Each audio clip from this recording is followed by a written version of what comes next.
All right, Christopher Gooden, Raphael Stratura, peace. Wazoo. So, what's going on out there, man? What's the updates? Peace, peace. What's the updates?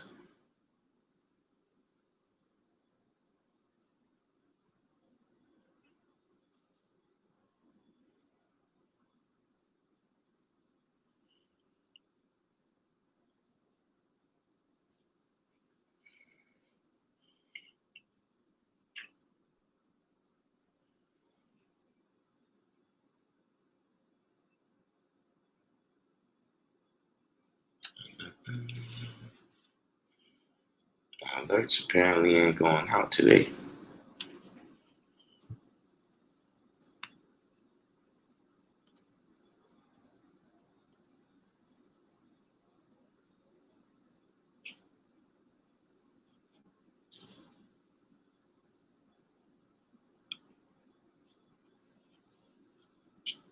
I ain't got any chance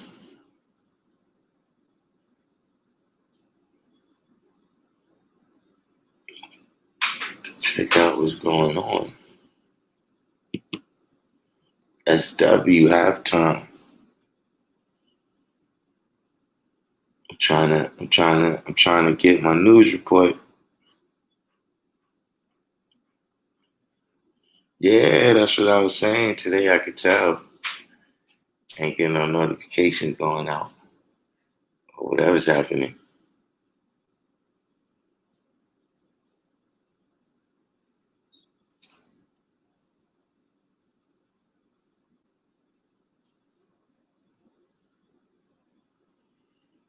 Only thing I got a chance to see was that they finally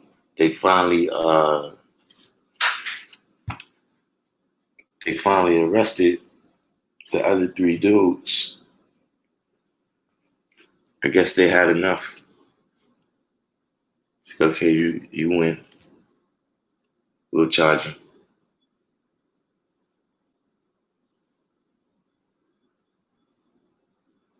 And they upped the charges for Chauvin.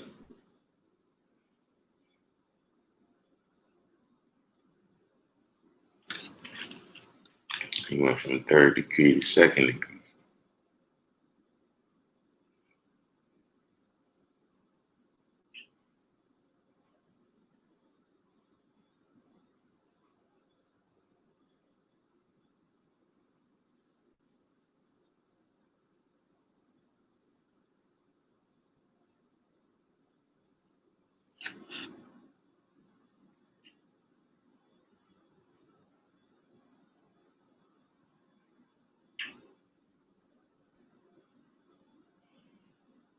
All right, Jarrell Boiling, Jasim.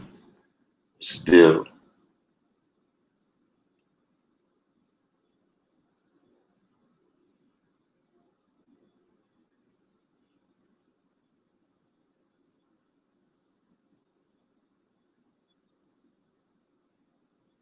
He says gun stores running out of guns. That's a headline right there. I just saw.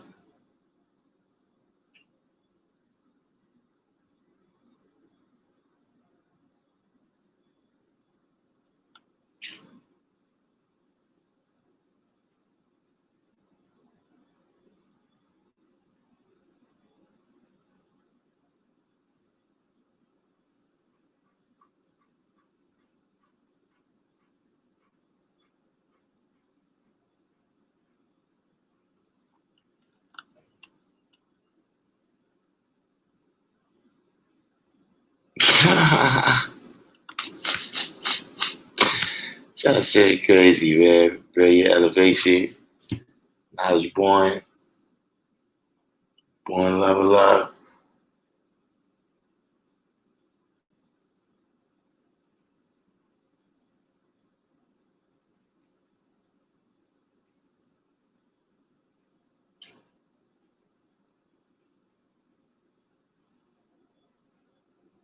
This is Antifa invades suburbs in California does not end well.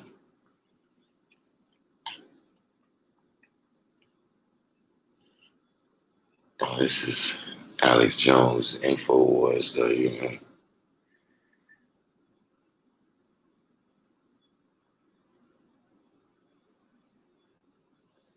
But what happened out in everybody else's what happened out in everybody else's neck of the woods?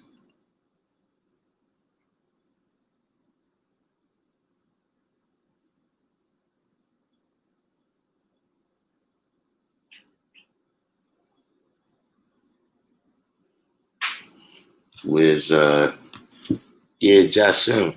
Uh so what's going on?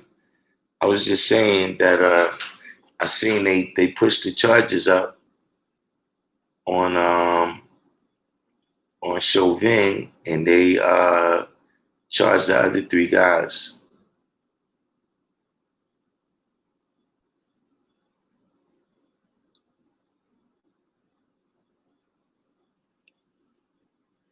Apple is tracking stolen iPhones.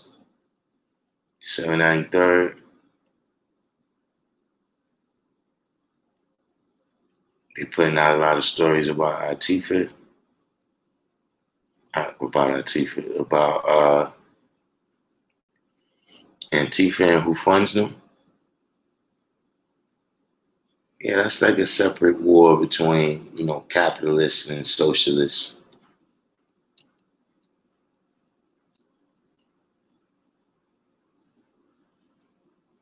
SW said, I think Ross was being baited into the militaristic aspects.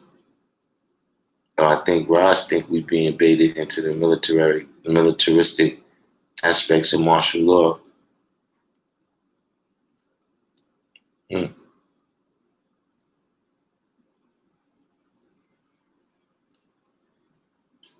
So I assume you said other than that, I've seen a solid political undercurrent.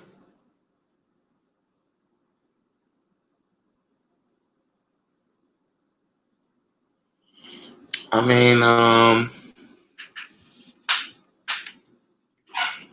suppose. I mean, I don't really know what it's going to do.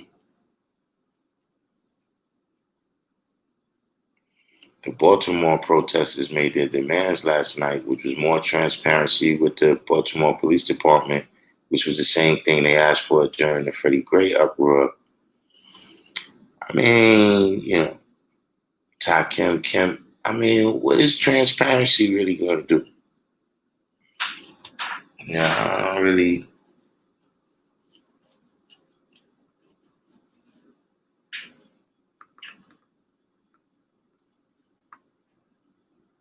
It's one of those kind of vague. There's a lot of those kind of vague, terminologies. Transparency, retraining. You're going to be more transparent going forward. Yeah, they show you pictures of the guy that do the killing, but he still get off. You just see him and know more of his business with transparency.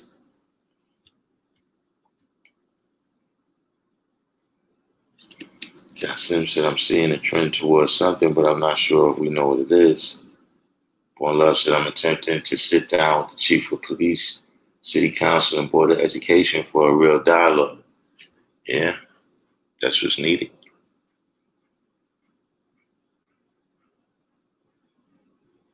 Now, they said, I've seen some videos from Trenton where the people were stopping the people from looting, and they were saying that the people that were trying to get it were not from there.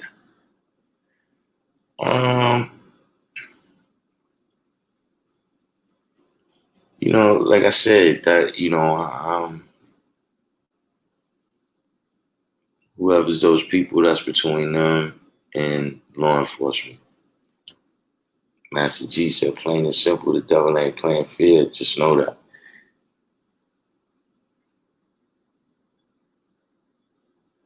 SW said, same here in Newark, some joker with a bat looked anti-fish. I mean,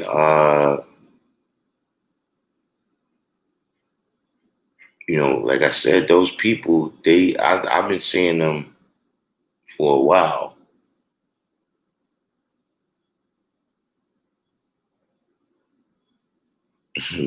SW said, knew a cat with a bat gonna smash them, not staring at the door and contemplate. Halftime, so they talk about the looting and demonstrations, and then they'll show footage of people with rainbow flags from the protests a few years ago on the news.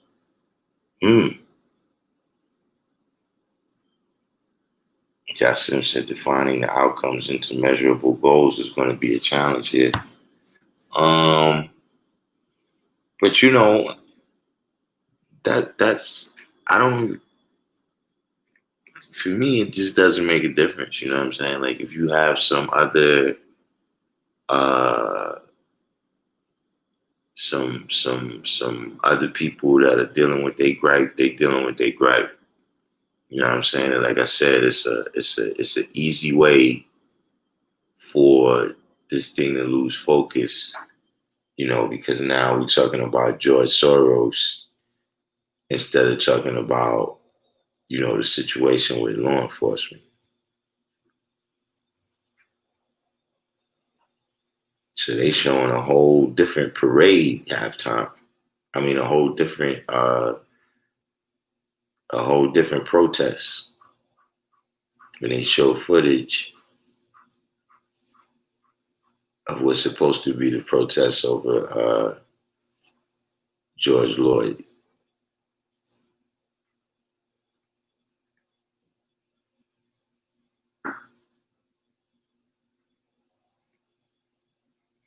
SW said, I saw something that was supposed to be media coverage of our protest, but the officers had on Atlanta PD flag jackets.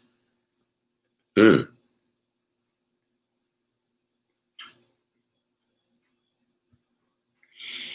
that's where,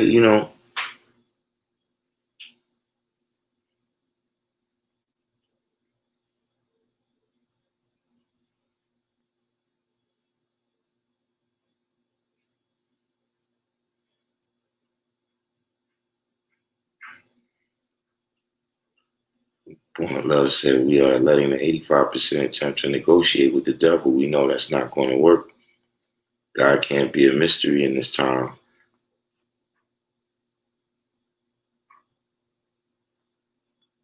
It's this. I was going to say this is what 45 meant when he said good people on both sides, because they was all on the same type time, both ends working towards the middle. Jasim said some worthwhile organizations are getting much needed funding and press.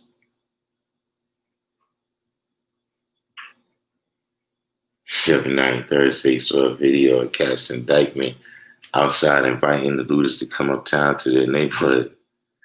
Musa D, Jigga 1017. What's going on? See you in a minute.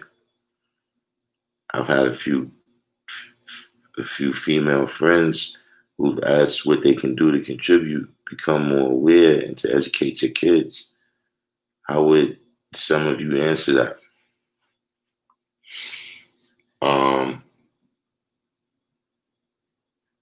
I mean, it's a. I suppose that might be more than the person is asking, but that's a matter of redefining your values.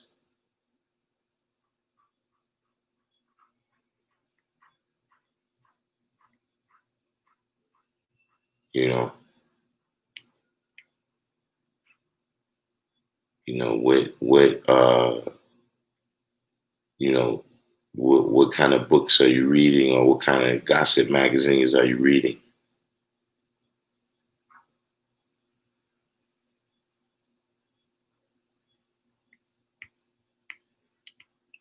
What's a 6F?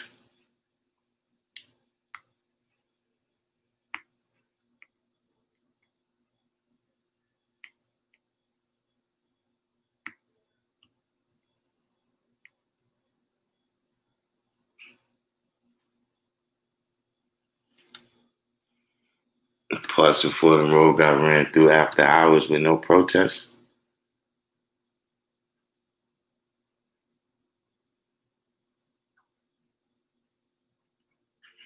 One Love said, I went back and watched the video of George Floyd's murder and noticed when the medics arrived, police hopped out the ambulance and put him in the back, not medics. Yeah, I didn't notice that aspect. But what's his 6F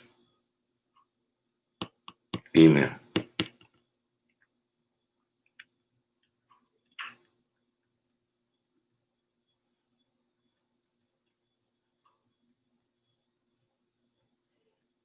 Jassim said younger generations will read about this in history. How they are told is up to us.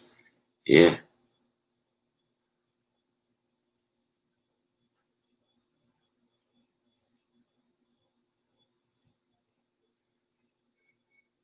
So,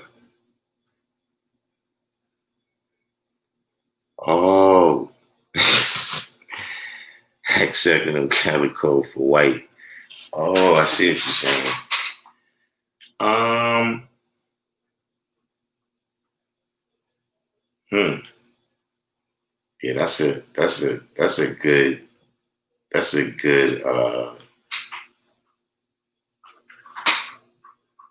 that's a good question.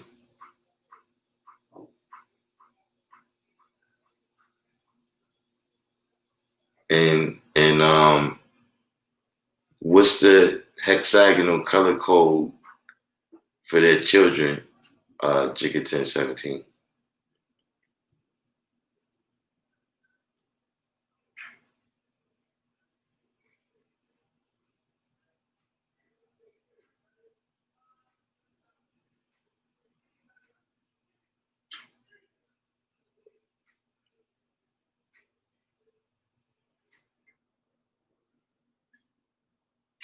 So what this says here. Justin said we have to be mindful of the snake. That might be soft policing measures, however. Halftime, so I was thinking of that same degree as far as the media trying to mix in the homosexual agenda with the current situation.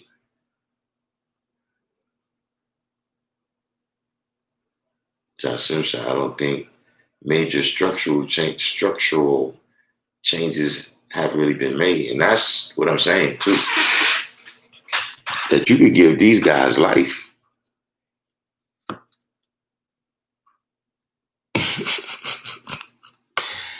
They said 3 is 6F and 2 is half original. Yeah, that's usually, I mean,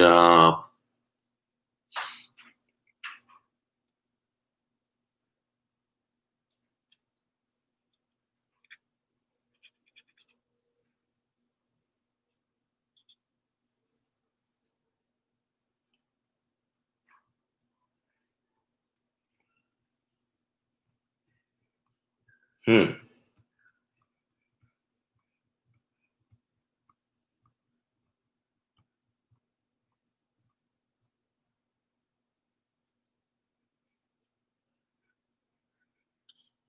Well, as you said, they all got to go. Doctors, nurses, ministers, and cremators, and whoever fell a victim.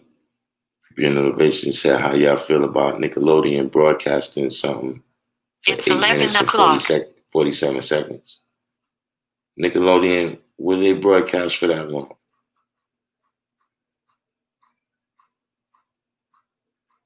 They broke the program up for George Floyd. Oh, so they're broadcasting in 8 minute and 47 second blocks.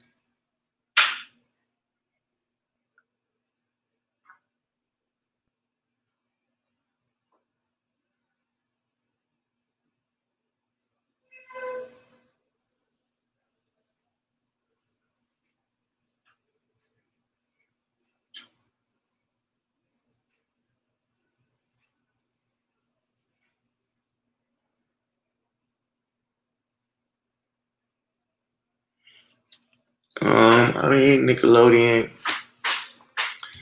Uh, I guess somebody down at Nickelodeon got a heart or something.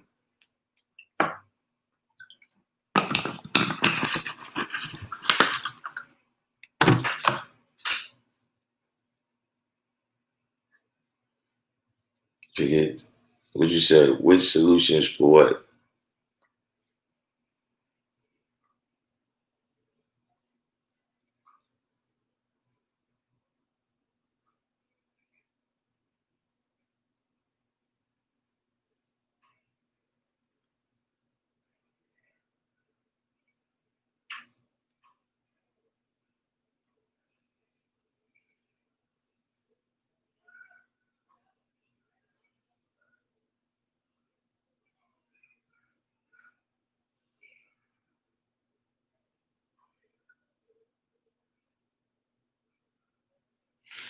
But yeah, that's it. That's a good question, man. Because and that's something that I see Alfonso Brown, the Mythbuster. Oh, parents stopped their kids from watching Nickelodeon because of that tribute. Hmm, that's peculiar.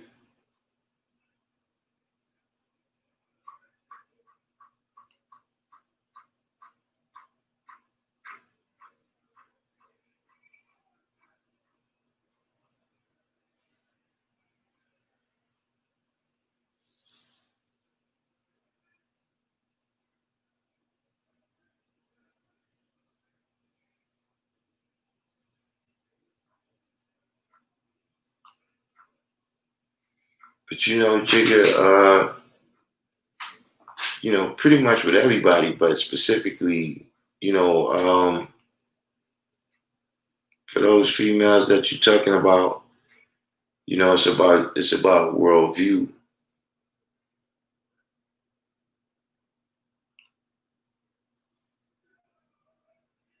You know what I'm saying? It's not really because what's difficult about that question.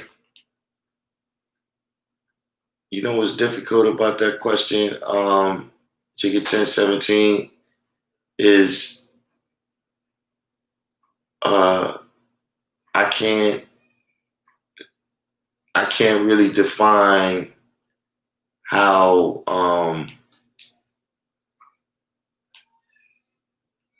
like when she said, how to better educate herself and her children, this is not like an academic experience. You know what I'm saying? It's a life experience. You understand what I'm saying? Like, the way we react to seeing what happened to Ahmaud Arbery or seeing what happened to George Lloyd or hearing what happened to Breonna Taylor, it's not a academic thing that I think you can learn. You understand what I'm saying? That's something that at the core of all of us, we know what that is through an education of existing. Supreme Divine, Universal. What's going on?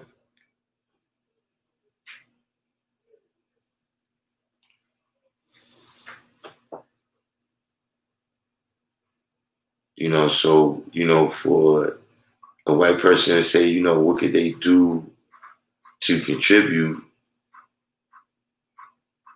I mean, I don't know what they do.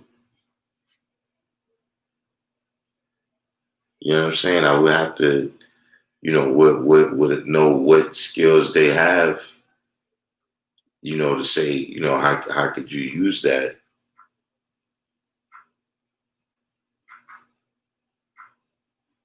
for the benefit to be an asset.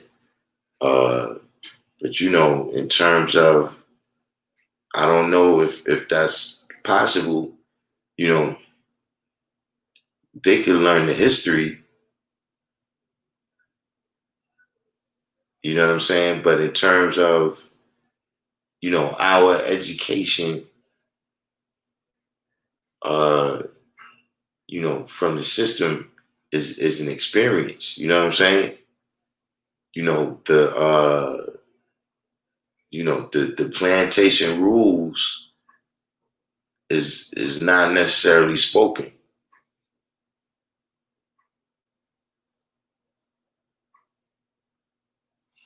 Celestine Bass.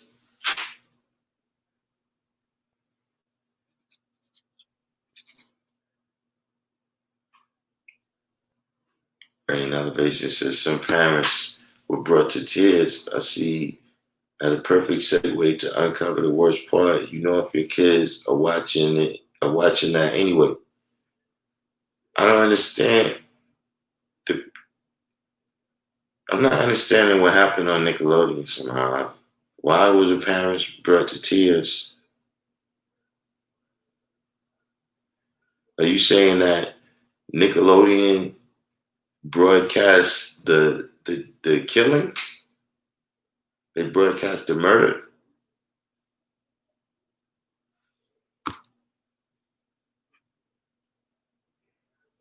Jassim said one way to contribute would be to buy from black businesses, donate to political movements and organizations. Yeah, that's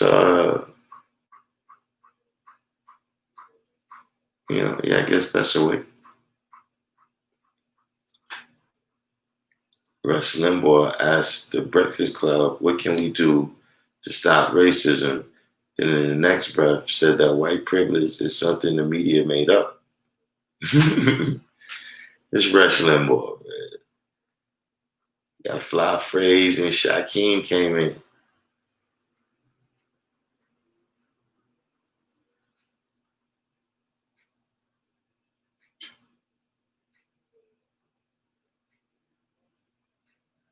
It was an I can't breathe message.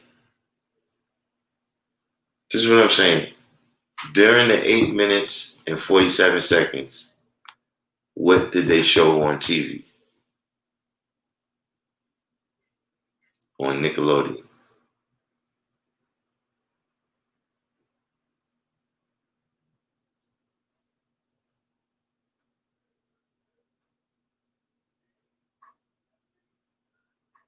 Calm is Lonely. Jigga 1017 says, see, I'm stuck and can't translate my experience without quasi emotional banter to get to certain points, contributions, and solutions. Yeah, that's what I'm saying. That, we saw something with our eyes that we knew was wrong, but we also felt it because he's one of us. You know what I'm saying? And we realized that, that could have been any one of us.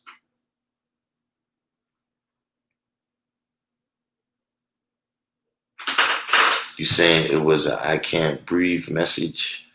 I still don't. So and just in terms of there's nothing else to learn. In terms of if you're a righteous person, then what you saw right there was wrong. You know what I'm saying? If you're a righteous person, then you realize that manifest destiny trampled on a lot of people. It trampled on a lot of people. You know, uh, in order for that good fortune to come to America, a lot of people had to deal with death, hell, and destruction. That's just there's nothing like I like to tell we don't have our own facts or in some alternate history that we're telling the same history, right? But from the aspect of righteousness instead of an aspect of, well, we the victors, so we writing the history. You see what I'm saying? So there's nothing else, other than that. Um, it's just a matter of values, man. You know what I'm saying? Teach our kids to be righteous. So it said, I can't breathe. The letters, I can't breathe, was on the black screen for 8 minutes and 47 seconds.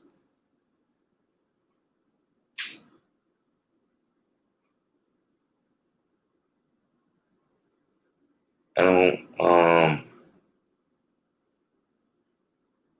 Calm Islamly says, so is the looting and stealing devilish. It's it's called reappropriation, Calm Islam. Those items were reappropriated.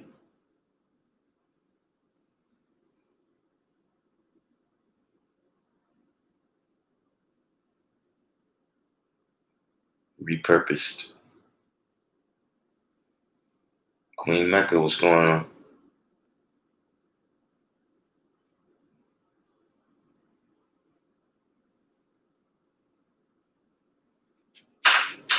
So they put I Can't Breathe on the black screen for 8 minutes and 47 seconds, and then parents didn't want their kids to watch Nickelodeon anymore. I don't get it.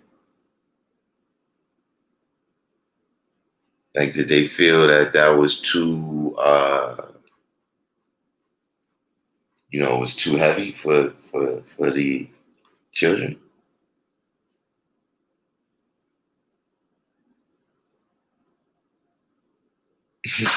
King Shah said the right of domain. Let me get that. You know what I'm saying?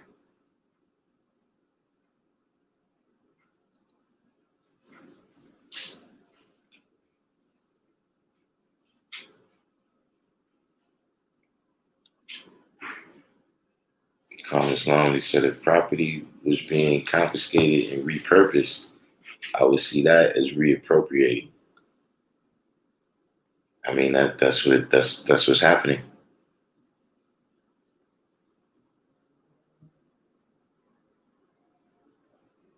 The guy's cited behind his nuts. If a bully takes my lunch money on Monday and Friday I punch him in the mouth and take his wallet, it's that establishment of justice. And and see, that's what I'm saying about your worldview right there and the perspective that you're looking at things from. You know what I'm saying? You know, we've been told history. Hold on for 1 second.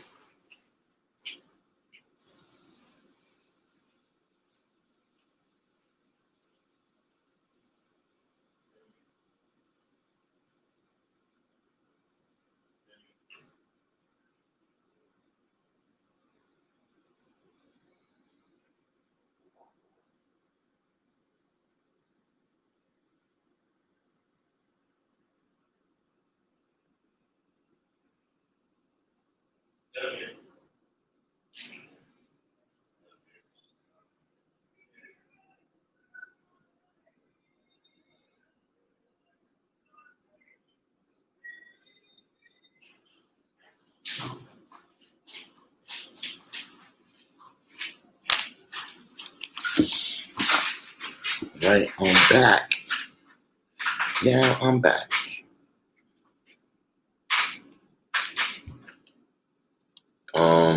Burn Elevation says, so that was the case. They want their kids oblivious to what's going on. Um, hmm. I mean, like, is it a huge backlash?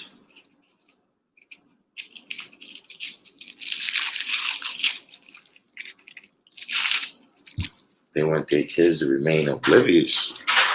I mean, with the news for the last like what was been like a month, maybe 3 weeks since Ahmaud Arbery came out. I don't know how you could, how young are these kids? I don't really know what shows they have on Nickelodeon. I know, was it this dude on Nickelodeon? So it's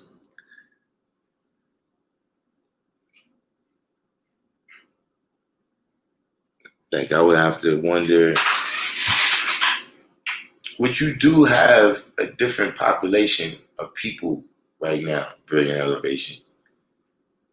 You know what I'm saying? That they've lived their whole life under supervision. I'm saying you got parents now, right?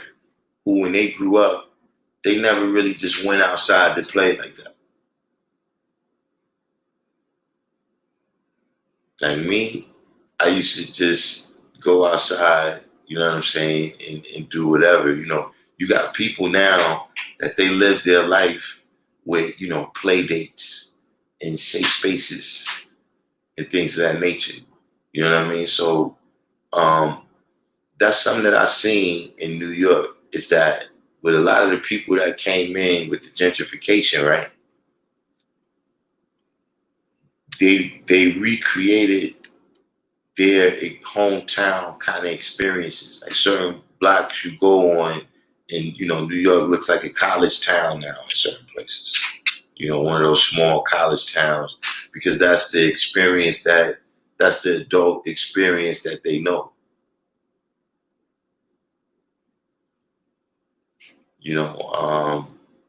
I wouldn't, because I grew up seeing, we was watching the revolution. So I guess if they want their kids to remain oblivious, you know, um, my opinion, not telling them what to do, is that uh, they're going to leave their kids unprepared for the world that they live in like that.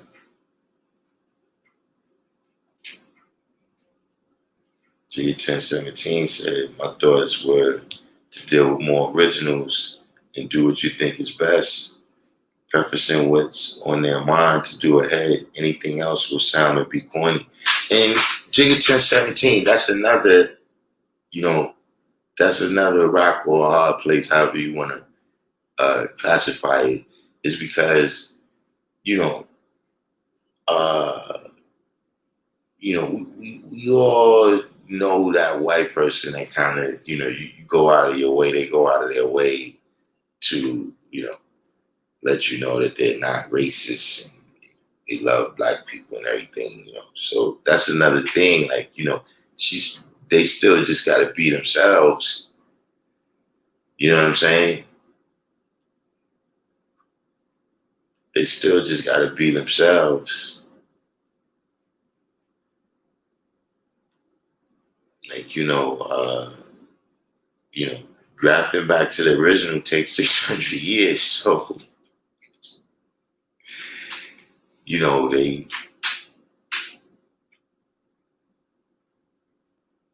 like, if they appear to be, you know, uh,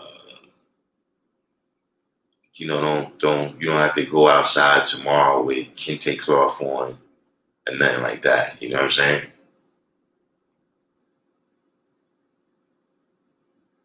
Well, as you said, it's not looting and stealing anymore. It's proper trading. King Shah said everything belongs to God. Comes on, where's that happening? I see people robbing other people for IMAX that was just stolen. People is robbing people for IMAX that was just stolen. Wait, where's this going on?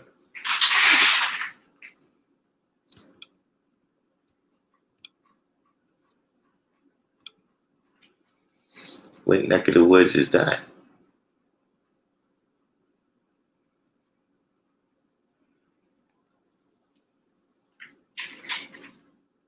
If you're out protesting and someone else threw a brick, are you wrong for taking what's going to burn anyway? Also, there are sometimes outsiders bringing the bricks to encourage the destruction.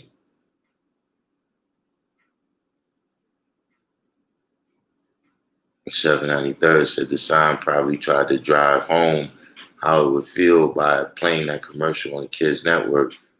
Yeah, at the end of the day, I'm not sure Brilliant Elevation was asking me, how I see how the parents reacted, you know what I'm saying, or how I see, what Nickelodeon did. Like I said, somebody with a heart must live out there. I mean, must work over there, and it's educational. You know what I'm saying? Just like, they raised generations and generations of racists, uh, going to lynchings with a picnic basket. You see what I'm saying? This is something, man, where, they would be learning righteousness, you know.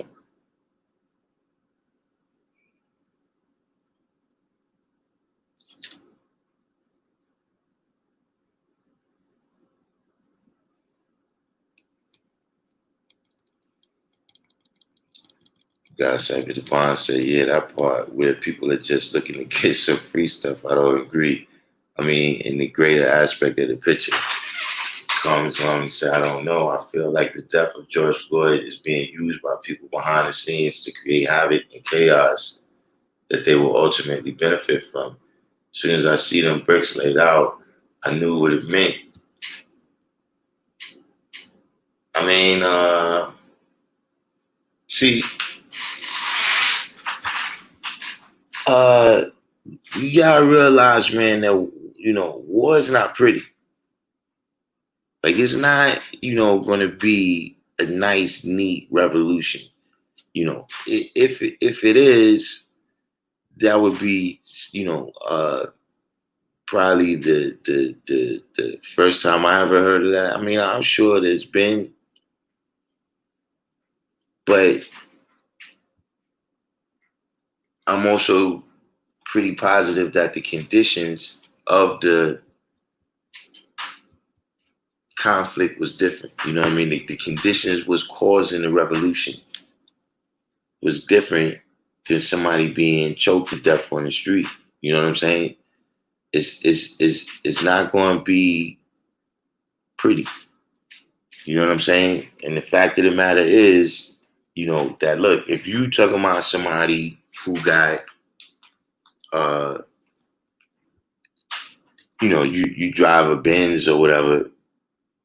You understand what I'm saying? You live in Beverly Hills and these type of things, and they out there looting. But if you're talking about people who've been struggling with poverty, then you gotta realize that that's another reason that people are out there. Everybody that's protesting is not just protesting George Floyd. See, George Floyd was the match that caused this explosion.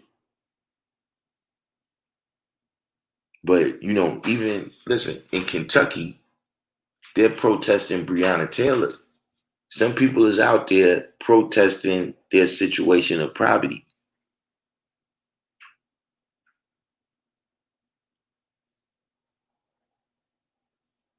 And so, when the revolution come, everybody's going to look for, what they in the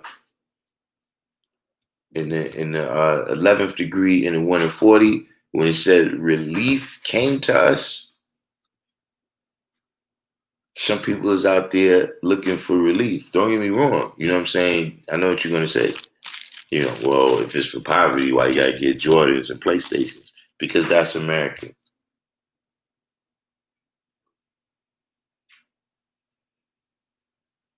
That's just a part of America. That's a part of the culture. That's a part of being in this consumer society, right? That they like. Like one time they asked Oprah, why you didn't open a school in the black neighborhood in America?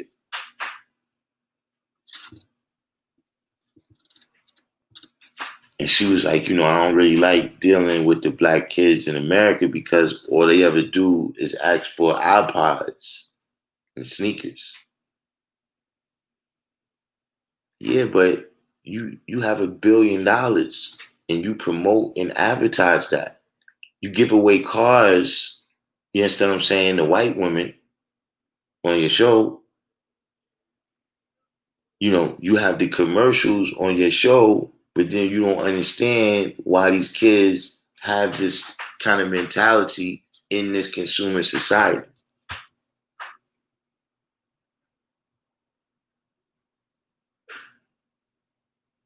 You know, you're right, it's being used as an opportunity, but let those people put like this.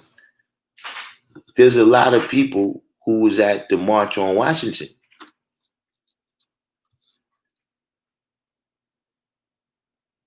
Everybody that went to some people was there for some other labor stuff. But they used that opportunity. I mean, this is America, man. It's the land of opportunity. And that's what you're seeing out there.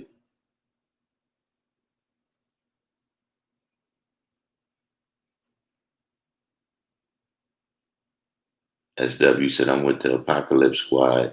If some shit gotta burn to balance the scales of universal justice, let it burn.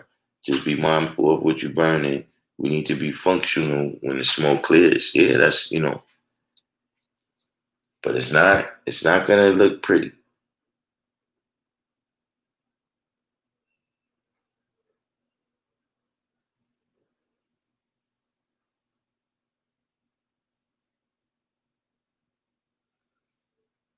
Ticket 1017 said, I ain't with what I'm seeing on timelines. I'm not with my own family's and homies' viewpoints, which I feel is disorganized, kowtowing, so I don't have a proper answer.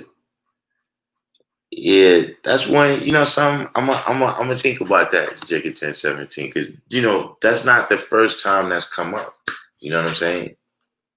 You know, but it's just one of them things where, in a way that's a part of it too. Like, don't just understand that we having a different experience. True Self came in.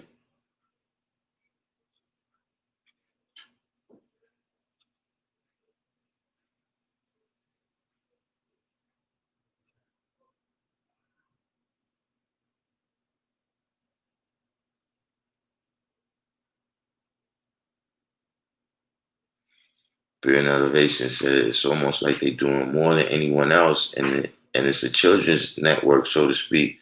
I did see the stick up kids sticking the looters. You saw stick up kids getting the looters. I mean, this is New York, man. You know what I'm saying? You know, uh, you know, put like this is like I said, it's just something that I understand. You know what I'm saying? I'm not, justifying it or condemning it.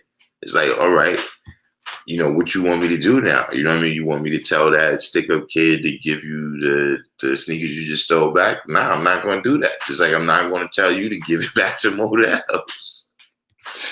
You know what I'm saying? That's your business, man. Jerry Boylan said a lot of side busters going to try and come up off of what they see as an opportunity to get over on decent folks in the struggle. It's in the fabric of the capitalistic system. Even the networks and media outlets might see this as a sociology experience, and even a benefit to those who are socially engineering. Nick Cannon's name is Mr. Nickelodeon.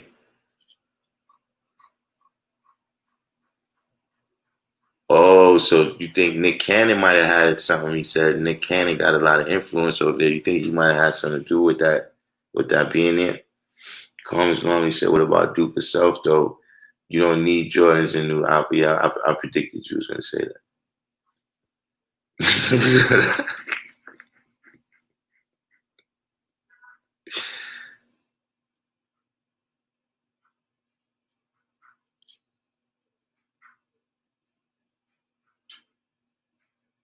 Yeah, that's hold on for a second. Let's see.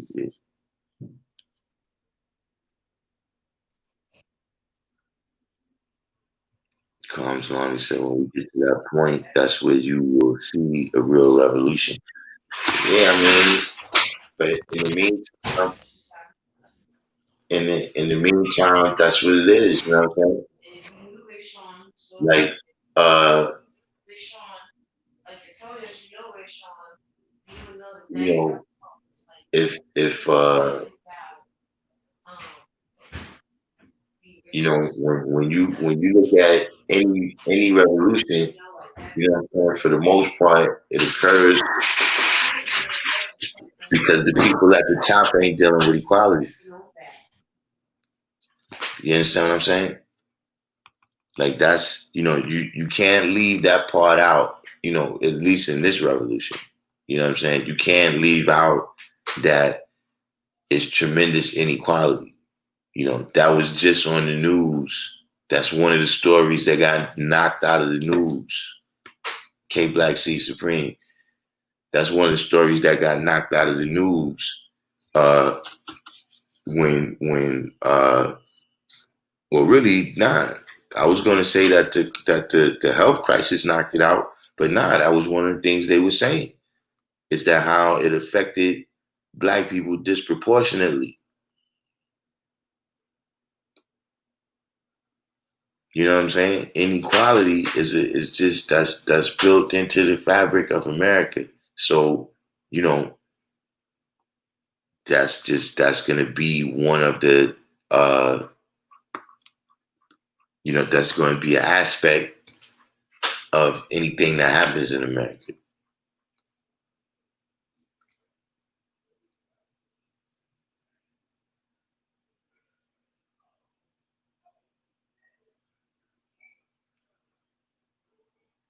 Nah, I knew you was going to say why you need Jordans, because that's the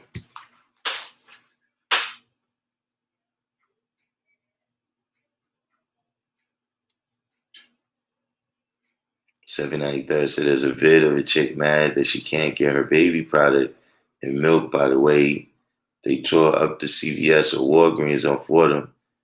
Trina and Trick Daddy had the same convo for against based on Miami activity.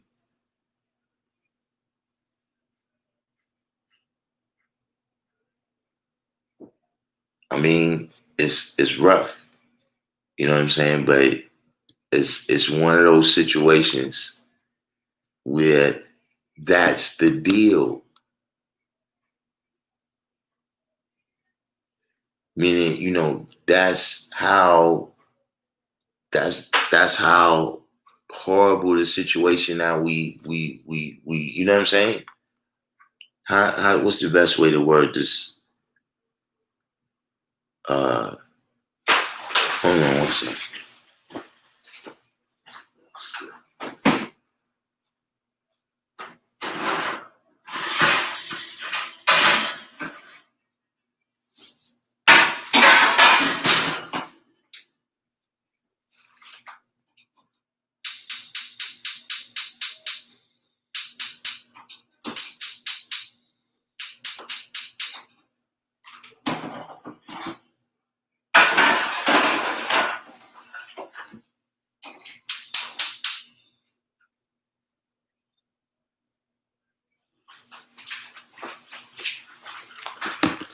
But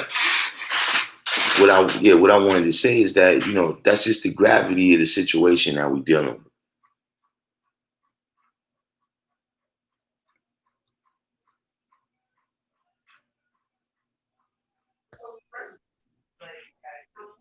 Peace. Peace. All right, brilliant So, elevation. The way you put it, that's the best way to say it. That's how the cookie crumbles, man. That's you know what I'm saying? That's how the cookie crumbles, man. I it's mean, it, it it's not to do about that. it's gonna be casualties, man. You understand what I'm saying? What have y'all been dealing with the past couple days? I've been missing you. Um, well, we kind of we moved, well, not move, but what we actually was doing is paying attention to the Breonna Taylor case. You know what I'm saying? Because that's one of the things you hear that I'm not that privy with that. I know a little bit of information with it. I yeah. can't say I really studied that one But I mean, in depth. just to bring it up though and mention her name, you know what I mean? Because a lot of times you hear that from these strong kind of feminists that we don't pay attention to what's happening to the black women. You know what I'm saying? So it's like it went from Ahmaud Arbery to George Floyd, and then if nobody say nothing about her, then also just to point out what I was just saying, that everybody that's out there protesting is not necessarily protesting George Floyd. We're dealing with a situation where the way I say it is, the powder keg has been being filled up for centuries. You got people that want to smoke with you. You know what I'm saying? Ahmaud Arbery was the fuse, and then George Floyd was the match, and then the quarantine was pressure. You know what I'm saying? That focused the explosion and made it more powerful. Well, can I give you a couple of my takes on the past couple of days? What I've been watching. Number one, I think through hip hop, um, young white people who have been listening to hip hop for the past 30 years, right? They've heard rappers talk about different run-ins with the police and things of that nature. And now I think through these past 30 years, white people have developed a stance where they are hip hop. So anything that disrupts or things that they can conclude that's anti hip hop, like police brutality, they've embodied that. And that's why they out there on the front line like that. You know what I mean? Yeah. Right. You said it before that the white, yellow, brown, and the black is all out there. And people are not even looking at that aspect of hip hop as really become super inclusive.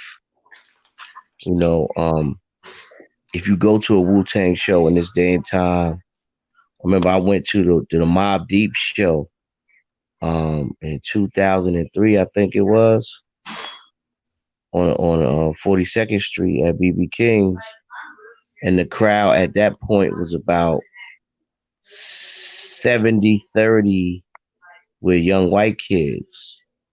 But now if you go to a show like that, it'll probably be like 80-20 with white kids. Mm-hmm. That's one of the things that I saw.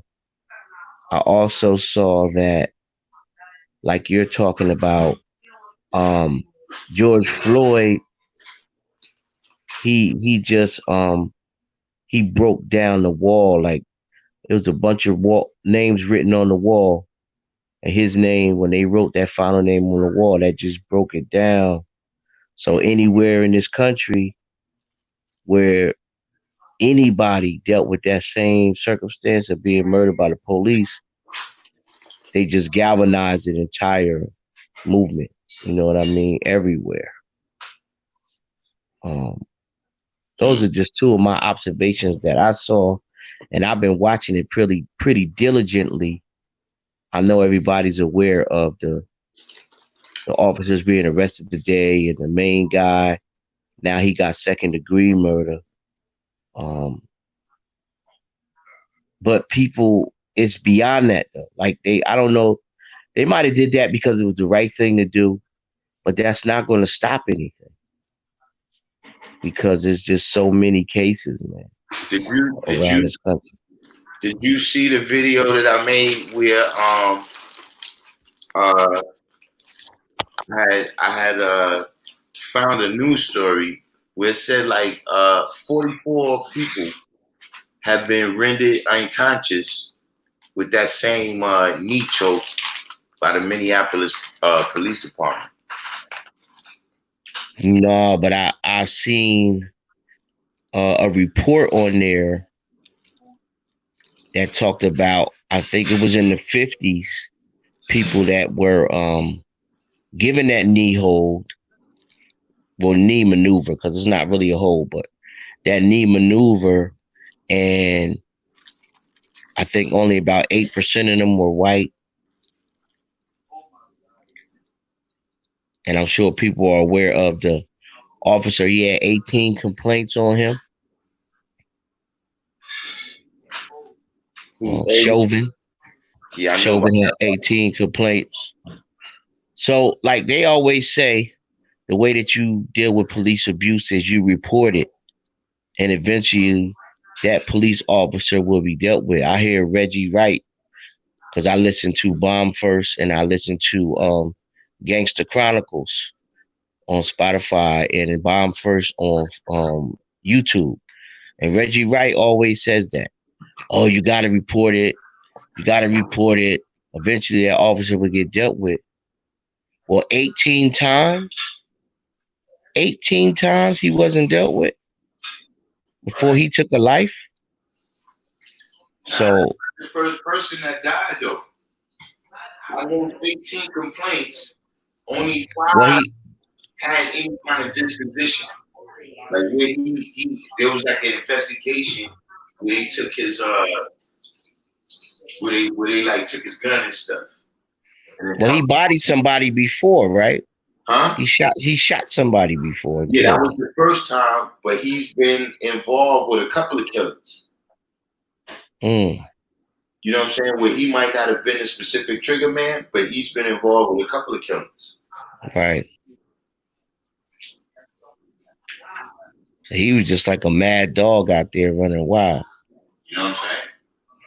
Now you have a Chauvin in every community though, where you have police. And that's what I'm saying. That's why I brought that up for. Is to say that, you know what I'm saying,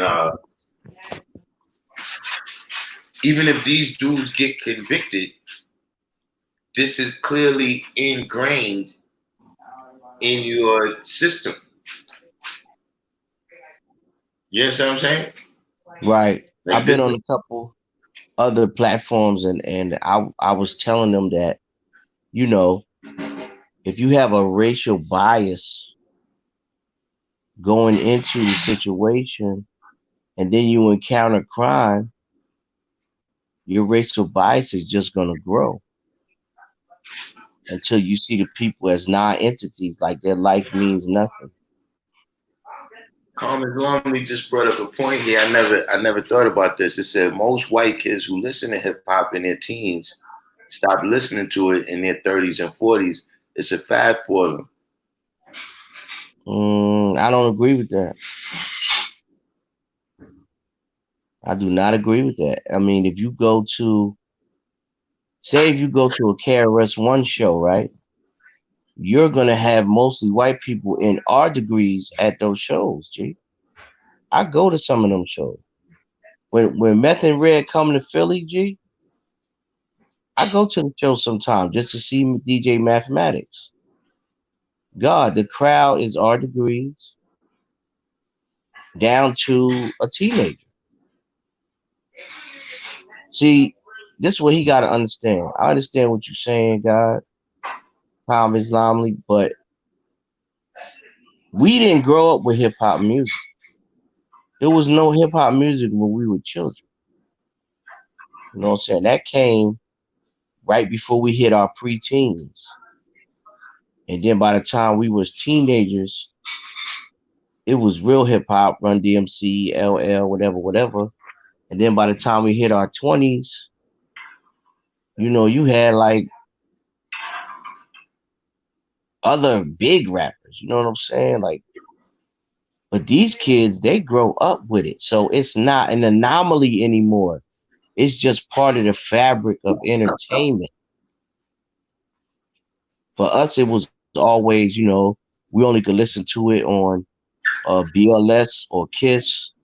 In Philly, it was Power 99. And I'm sure every major market had their own niche of hip hop shows. But we got it on Friday night and Saturday night. And then if you was able to get HBI, WHBI, you got it like 3 o'clock. It came on at 3 o'clock in the morning. You know what I'm saying? It's no more of that. It's just part of music now. So there's really no limitation to the hip hop crowd. They don't stop listening in their 30s and 40s because if you telling me that, what do they start listening to? Because they always going to listen to music. If you go gold in the United States of America, your fan base is primarily white. So who's buying those records? It ain't us. So they don't just jump off hip hop.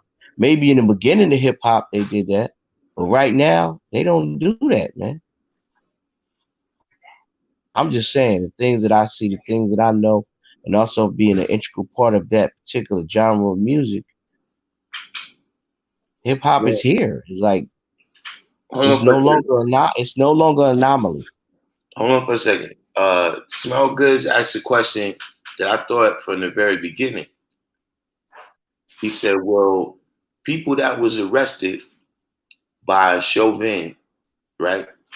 Will any of those cases be reviewed? You know what I'm saying?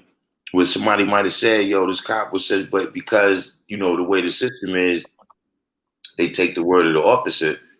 You know what I'm saying? Will any of the cases that he's been on, will they see that, he's had a pattern of how he's treated other people? I mean, I think that usually happens. It's clearly a pattern because he got 18 what's the names, but I'm saying, those might have been people that for whatever reason they was able to get their point across. You know what I'm saying? I think legally after a conviction, that's more likely because then the lawyer can always bring up that conviction. Right now, it might not be the time for that. But once he gets convicted, because I think they throw him under the bus because, like when the thing happened with Rodney King, those particular police, they were not thrown under the bus.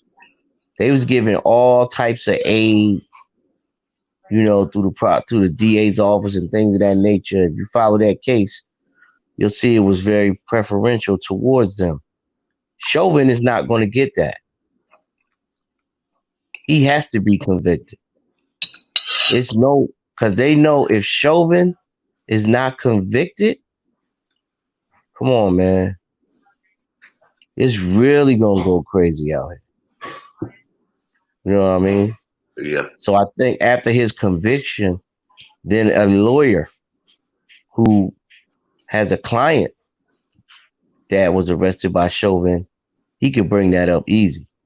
You know what I mean? I'm going to tell you another observation that I wanted to make that I saw. People have been saying something very wrong about the looting and stuff. These are the crack babies. These are not the crack babies. These are the crack babies' children. Yeah, that's what I said. The crack babies, they like 40. Yeah, these are the pill babies. Yeah. These are the opioid babies. And as you can see, they have no chill. Brilliant elevation piece.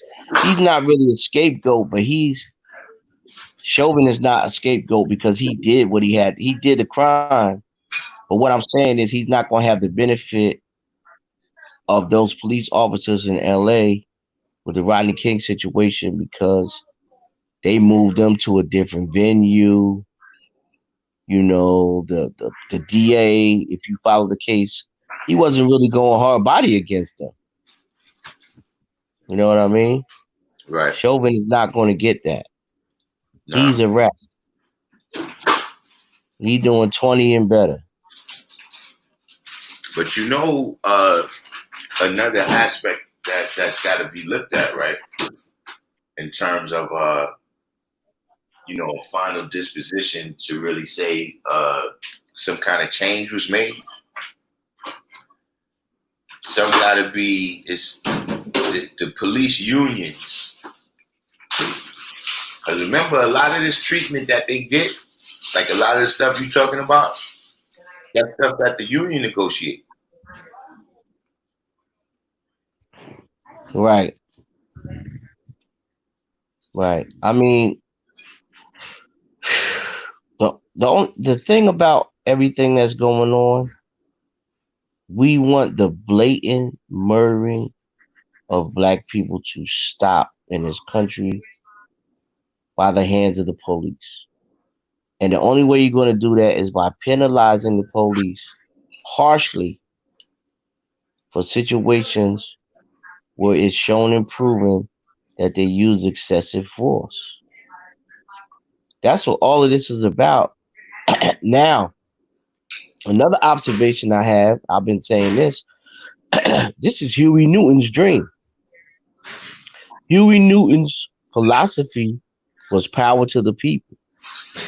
That deals with population and numbers. When those people was coming over that Brooklyn Bridge, I'm gonna estimate it was between 15 and 20,000 of them because I was watching it on CNN, and you had like about 200 cops waiting on the Brooklyn side. But when them people came off that bridge, those 200 cops moved out of their way. Yeah. That's power to the people. And it was all kinds of people out there. That's what the Black Panthers always preached at. My father was a Panther. My mother was a Panther. I've read at least 20 books on different Panthers and different situations myself. This is Huey Newton's dream right here. One of the brothers just said, I think it might have been Josh Shem, yeah, I love seeing the fire in these youngsters. I like to know how to help them direct it. And that's where we come in because I try to figure out where do I fit in with this. I'm not going to loot. I'm just not with that. But Can I say something here? yeah. Yeah, everybody do something too, man. Do the each one teach one and hit the like button for me.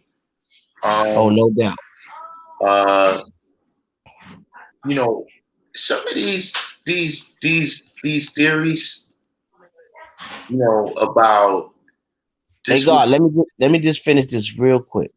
I just got to say this, and then you can go right in. I'm not with the looting, but I'm not going and marching and protesting. So I'm trying to figure out strategically where do I fit in with this situation, right? One brother I talked to, I'm not going to say his name. He said we should do like a law and try to get the looters to chill. But this is not 1968, and this is not about Martin Luther King. So I don't think that is adequate in 2020 right now.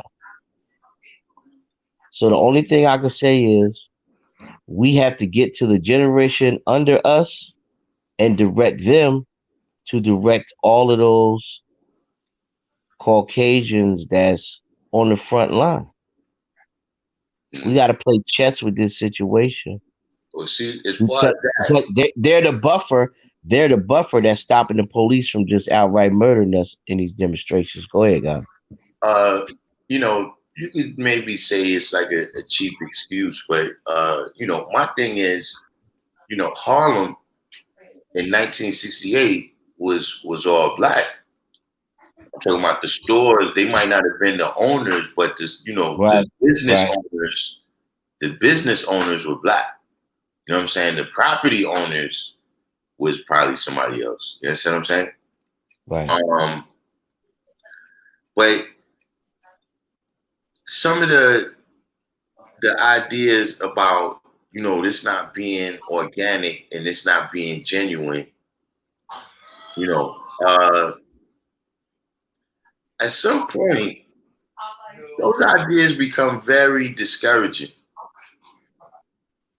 Like if you saying that, everything I'm seeing is fake all the time, then what are we doing here?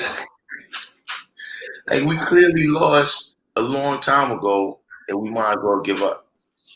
You know what I'm saying? Because it's like your alternative is to not respond to anything. And if you're saying they putting this stuff in there to the news, in the news to get a response, right? Then what we supposed to do? Just stand there while that happens? Now I agree with you 100%. And I live in Trenton, New Jersey. I live 45 minutes from Philly, an hour and a half away from New York City. There's nobody wilding like the brothers in Philly. Philly has taken this to another level. I don't know if anybody on here has ever been from Philly or from Philly. They are cleaning out the main stores in downtown Philly. They are blowing up ATM machines with explosives in Philly. A brother lost his life because he doesn't know nothing about no explosives. He tried to blow up an ATM machine. They are wilding in Philly, and they going to the suburbs in Philly. They burned down um, Walmart in Philly. Philly is going bananas, son. And the police is shook daddy. They're doing nothing. I seen in downtown Philly, you know how you have a jeans store, guy? They just took all the jeans and put them in the middle of the street, and people just coming through, just grabbing mad jeans, walking away. Yeah, you seen the dudes that ran up in the Apple store and just started throwing iPhones out the window, right? I ain't see that.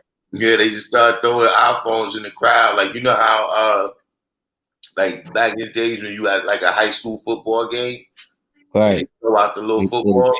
Yeah, yeah, You know what I'm saying? That's how it looked.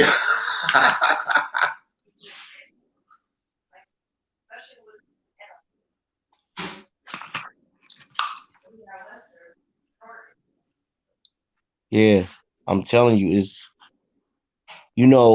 a part of me when I'm watching this, I get charged.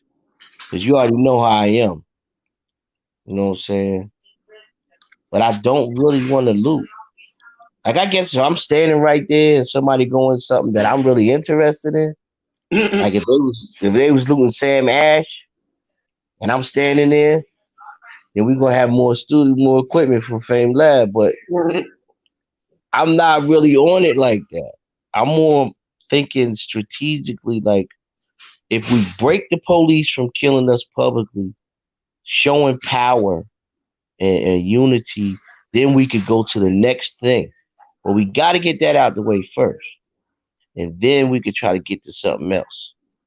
You know what I mean? You're not going to jump to racial equality from this circumstance. But if we could just get them to stop blatantly killing us like that, where at least now they got to face consequences, that's a major victory, man. I mean, to me, and see, that's another thing about these theories. That's another thing about these theories that it kind of takes away, like into the way I look at that. That was a W. Like y'all kicked that case up a notch. It's 12 o'clock. You know what I'm saying? And got the other dudes arrested because they realized that was the only way to get this to stop. That even if those Antifa people and professional looters or whatever, they realized that, see, but without the black people there, without this cause, you know what I'm saying? We never gonna be able to stop this. You see what I'm saying? So you take away from the win, right? And then you make it all a part of the devil's plan, which to me is I don't understand. You understand what I mean? But and that's another thing, like you was just saying about Philly, you know, Center City that's not the hood, man. That's not, you know what I'm saying? That's what I'm saying. You know who That's what I'm saying. And it's been like that in a lot of different cities. People are not primarily just tearing up the hood. They are going to the suburbs. They are going to downtown. Do you realize they was on 25th Street in Manhattan? I can't even visualize that. Cause being from New York City and me primarily really being raised in my late teens to mid 30s in New York City, you don't do no crime on 25th Street, son. Like you're going to jail. These brothers is out there getting the Christian Dior, Gucci. It's just different, man. They just shut Macy's down, son. Carmen's Romney said Apple bricked all those phones. They still got them though. You can see it's let me ask you a question, Carmen's Romney, that I ask a lot of people that or that's that they a little bit they don't understand the looting part of it, right? Do you think the Haitians say you see that farm over there? Tomorrow we might want some fruit from over there, so let's not burn that plantation. You see that plantation over there? But you know the brothers and sisters gonna have to work over there tomorrow, so let's not burn that plantation. Like when we say revolution, right? What does that really mean, and what does it look like? Because a lot of times that's why the revolution don't take place. Is because the people ain't ready to do what it takes for it to be a revolution. See, Philly is still they listen. Like I already said, look, man, we still owe y'all from Rizzo. Yo, they burnt Rizzo's statue down in Philly, son. Word. Word is bond. You see what I'm saying? They've been trying to get rid of that statue for years, but the brothers said, it's a wrap. It's over. You see what I'm saying? That's a major victory, G. And that's what I'm saying. That everybody that's out there protesting is not just this thing. Like if you just only look at this as the George Floyd rebellion, then you're not understanding. The same way with Emmett Till. It wasn't just, I mean, yeah, that was a tragic situation, but there was hundreds of years of pain. You understand what I'm saying? That all of a sudden it had a picture. It had a picture to it. It was something that, you say, yeah, I've been dealing with them and knew that this is the type of people they was to do something to a boy like this. God, in Trenton, they took a 609 bus. They went on the bus and threw the bus driver off the bus and drove the bus until they crashed it, G. How far? How far? Word is bond, G. Brilliant Elevation said, did Jamel Arif donate to the 2020 show improve? I think that's an actual fact. And I think it's a show and prove awards because it hasn't been verified that there will be a show and prove, if I'm not mistaken, right? Yeah, that's what I'm saying. I ain't. But they're doing some type of awards, and from what I read, he donated some currency to that cause. Which is peace. I'm hearing a lot of reports Trump is deploying the military so that if he loses the election, he doesn't have to leave office. So if he loses the election, he doesn't have to leave office, and that is why Pentagon Defense Advisory Board member James Miller resigned. I mean, this stuff. Where do you hear these reports?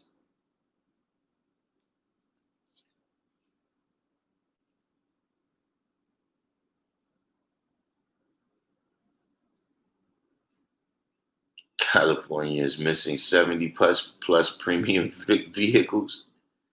Yo, that brother. That brother did his thing too. The brother that drove the car out of the lot in Oakland. Oh yeah, that was hard. Look, you got the dishes crashing right there.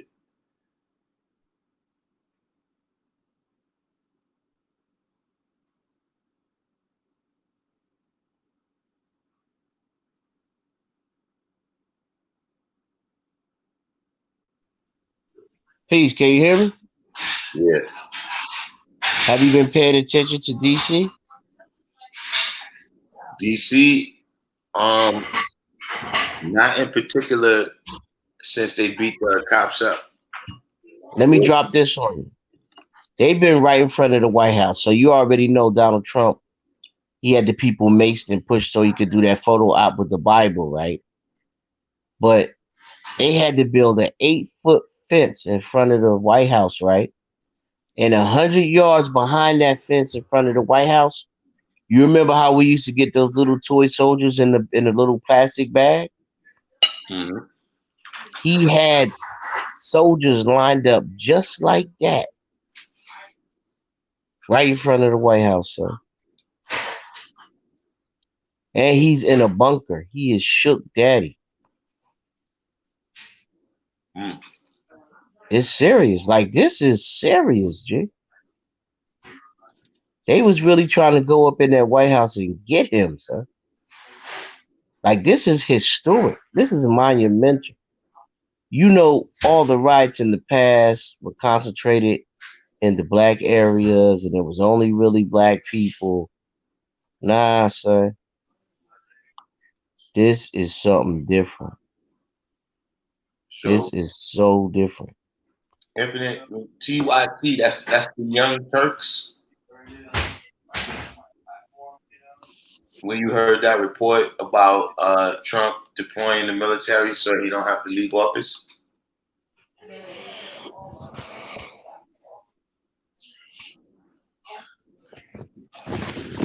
See, the thing is, that would take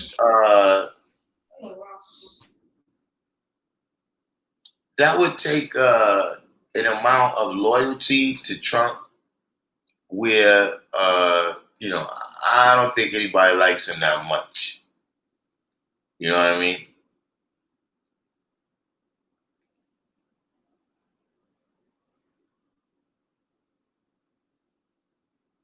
Manola Music and Film said, didn't the revolution start in Philly?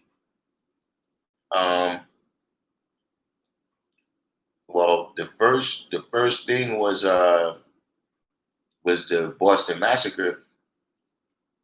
So that's Boston. But yeah, Philly was definitely one of the places where it was one of the centers. Well, it was a Boston Tea Party, and they killed the original man, Christmas Addicts. The Boston Massacre. Right, and they considered that well, he was drunk when he got murdered. Like they pushed him in front of the guns. There was nothing heroic about that. Mujadik said the Young Turks is white supremacy central. Why you say that about the Young Turks? Mr. Greenlawn.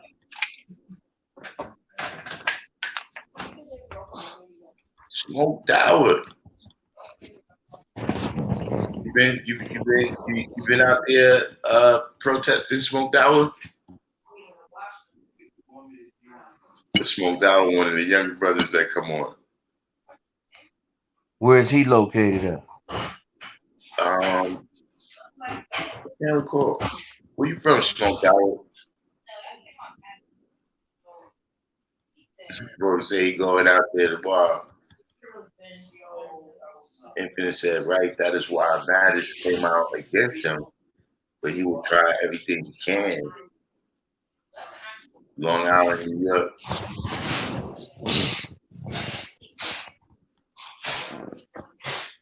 Now his boy said any story about Trump losing is fake news. Yeah, that's what I'm saying. That kind of thing. I mean, you know, I, I just can't see it. Like which person, which person.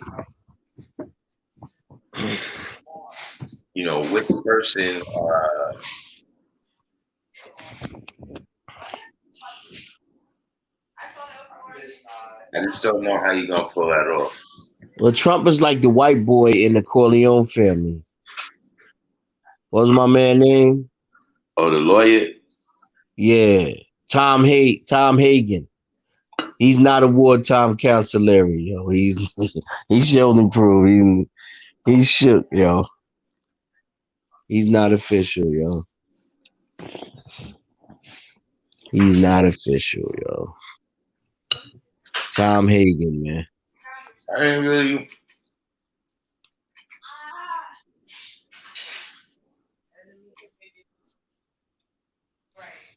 See, one thing, right? If they deploy the military across this country, then if somebody else wanted to get at this country, it weakens the armed forces. Say it again.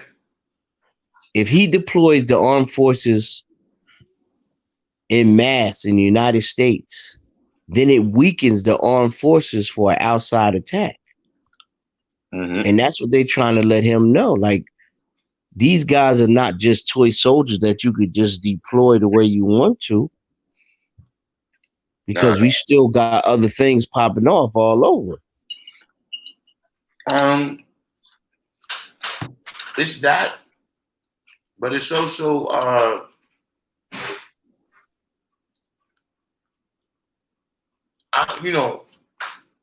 and I'm not saying that they follow the rules,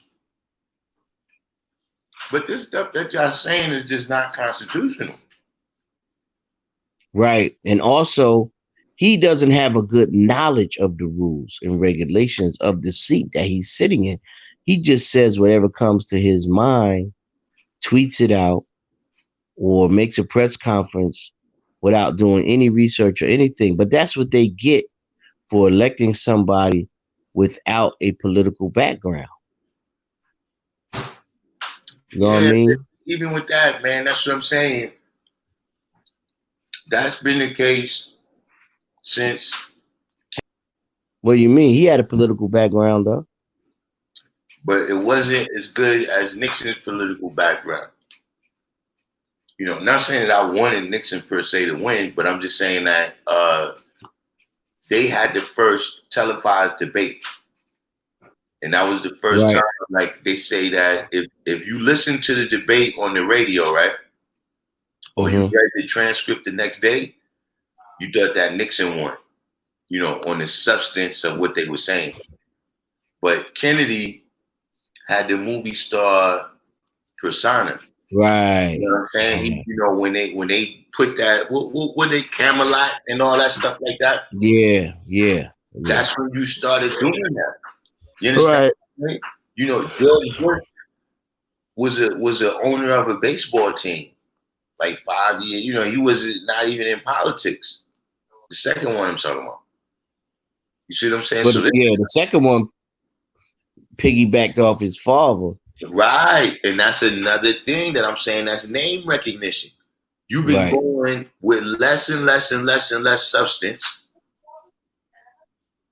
You understand what I'm saying? For 60 years. Now, Islami said Bush did what he wanted. He ain't know shit about the Constitution either. Now, if you're talking about the second Bush, I agree with you. But the first Bush was the head of the CIA when the Iran-Contra thing started. I call Ronald Reagan the grandfather of crack cocaine, and George Bush is the father of it. They made the deals. Well, that trickle down. I think Oliver North wants to go on Maury. He was a pawn at the end of the day, though. Listen, he wants to go on Maury.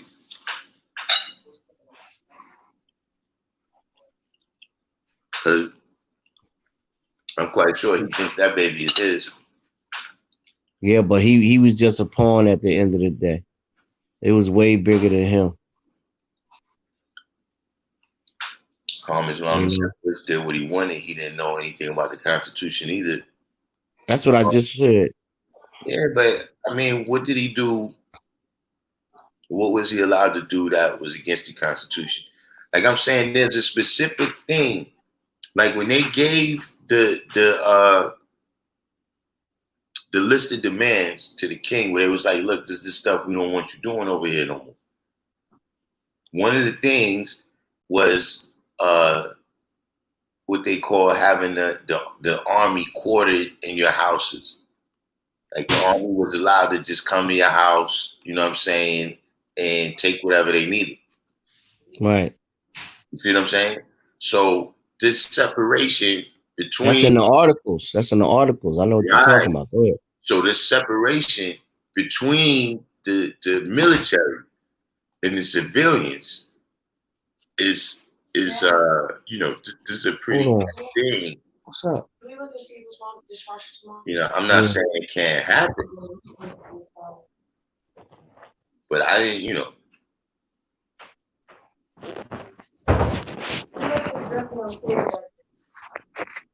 Well, I'm on an interview, okay? Brilliant Elevation. Please quiet down. There's an article of former CIA analysts saying that this is what we saw before the fall of other countries. This turmoil. Indeed. Smell good, so y'all can scream and yell all y'all want. Just be back in the house when we tell you, man. Hey, man. But a lot of people are not bearing witness to those curfews in cities. Yeah.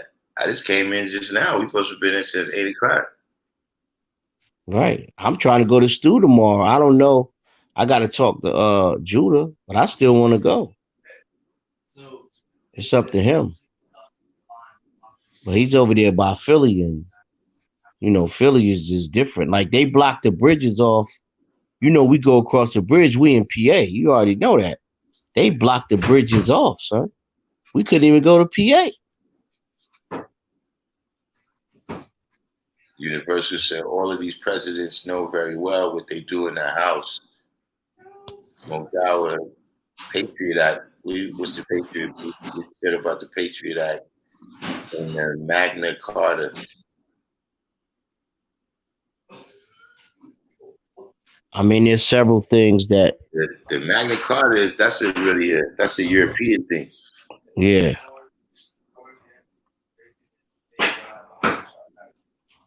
There are several different things that you could put in and say they doing this, they doing that, but you just gotta live it out and see what happened, man. You know?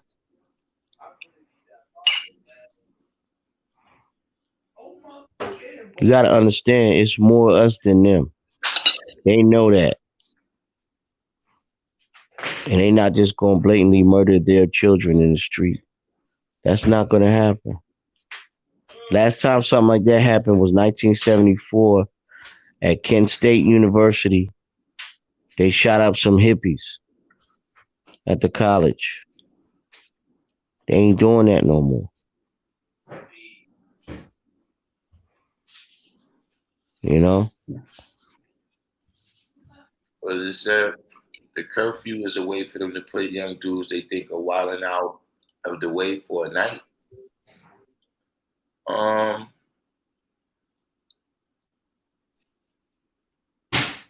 I think it's just to they gotta try everything they can to reduce the numbers. You know what I'm saying? You know, when you see them, they're a major force. You know, 40,000. But you gotta remember, it's 8 million people in New York City. And right. That's the people on the books. Word. Word.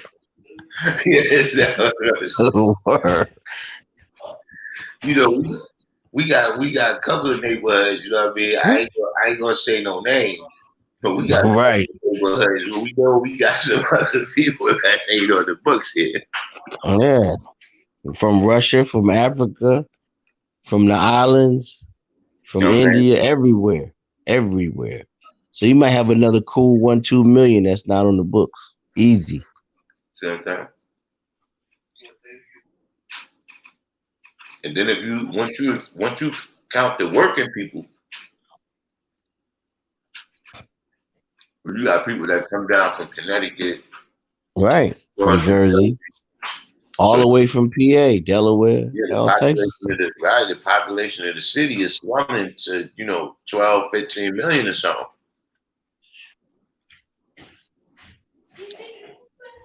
So anything they could do to try to reduce that number, that's what they're gonna do. Listen, like I was saying, 20,000 people on the Manhattan Bridge coming to the Brooklyn side. 200 New York City police. If those New York City police were to start busting, they're going to run out of ammunition. Yep. No matter what.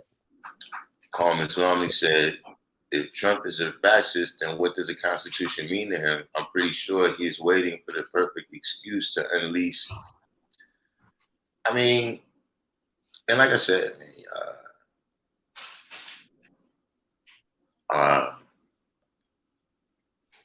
to me, this is a fake news story. This is a fake news story that people, like Nancy Pelosi is pumping, right? But here's the problem.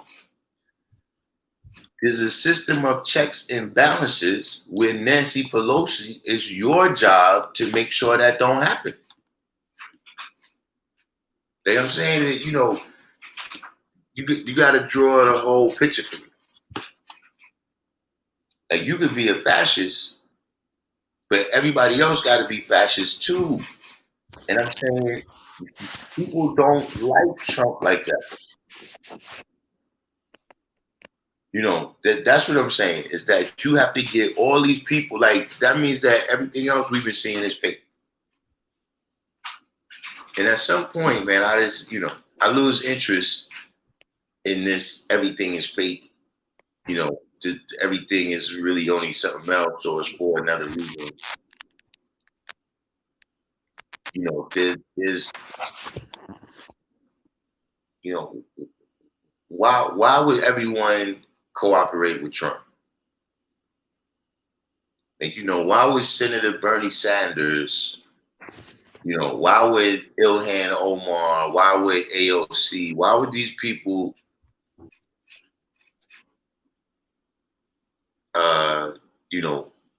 help Trump? That's what I'm not understanding.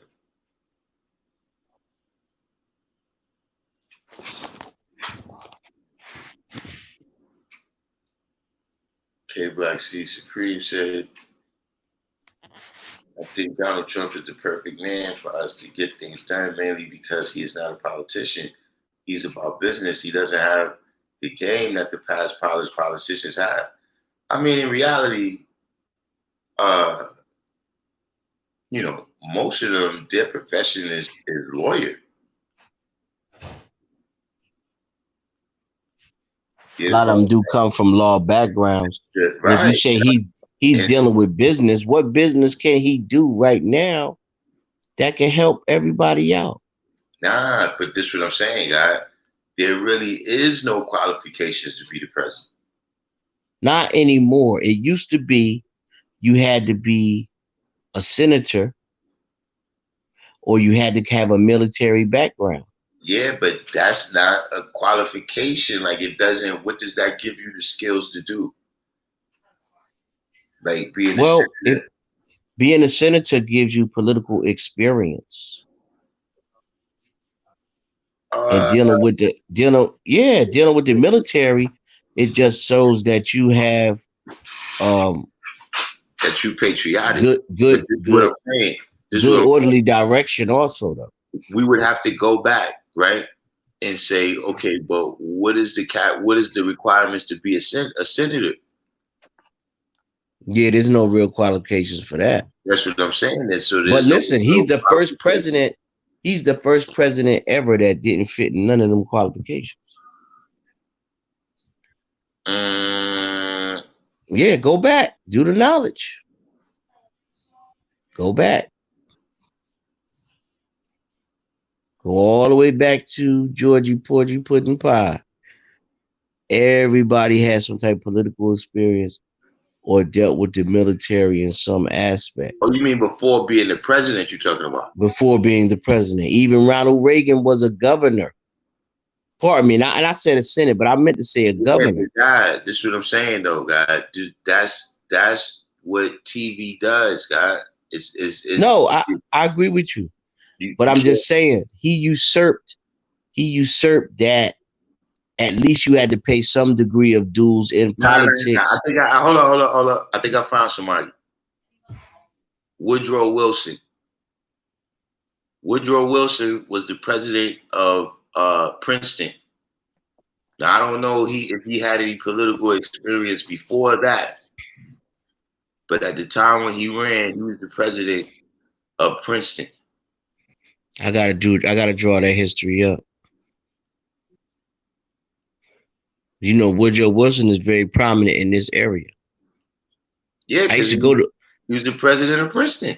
right. I used to go to Woodrow Wilson Elementary School in Trenton. Mm.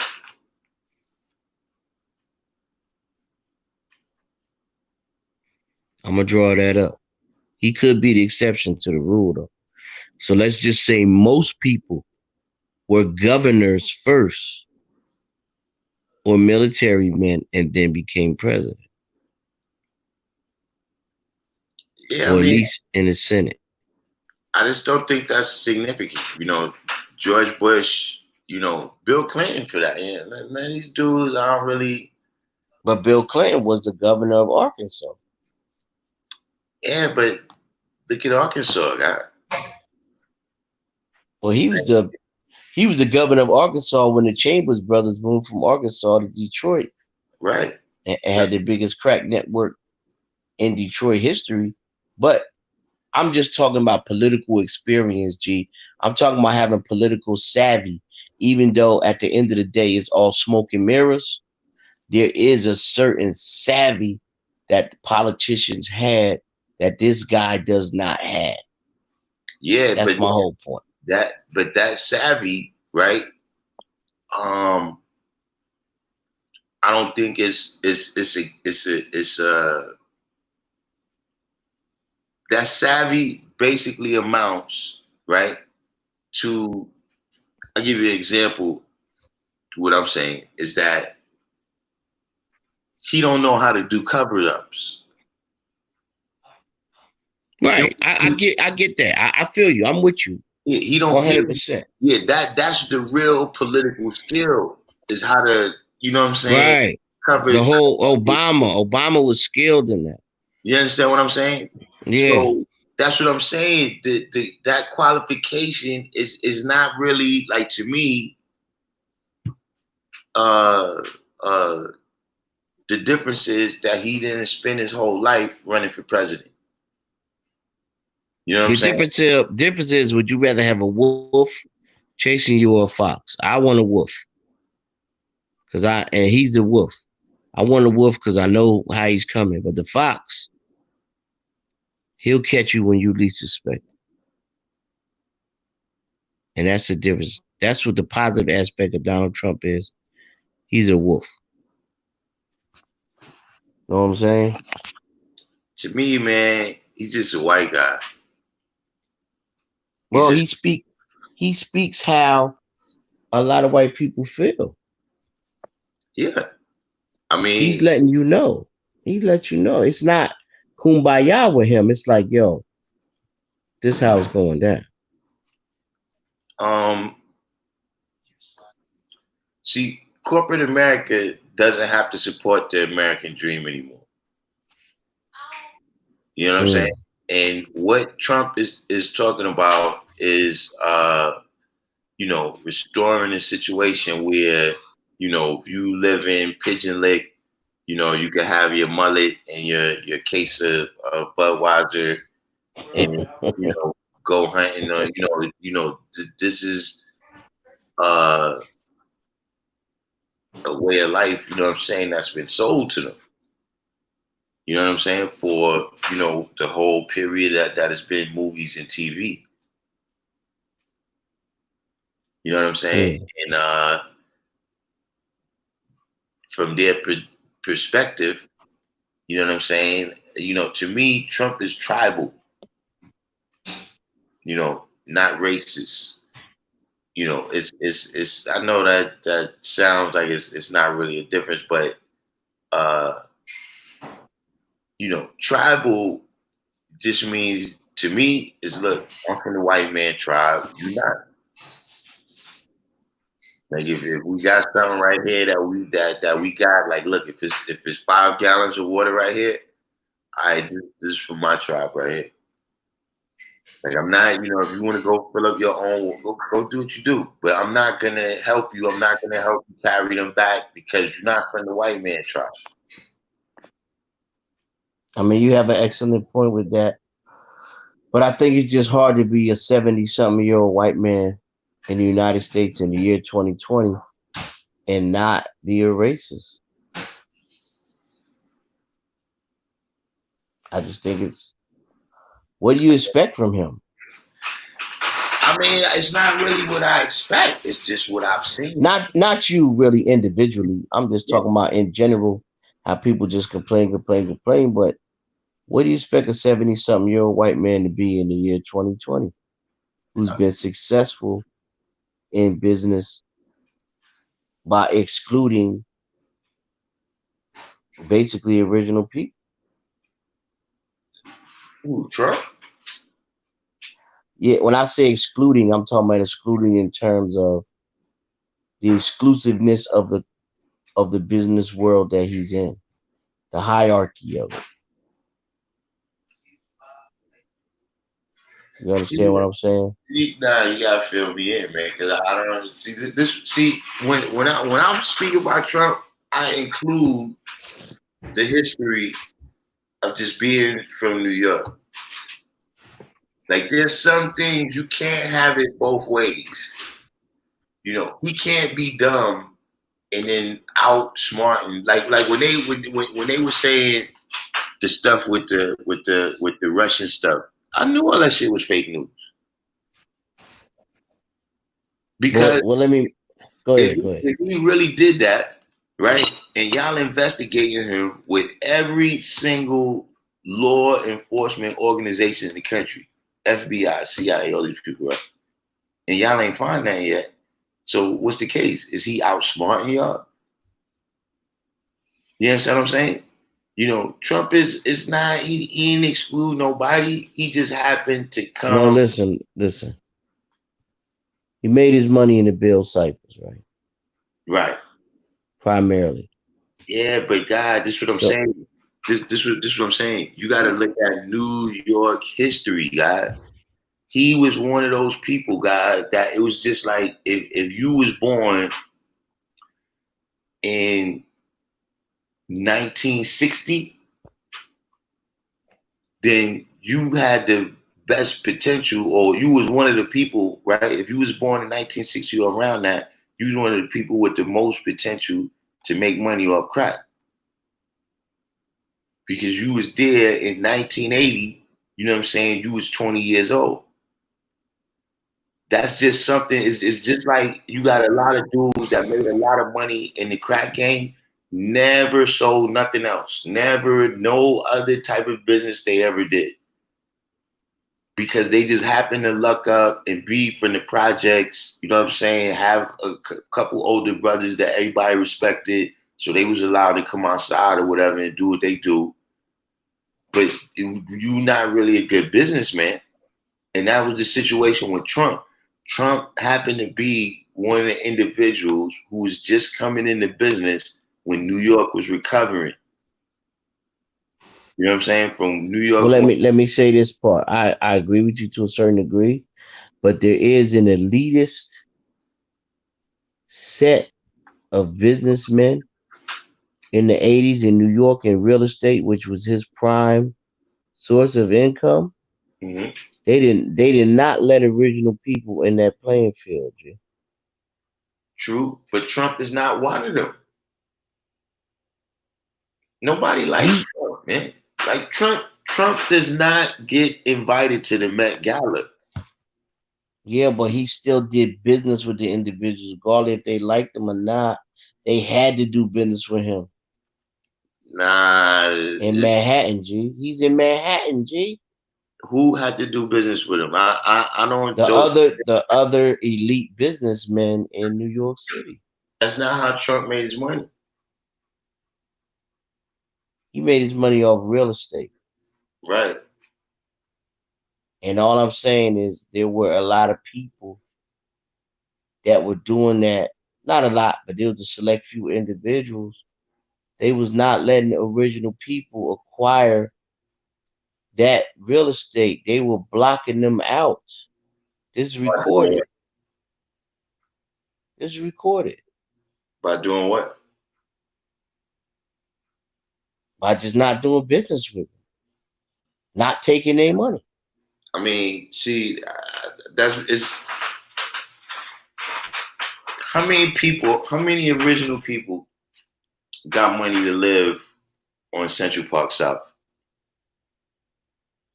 I wouldn't say a lot. That's what I'm saying. New York is controlled by economics. The city is segregated by economics. They don't have to tell you to be over here or Right, be over there. You right. understand what I'm saying? But I'm saying that's a But there were rich black people who were not allowed to enter into that elite realm of business just because they were original people. There's some brothers called the Smith brothers. They was in Harlem and they was doing their thing. They would not let them brothers downtown get none of that bread down there. They said this. what you mean? Let them downtown to do what? What aspect? Like invest in stuff like that. They wouldn't take their money, even though they were qualified to do it. What's my man, Percy Sutton? Remember Percy Sutton bought the Apollo? Right? They wasn't letting Percy Sutton acquire that type of real estate in um past 96th Street. It was segregated. Even in business, it was segregated. That's all I'm talking about.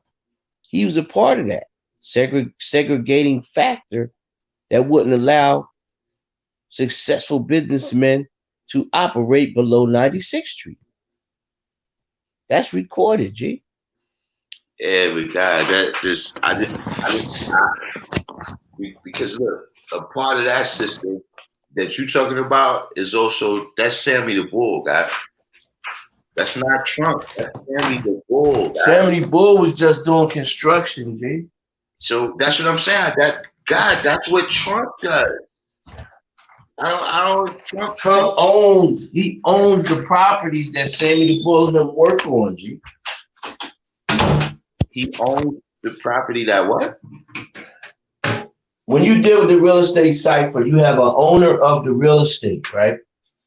And then you have people, the mob, they didn't own the real estate. They dealt with the construction phase of real estate. They locked that down.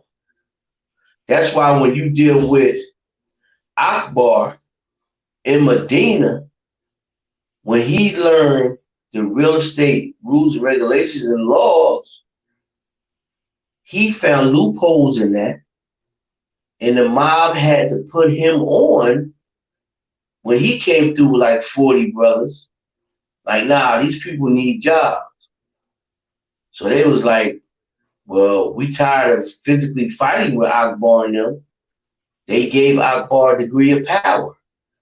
I went and seen Akbar in, I'm going to say 93, maybe 92.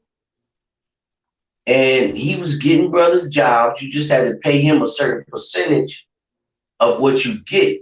So if they had a big building that was going to be built in Manhattan, it would be owned by an elite businessman.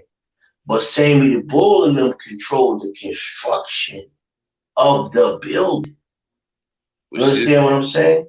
This is why I'm asking you specifically, like the Smith brothers, what did they do? Like, what did they want to invest in? They wanted to buy real estate below 96th Street. And they were through, they were just segregated against where now we're not selling to y'all. We're not giving y'all that. Period. Even if y'all got the money, even if y'all got the credit, you're not getting it. You understand what I'm saying? Yeah, but Do the God, knowledge to it. Do the knowledge to it. Just research it. God, I'm from New York. God, why can't I include my history of New You York? can. You God, can. I'm not saying nothing against that that. was the guy that exists in the bank. Did you know that the South Bronx was a term that was really invented in the 70s? No. Yeah. When they built the Cross Bronx Expressway, right? A guy at a bank said you might as well write off all the property below uh, below the Cross Bronx Expressway.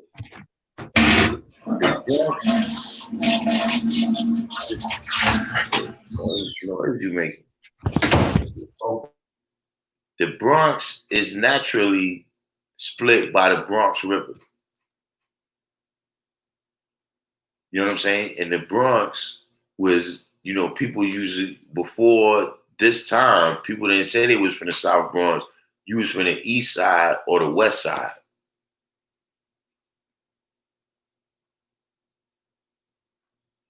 And it was when that dude said you could write off all of the property below the Cross Bronx Expressway that all of a sudden the landlords couldn't get loans for their buildings to do no repairs, the insurance they couldn't get. You know what I'm saying? So uh, it spiraled and tumbled out of control a little bit. You know what I'm saying? But I'm saying that all of these other things, I'm not like I could think of 1,000 people that was more prominent than than Trump in determining when and where people could stay. Now I do know what you're talking about. Like for instance, there was years, months, and days when Oprah Winfrey could not get an apartment in the village, in Greenwich Village.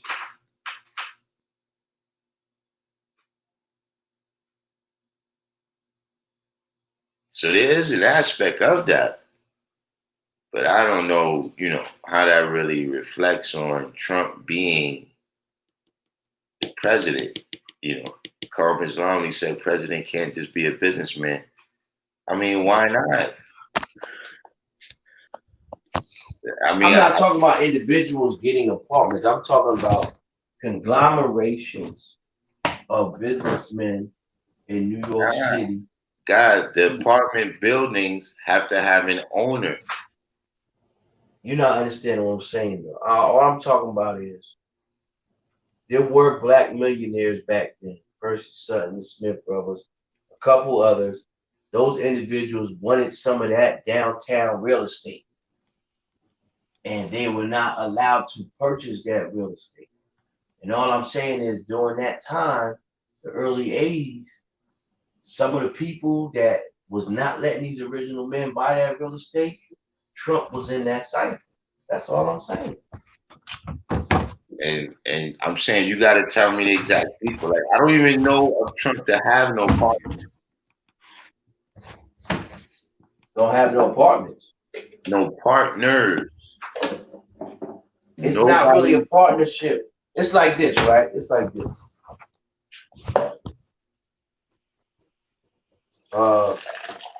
MC Shadowboxing is dope. He wants to be in Fame Lab. We know he's dope, but you can't get down with us, because you ain't from New York or New Jersey. You know what I mean? It's just like gerrymandering laws or red line districts. They did it in business too. That's all I'm saying.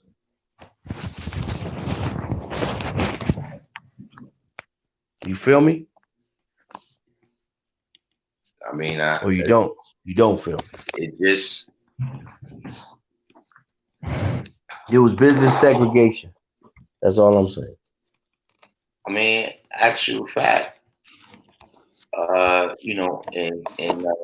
Trump benefited from that society, absolutely. But And this don't have nothing to do with him being the president. I just, I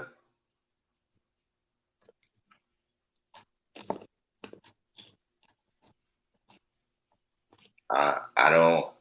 This is just not Trump's story. That I know of. You know what I'm saying? The All things right. that I know that I saw in real time and everything, what was happening. You know, because see, like I you hear talking you. about Percy Sutton. Percy Sutton ain't have money like that. He Percy Sutton one. he might have wanted to invest when he had that bank. Right. Percy Sutton had A1 credit too. A Yeah, lot of but them dudes make purchases. They don't be cash credit. I mean, they don't be cash. They be credit. yeah, I but know that cycle. yeah, but for me to give you a certain amount of credit, though, you got to show me how to, like if I give you $1 billion credit, are you gonna make $1 billion in your lifetime? It's not really about that though. It's not about $1 billion credit. And them properties in the '80s, they wasn't costing $1 billion. That I stuff mean, was built up through time. they was costing more money than Percy Seven had. Percy Seven was a millionaire. Percy Sutton was definitely a millionaire. But like I said, he had the credit, G. They boxed him in. They boxed him into Harlem. They wouldn't let him out. They wouldn't, like I said, you can't get below 96th Street. Well, what he do in Harlem? He had the bank and he owned the Apollo. Yeah, but what He about had other he had what, other real estate too though. yeah, but what about the rest of Harlem though? I don't know, Jay. He had other real estate holdings though. I know that. Yeah, but I'm saying if you got this bank, you want to do all this investment, but you want to invest downtown below 96th Street while Harlem look like this. I mean, that's his own personal choice though, Jay. Yeah, but that's why you getting kicked in your ass, man. I don't give a fuck about that shit, guy. You talk about they leaving you out. Man, everybody leaving you out of nothing, man. I mean, I see your point, but then again, if you got the money and the credit, you should be able to, according to which we know they don't go by, the United States, it's supposed to be a free enterprise. What's supposed to be a free enterprise? United States of America. Yeah, but Me, people is free to sell their stuff to who they want to. say Because that again? a lot of that stuff, a lot of that stuff, a lot of that stuff is neighborhood to neighborhood too. Like the people, the Jews, they don't sell to other people. Yeah. And Yeah, that's supposed to be against the law. That's supposed to be against the law, but they don't call them on it. I mean, that's one of those kind of silly laws in my you know, there was a lot I never understood about civil rights even as a kid. Where, understood in terms of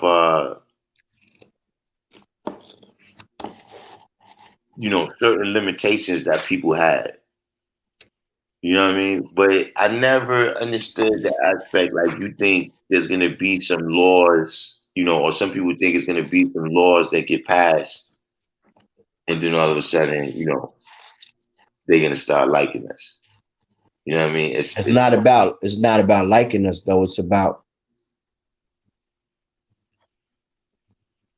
giving people opportunities to expand their reach and use their money the way they want to use it.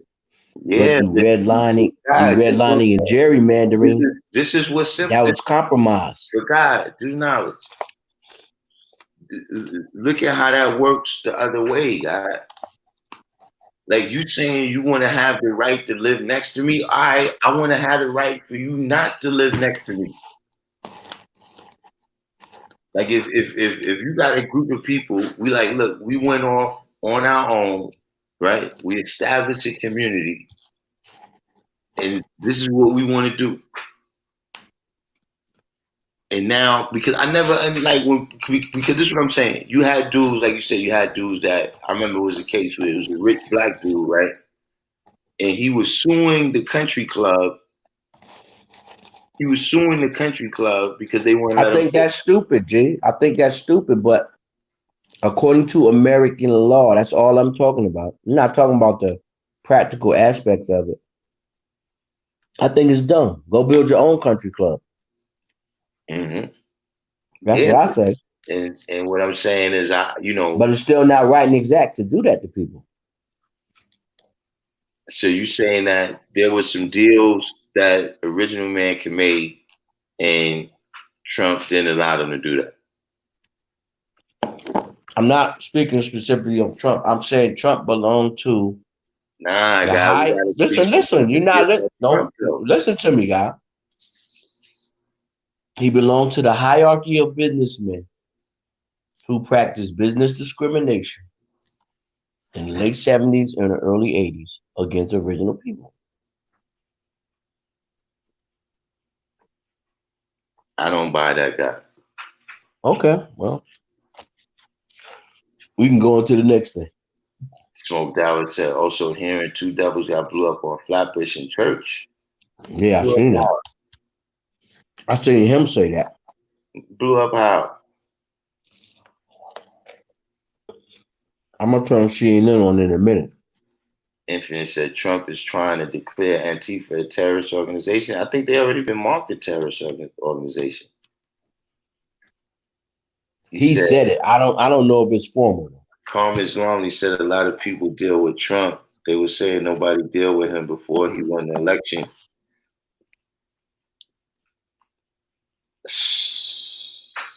I mean, I don't want to tell y'all that I know Trump personally because I don't. But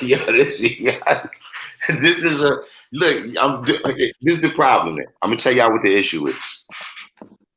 I'm too deep in the forest, so I can't see the trees.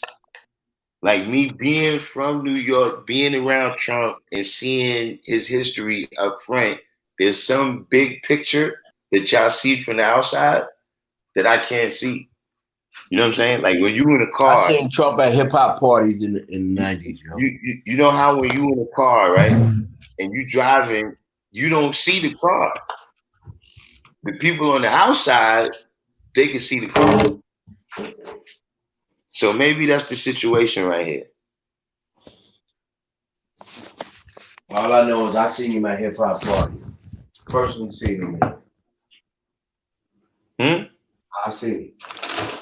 I didn't hear what you said. I seen him at hip hop parties in the '90s. Oh, all right. I Universal bear with. said he's running a corporation. The U.S. is a business, not a country. Great point. Universal Truth said Reagan was a Hollywood actor. Look at how well he was as governor and president.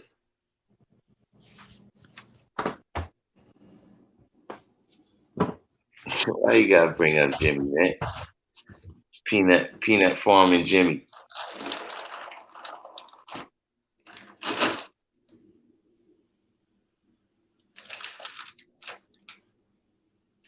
Jimmy was part of Global 2000. Real devil.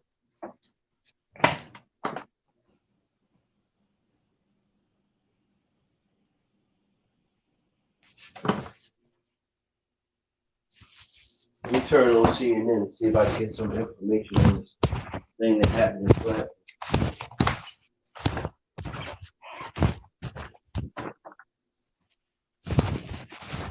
University said, oh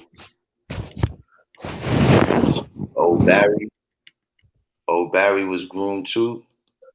Yeah, he is.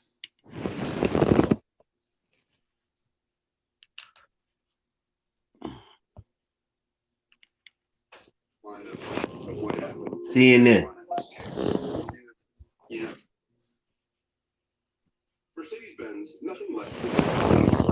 MSNBC.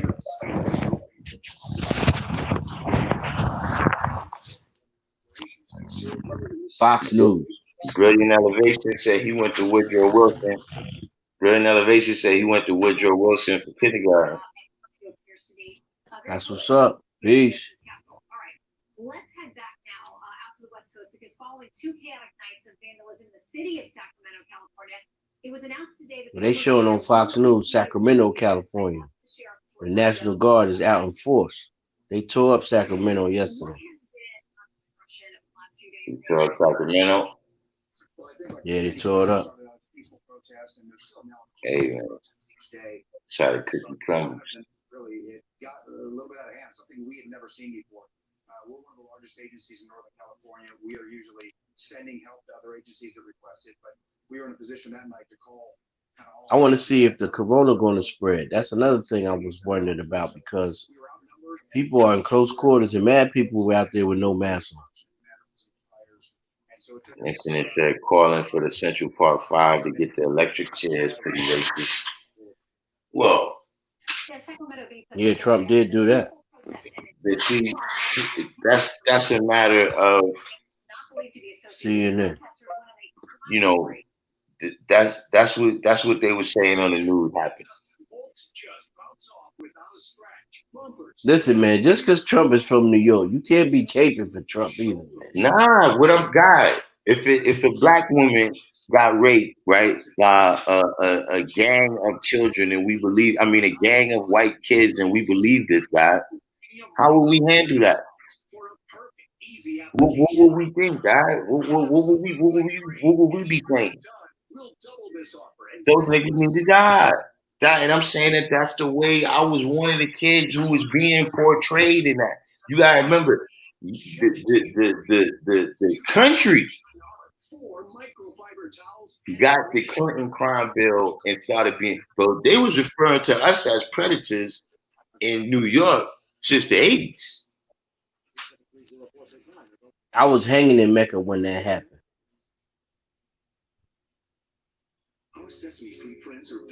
I was right there. I used to have this paper called the Black American. You remember that paper? It was like a small paper. Nah. It was like the size of the Amsterdam News. I used to get that paper sent to my arrest.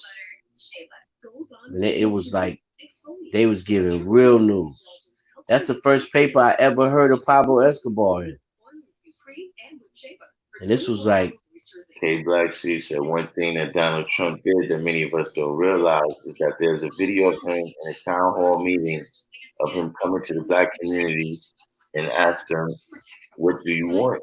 Yeah, because that's what I'm saying. Trump he travels. Like, look, we check whatever the deal. You see what I'm saying? And then you go your way, we go our way. You know, and don't come over here trying to invest in our real estate. You know. Compensation fund for victims of child sexual abuse, even if the abuse happened decades ago. Anthony said his nanny came from Germany and read him Mein Kampf as a bedtime story.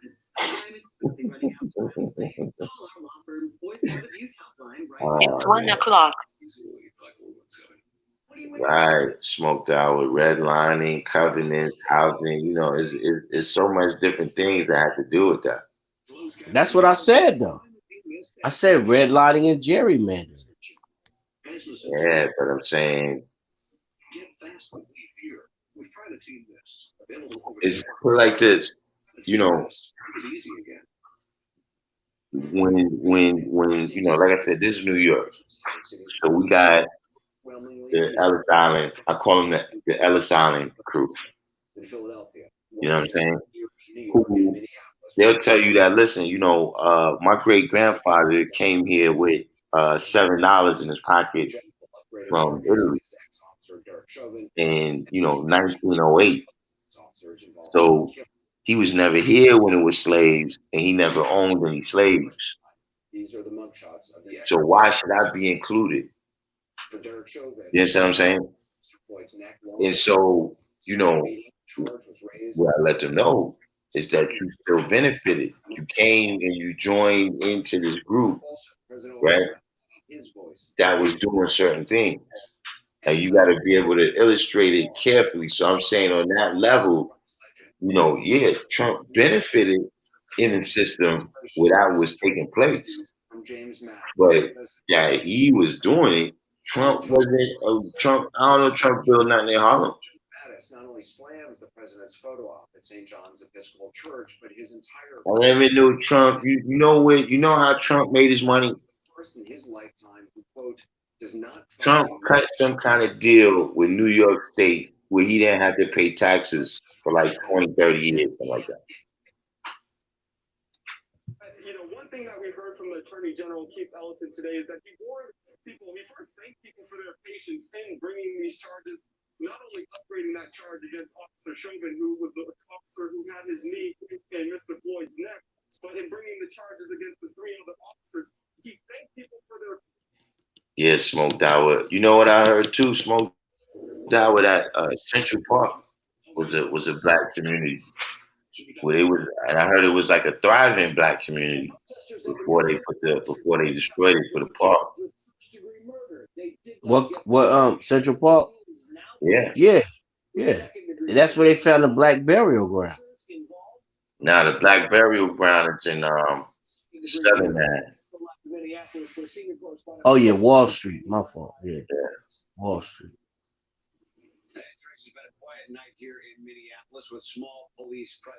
Anthony said Trump would do business with Don King and hold his fights at his casino, so he loves money, but he got no love for the original man.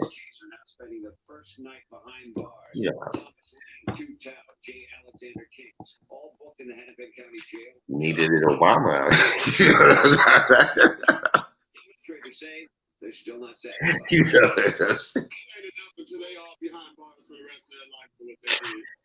Yeah. The streets is, people have to feel, and this is a situation where they're expressing themselves, they're feeling united with the community. You can't put a time limit on that. Smoke Dawah said Robert Moses and the city planners, along with the 70s austerity committee, played the biggest role in where our people are now. You know about this stuff, Smoke Dawah. You do a little bit of study. You know about Robert Moses and the 70s austerity committee. Did you know that committee was the Rothschild's bank? It's asking a lot of people, particularly people who have suffered for decades. Little city history. When the city almost went bankrupt, it was the Rothschild's bank. Smoke Dawah. It was a Felix Rohatyn. Rohatyn. He's a dude that orchestrated the loan from the Rothschild's bank. And the austerity committee was basically, they was there to cut back on things so that the loan could be repaid. They was the ones who came in and said, look, you got to close these firehouses. You can't hire no more cops and try to get the ones you got on there to retire. We're not hiring no more teachers. Class sizes start going up. And they actually, I'm not sure if they still around right now, but there's a board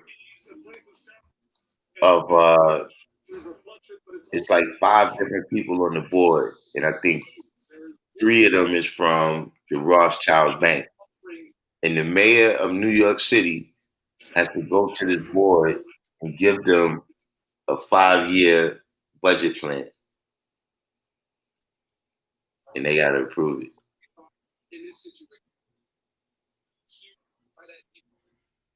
Little city history. K Black C Supreme said, Claude Anderson said, Black people should only vote for a politician if he or she agrees with our terms as to what we want and need to benefit the Black community specifically. I like listening to Claude Anderson, what he has to say. But I still think you need a financial block to make any difference. See, you know what it is? I'm going to tell you. To me, a lot of the response to Trump is emotional.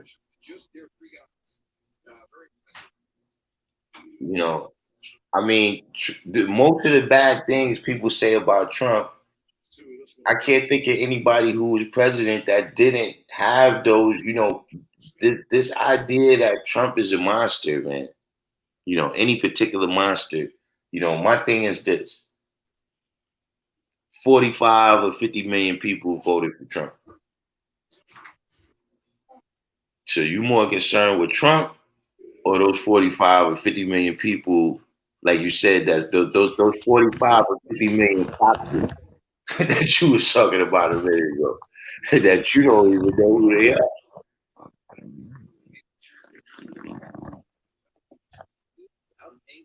Well, I think his brashness turns off people. I think anybody who sits in that seat, they really the same person. They just a puppet for the corporate world corporations, and they don't have any real power. But it's just him. I think his lack of political experience make him an easy target because he just comes off the cup with whatever he wants to say. Mm-hmm. But it's no real. All of them dudes is the same, man. You know. Now was born said Trump has a racial discrimination suit from 1973. Which Trump? That's probably your father. 73? How old was Donald Trump in 1973? He about 70 what, 5? Mm-hmm. I don't think he quite 75. Oh, let's see what his birthday is. Let's see what Google is good for.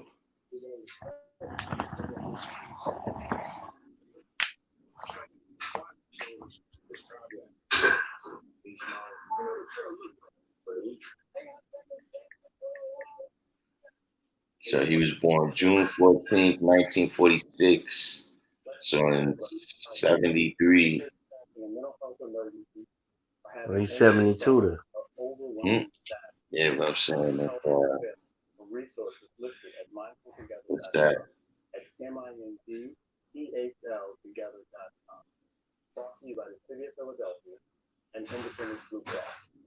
Check in with yourself, your friends, and your family, and access the free mental health resources listed at mindfultogether.com. Possible. He's been 27.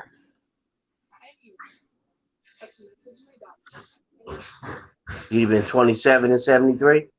Yeah. Well, it's definitely possible he could have that lawsuit there. Yeah. But, I mean, 1973. And then who was the people? Like, was there some Arabs or something? Who was the people?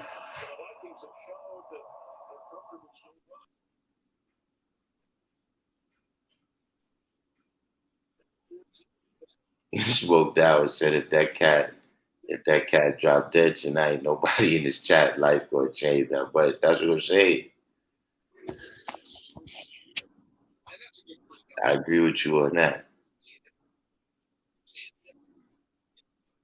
So two people got shot. And I didn't see anything about it on CNN yet. 793rd said there's a case of him not paying Mexican and black workers. Trump don't pay, son. Trump don't pay nobody, man. Ask the people in Atlantic City, man. Trump don't pay nobody. Contractors, you don't care.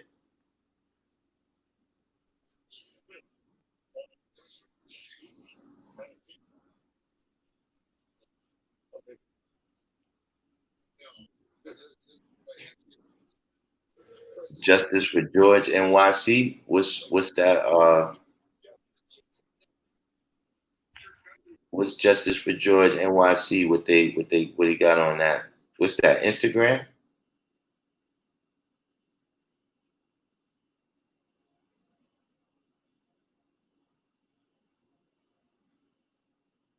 K Black C Supreme said this ain't about friendship. This is about leverage. America has always needed black people.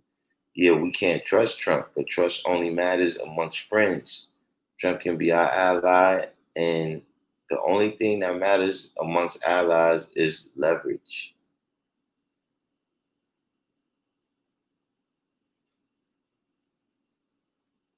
The world, Craig. The world.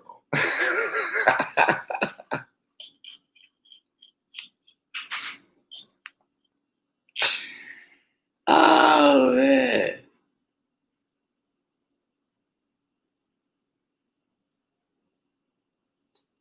10,000 cases spread in 4 days. 10,000 cases of what? The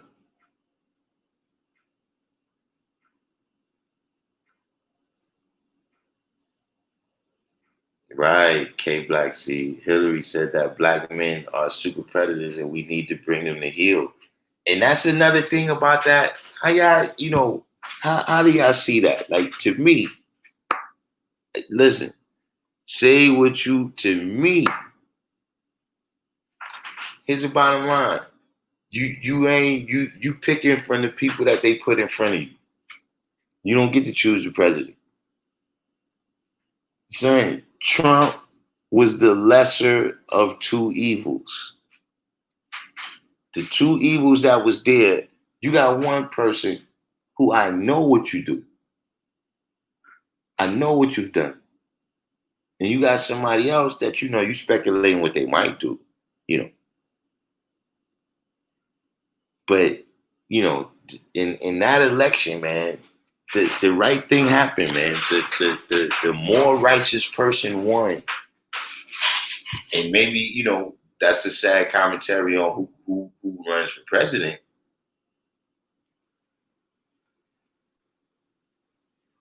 But the lesser of two evils is in the White House right now. The lesser of the two evils that was up there.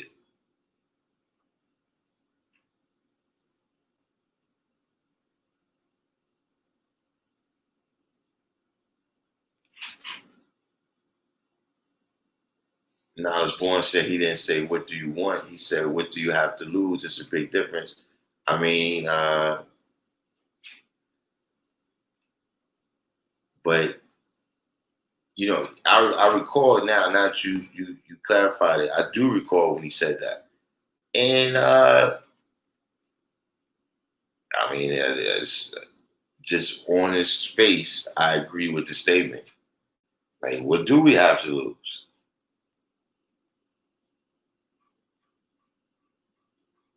Like, I think we've had a long enough sample size to know what we get from the liberals and the Democrats.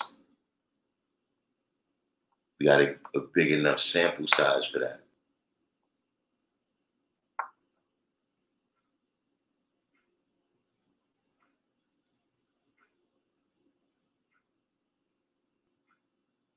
Jassim said they ran major highways through our neighborhoods up here. Yeah, that was like some kind of a tactic.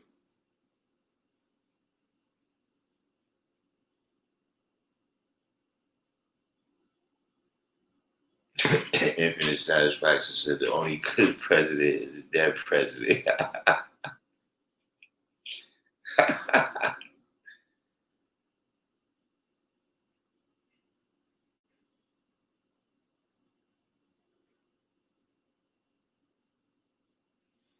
Nah, son. I mean, yeah, Trump always reports losses. That is another game that he plays. But Trump had a particular deal with the state of New York that he did not have to pay taxes for like 20 years.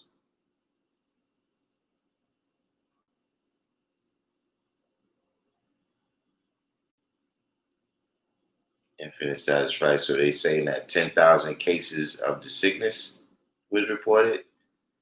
That's what I'm saying. All these other things becoming a story. You know, that's between them in the hospital. We still talking about George Floyd and Breonna Taylor, and all the rest of the brothers and sisters. I don't want to leave nobody out, but just those two is at the top of our consciousness. Or there are two other people that's at the top of our consciousness right now.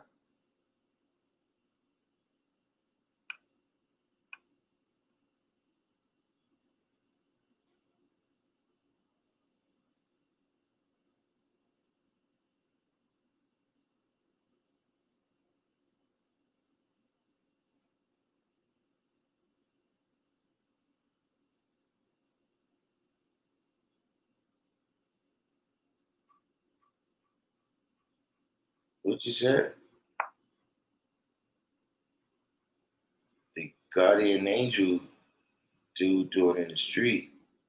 He almost lost an eye. Who? Curtis Lewa almost lost an eye? Yeah, I used to know Curtis Lewa. I used to see him up on Burnside Avenue.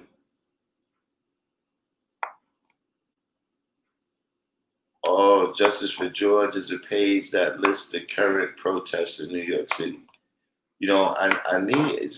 A couple people keep asking me like, "Yo, where everything is going to be at?" So I guess I gotta let them know that's the deal. A housing discrimination case. Yeah, but I'm saying with who?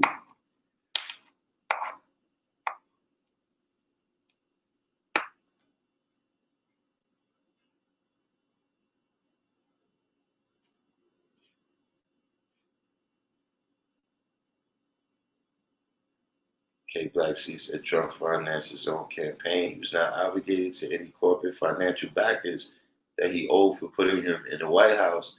That made him free. That's why the media goes so hard. Good point.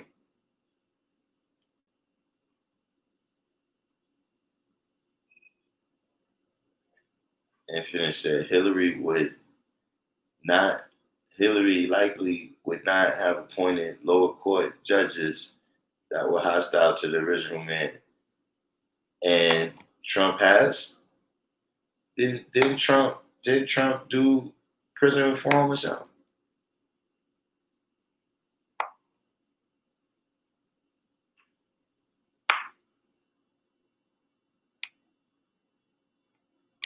It's hard to hear me say. See, that's what I'm saying. That's strictly emotional, man. Hard to hear me say that Trump is more righteous than Hillary Clinton. It's hard to hear me say that Trump is more righteous than someone who called us predators, super predators. Someone who got up and just redressed a eugenicist speech.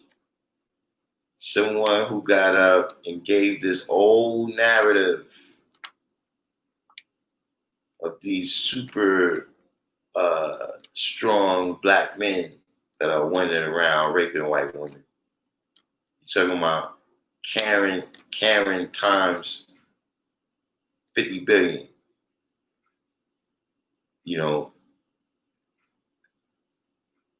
Uh, to me, it all depends on how you see Hillary.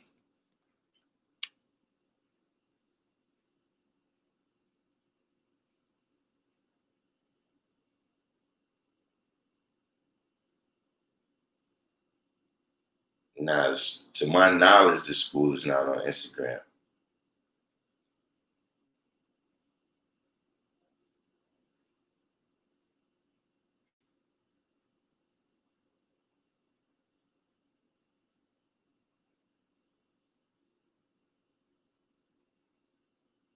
God Cyber Divine said, "You knowledge the lesser of two evils, but would Hillary Clinton have done any worse?"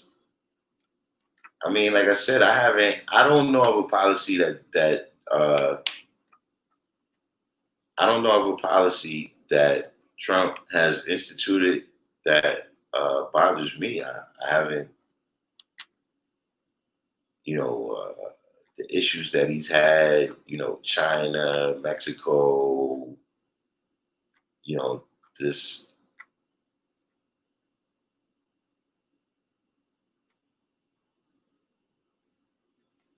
Sadiq said, "Do the knowledge to the book, A World More Concrete." It's about how they ran highways and freeways through inner cities of America, starting with Miami.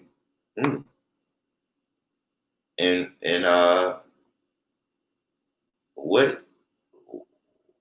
what year was that?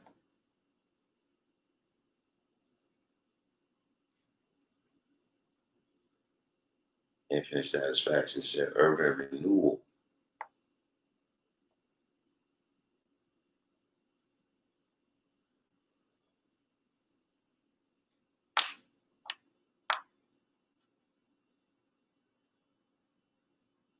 Infinite Satisfaction, urban renewal, aka get the black businesses out.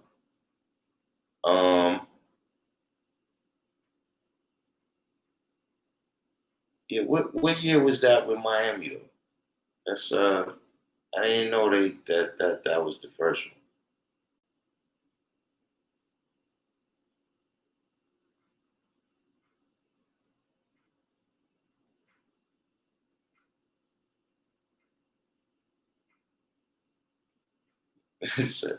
So it wasn't Curtis Lee. It was another guardian angel. Another guardian angel got beat down by a protester. Hmm.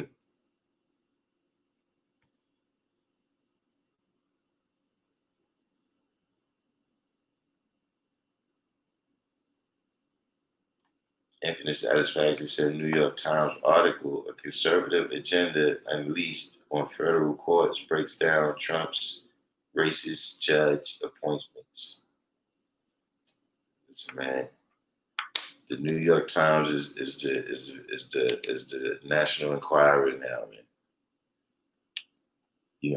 I mean, they're open enemies. The New York Times and Donald Trump, not saying that they not the paper of record and all of that, but a lot of stuff is fake news and propaganda about Trump, man.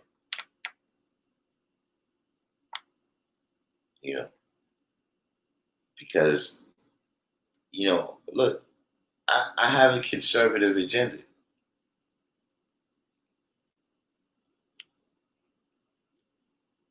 Like, what's the liberal agenda? I don't,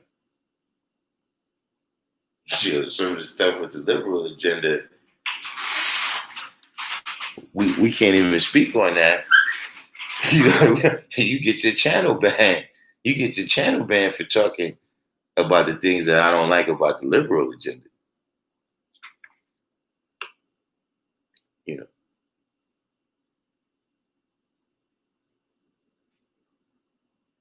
grown men want to go in the bathroom with your daughter. You might want some conservatives to put a stop to that. All in the business said Trump had to settle with the government over a fair housing discrimination suit, which he never admitted guilt to. He was sued by individuals through the government. Okay, Black Seed said Hillary actually said that Margaret Sanger is her hero and one of her biggest influences. See, now I didn't even know she said that. How about that, guy, Cypher Divine?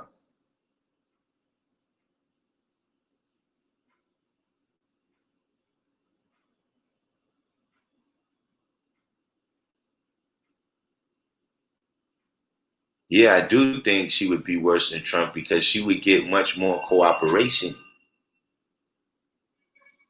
Remember, if she was in there, you got her, Chuck Schumer, and Nancy Pelosi.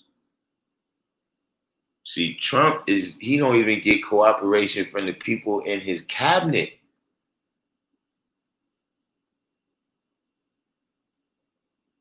But see, with Hillary, like you said, she's more politically savvy. A lot more of her stuff would have went through.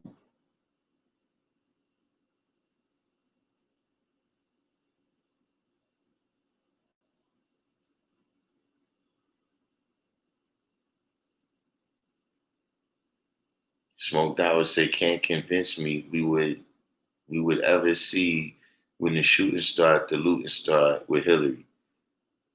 But that's because that's just not how they operate. You know what I'm saying? But you know,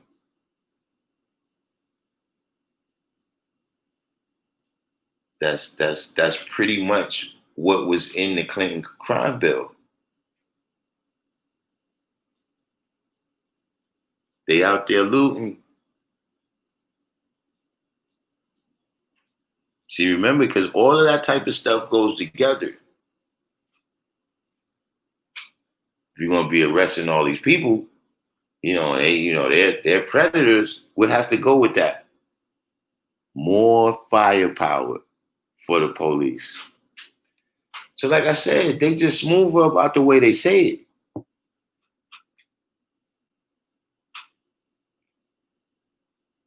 Because that's what the Clinton crime bill is.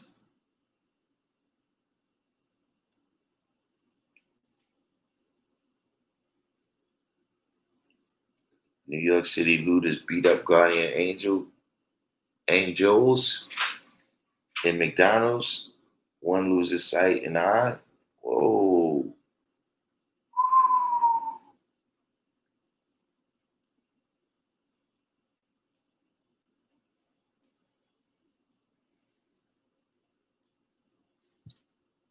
Smoke Dawg said, and we've been damn near at war on a scale pretty much his entire presidency. If it ain't Syria, it's Iran, or more recently, Venezuela. I don't think he got nothing to do with that. And we not at war in Syria or Iran. Like that was actually one of the things that they're upset at is that Trump didn't attack Syria. They claim that he allowed the Russians to win in Syria. That was one of the things that they was using to say he was uh, a Russian agent or whatever they were saying. K Black says that I actually saw a black man crying real tears with Hillary lost. That's what I'm saying, man. That's when you know that this response is, strictly emotional.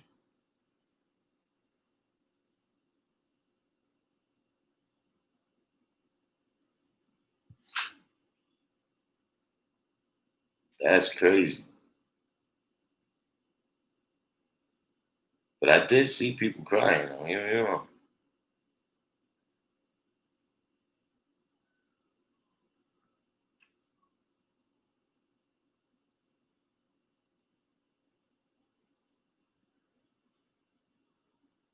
Trying to look at this here.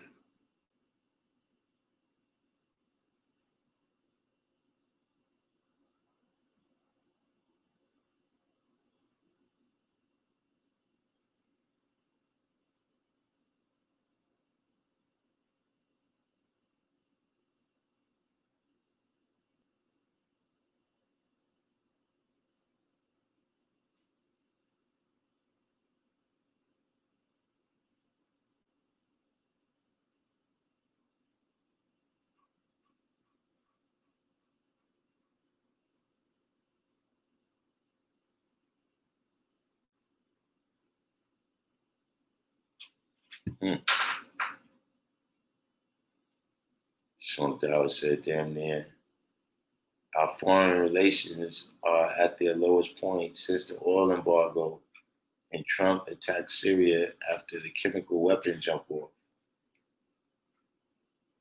And what it says, OFC, you know we attacked Iran this year. Nah, I didn't see any of that.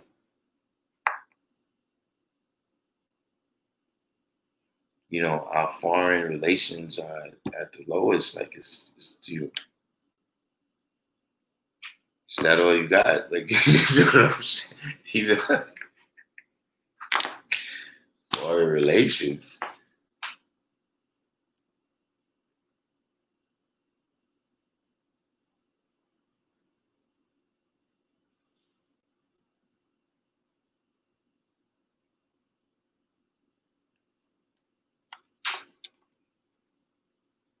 In Venezuela, we just sent 2 warships and tried to overthrow the country via proxy, and that's not even over. Okay, you think Hillary wouldn't have done that? And Hillary is what's called a war hawk. Like, are you forgetting about the Arab Spring? You forgetting about uh, what happened to Gaddafi? Trump assassinated Qasem Soleimani. Who's was it that the guy that from Egypt? No, not Egypt. Saudi Arabia.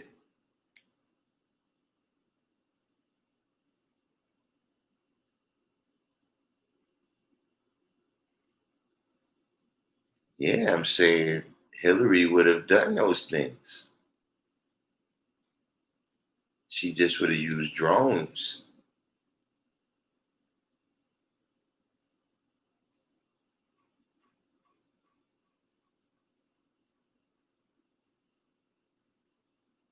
Oh yeah, I recall that. Um, I mean,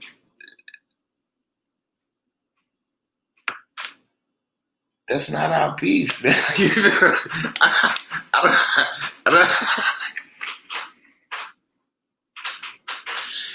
like, dude, you know, I guess according to what I don't know exactly what's the international rules he broke or whatever, but that's between him and the UN, man. You know, if Hillary was president right now, I can't say we would have warships in South America, dead Iranian second in command, and 59 Tomahawk missiles launched to Syria. Hold on, let's see if we can see a little statistics here.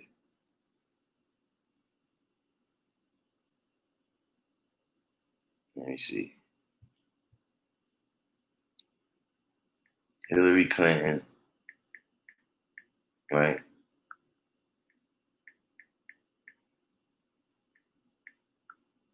Uh, Secretary of Defense.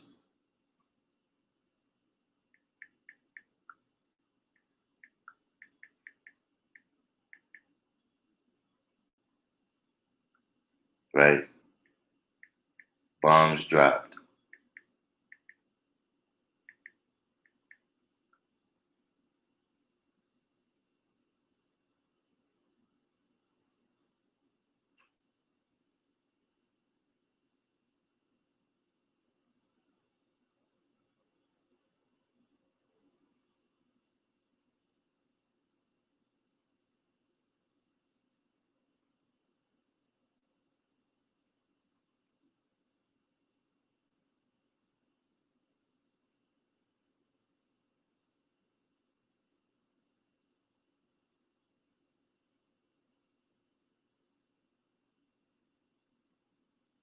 So this is a little hope this comes through.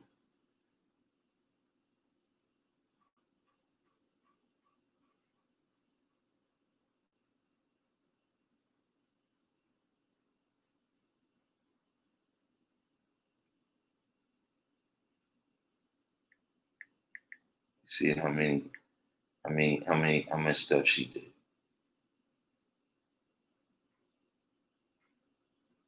Because Obama was quite vicious,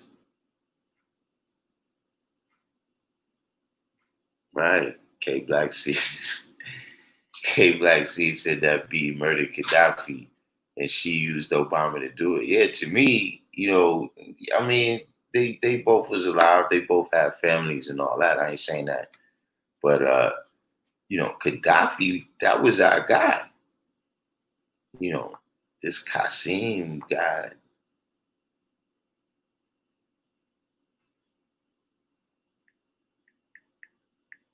That's why I knew that happened, but that's why that wasn't at the top of my.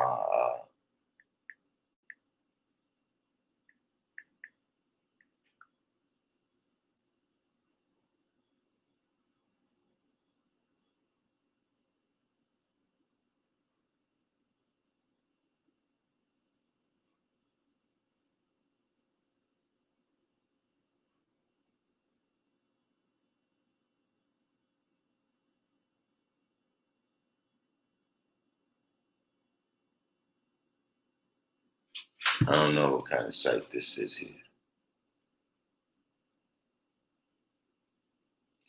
You said Gaddafi was more like Obama's baby. Hillary Clinton was the secretary. Hillary Clinton was in the room.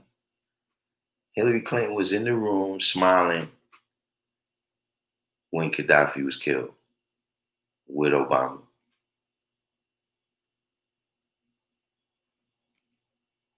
Any president who was there at that moment would have seized the opportunity, whether it was McCain or Hillary.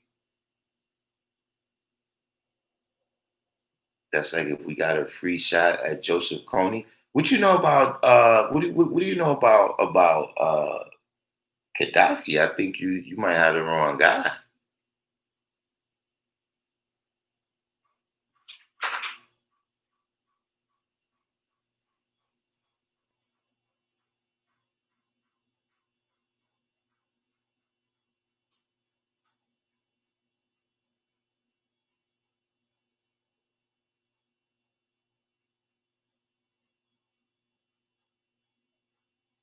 Yeah, Gaddafi. He used a lot of the profits from his oil to build up African nations. The de facto leader of Libya. Do you know that nobody got shot for Gaddafi to take over the country?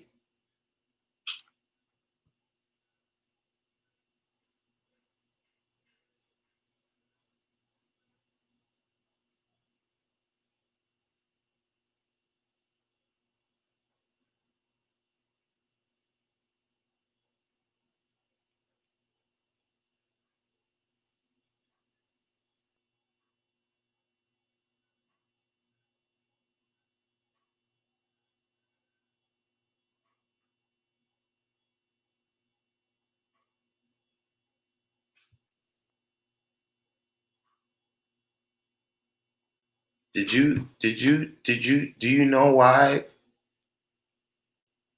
the Europeans had to get their hands dirty dealing with Gaddafi? Because they couldn't get the African Union. They couldn't get the African Union to go against him.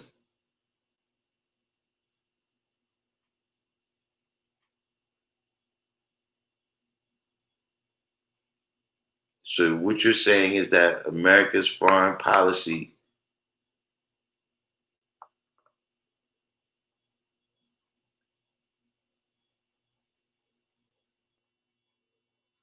okay, he tried to force Islam in Chad and Niger. And this Qasim guy from Iran, he's not trying to force no Islam.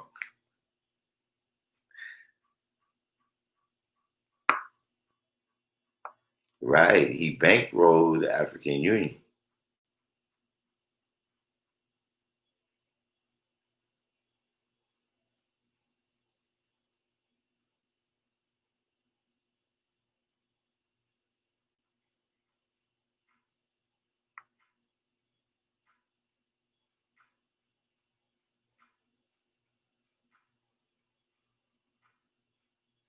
Who killed bin Laden?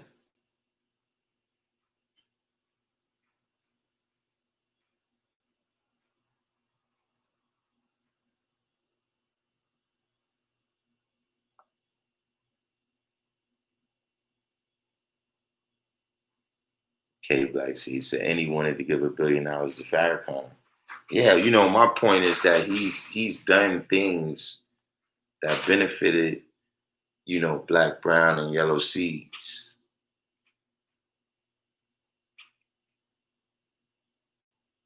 But what about the Arab Spring? What about all the green lighting? What about all the green lighting with no, I mean, who was the people who gave the order?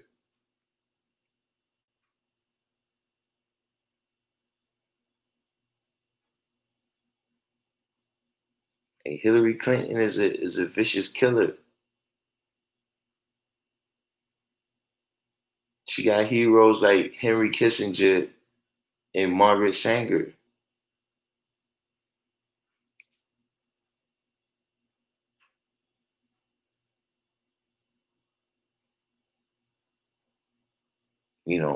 I suppose maybe the issue here is that Hillary's a loser. She's a loser, and because she's a loser, she's never been the president when these things was going on.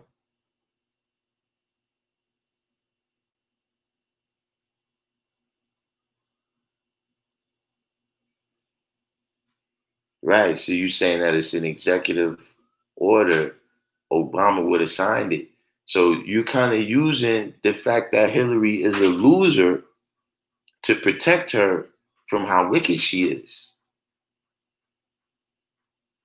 See, because she's a loser, right? Like, see, this instance, what you're talking about, Obama signed the executive order because she's a loser.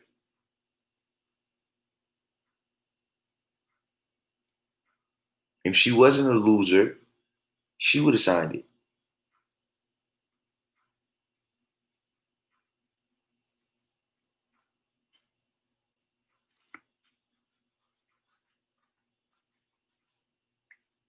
Maybe she didn't sign it, but in all of these things, she's playing a huge support role.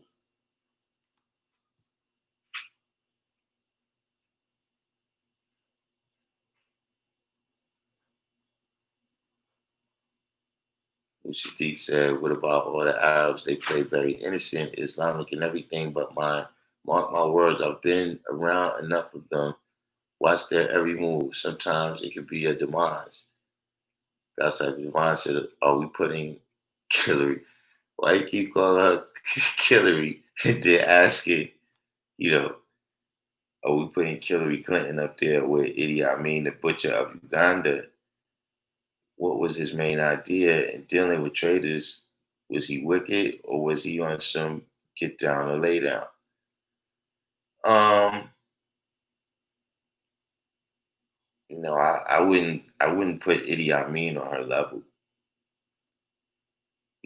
just because of the power of America as a whole. You know what I'm saying? Like Idi Amin, rather, you think he was positive or negative, he really could only affect people in Nigeria or Uganda.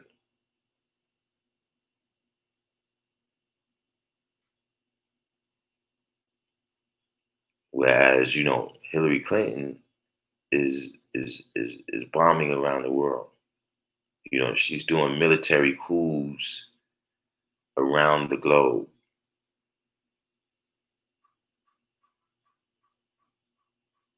Whoa.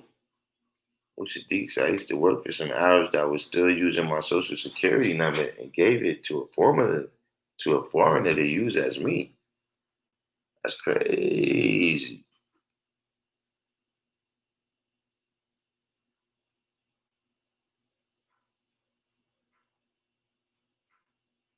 K Backseat said she didn't have the finesse that her husband had. She couldn't hide her disdain that she had for black people as well as her husband. Mm.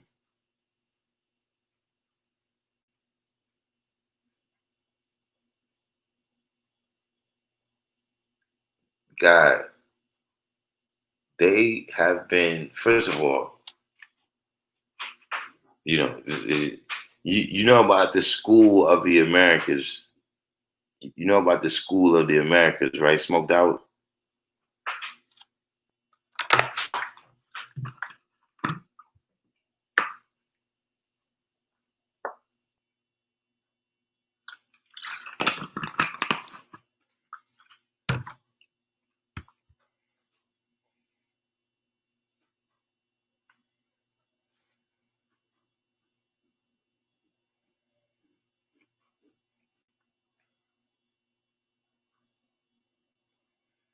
Idi Amin was the modern day Killmonger. I know you didn't see Black Panther, but when you truth, the guys who did know what I mean.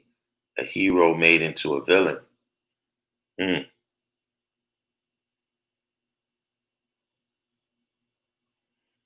Smoked out. So we've been droning the original man to death in Somalia, Yemen, and all over the world the same way, right? Um,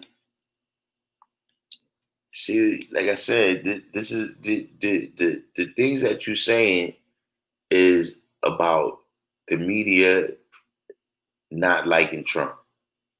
So they say things like this. The School of the Americas is basically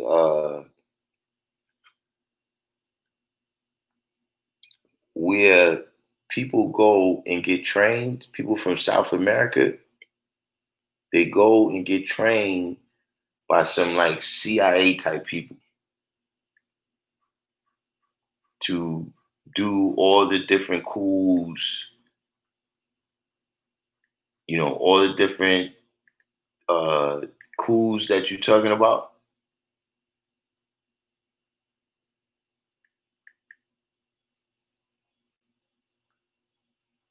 These people were trained by covert. They were trained by covert.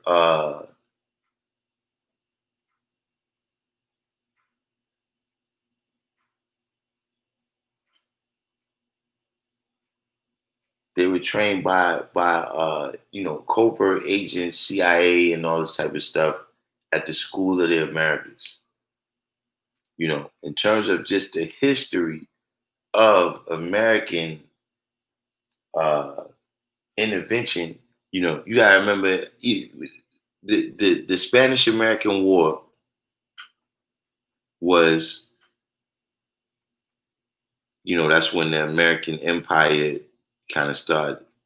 That's when they got the Philippines, Puerto Rico, and the Cubans. What it was the Cubans had helped the Americans. Like they was very uh, they was very instrumental in America winning the war. So that's why they let the Cubans have Cuba at that time. You know what I'm saying? But intervention into other countries is just one of those things where you saying that, but and then even the way something is portrayed, they see the Arab Spring is portrayed as something good, but what the Arab Spring was Hillary Clinton doing coups all over the Middle East.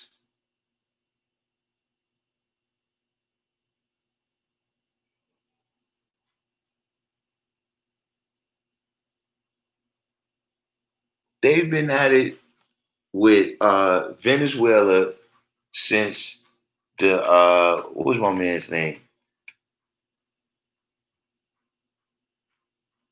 Not this guy. This is Maduro. Who's the guy that was before him?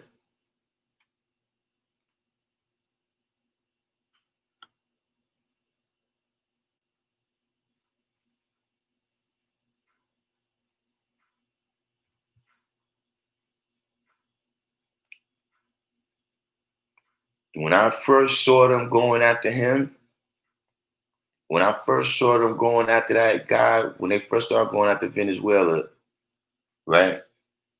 They made a deal. Like right now, the dollar Chavez, that's his name, peace, Chavez. They first started trying to get Chavez out of there at least in the early 2000s, late 1990s. Right. Hugo Chavez.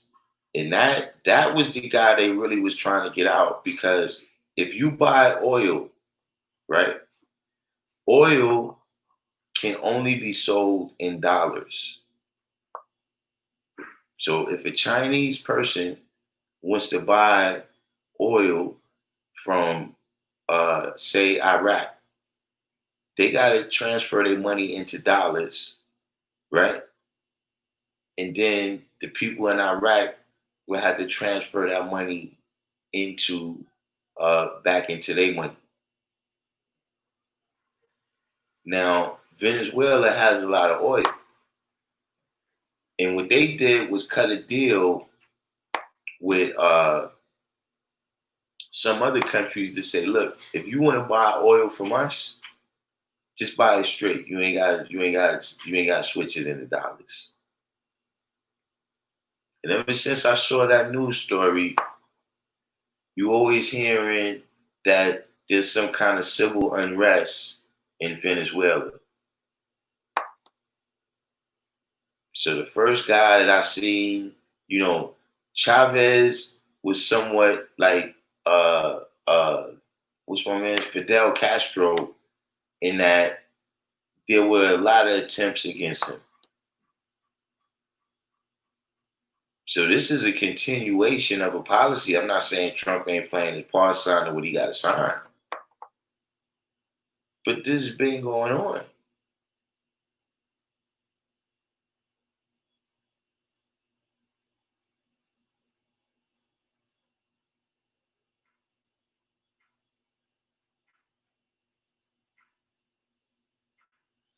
Trump on video saying Baghdadi died like a coward.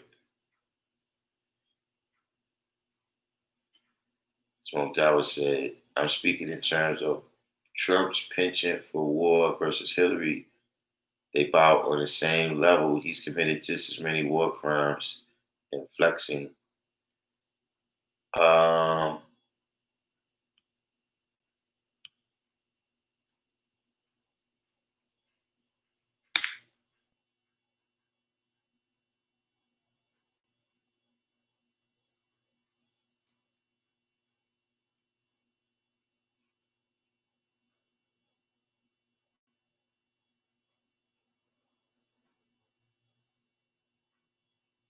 yeah, I don't. I guess I'm not paying attention to the news, Smoked Hour, because I haven't seen Trump really committing to too much wars. Trump is what you call isolationist. Like that's actually been one of the complaints against Trump, is that he hasn't been engaging. He hasn't been engaging in this war thing.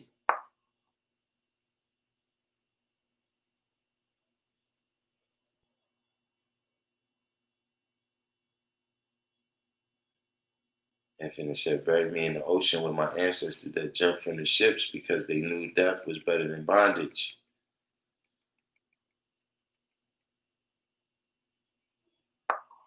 Smoke Dollar said, or the Arab Spring for that matter, since we was going against the Muslim Brotherhood before the Arab Spring.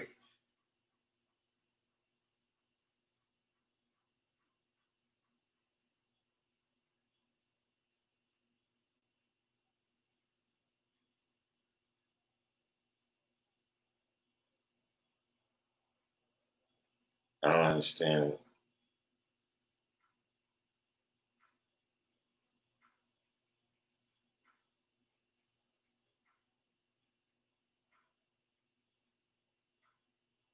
I don't understand what you saying here about the Arab Spring.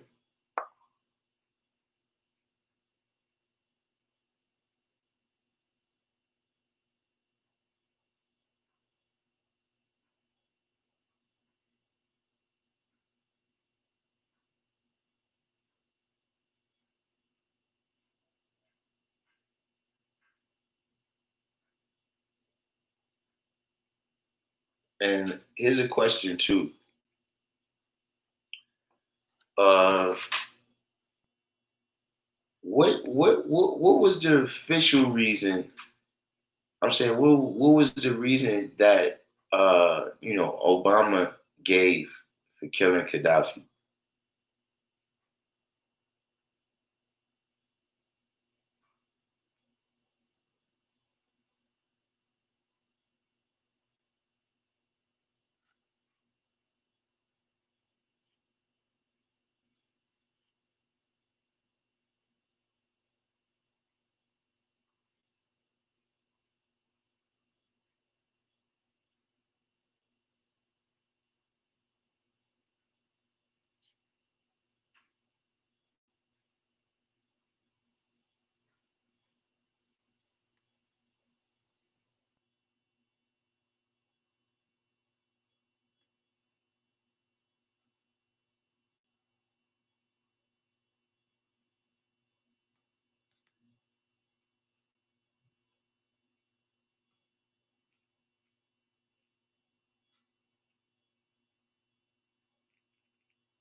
His people wanted him out, so we had to free those Libyans. Now, so this, this may not be significant. So, but what I'm saying is, we didn't have no smoke with Gaddafi. Gaddafi ain't had no smoke with us. I don't have no dog in that fight. But them and the government and the Iranian government, they don't get along.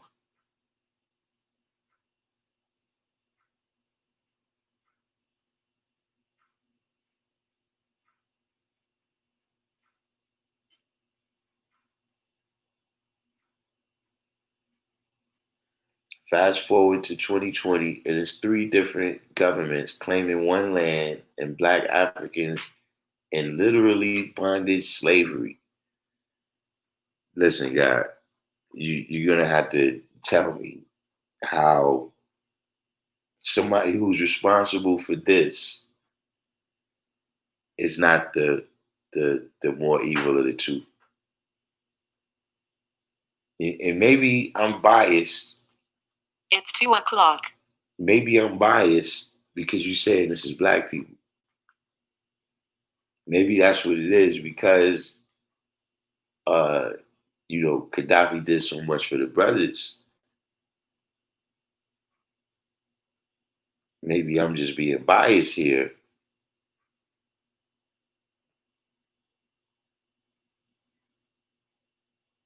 but the people responsible for that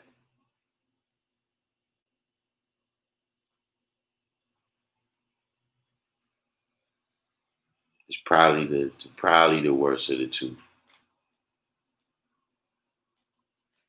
Jassim said they probably killed Gaddafi for two main reasons: the '60s and his plans to end the petrodollar. What do you mean the 1960s? We've been on Gaddafi since the Pan Am bombing. I think they might have been on Gaddafi before then.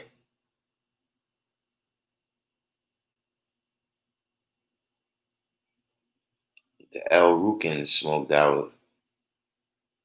That was the El Rukns.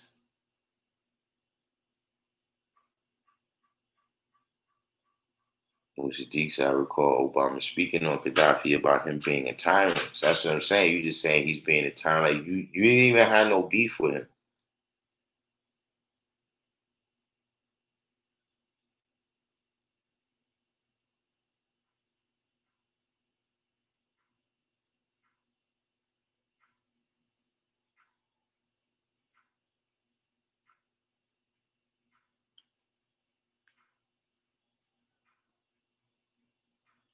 God Cypher Devon said we dealing with what's called revisionist history. How do we move forward and break that perpetual cipher?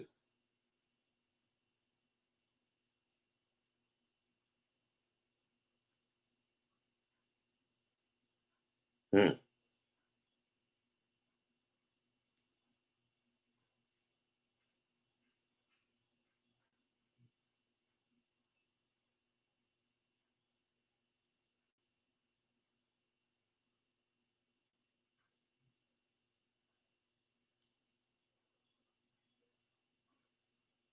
Wait, when? I can't recall what it is. When I say we, about what?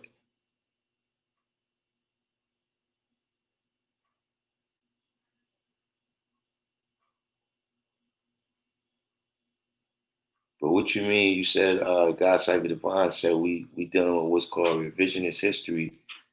As far as what history has been revised.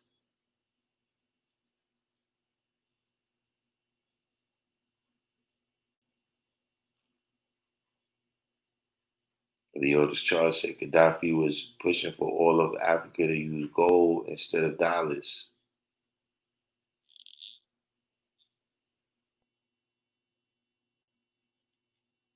Oh, when I say we didn't have beef, uh, well, really, that was kind of me speaking in a as if I was Obama.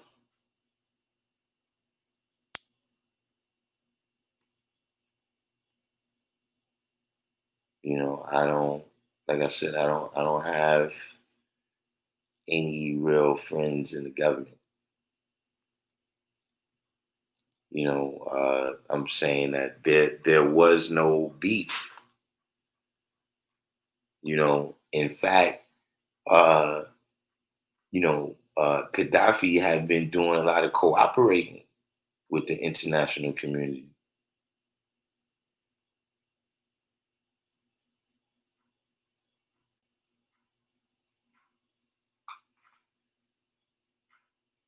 Like there was no beef. I'm just saying that there's smoke being spoken back and forth between Iran and America all the time. I'm just saying this. You don't think that's like a little bit different there?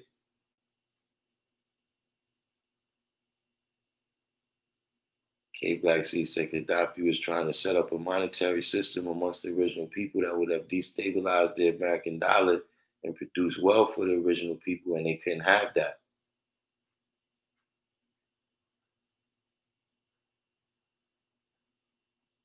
Who's Al Baghdadi?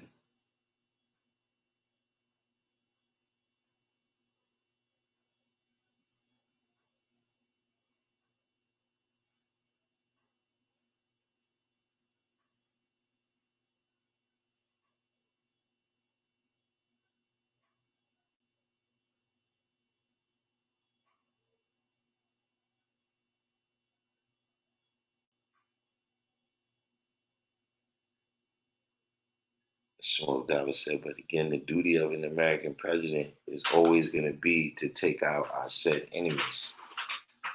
Yeah, which one was Al Baghdadi again? Um, nah, they had smoke with ISIS smoked out. America, you know, uh, has in fact that smoke started with Obama because remember Obama never said ISIS. He used to always say ISIL. So really, that was Trump finishing off Obama and Hillary's business. No, no, no, no, no. ISIS kills American soldiers. You can't say it's the same thing as somebody in their own country saying that I'm gonna sell my stuff for the price I wanted to sell it for. What Bush?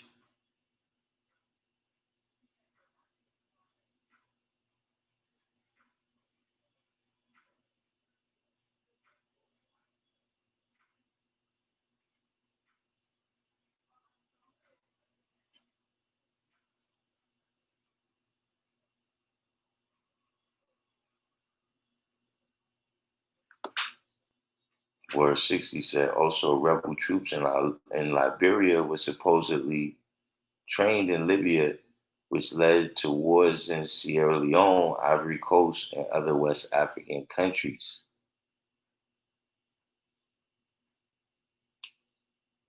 Gaddafi was finishing off Bush business. Gaddafi killed Americans on the Pan Am bombing, tried to spur domestic terrorism. Um,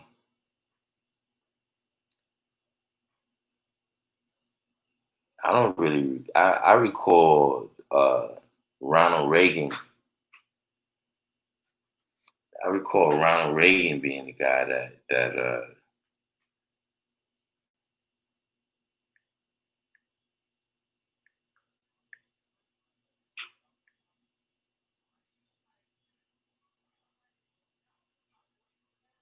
yeah, that was 19. I guess yeah, that was at the very end. That would have been at the very end of Reagan going into Bush.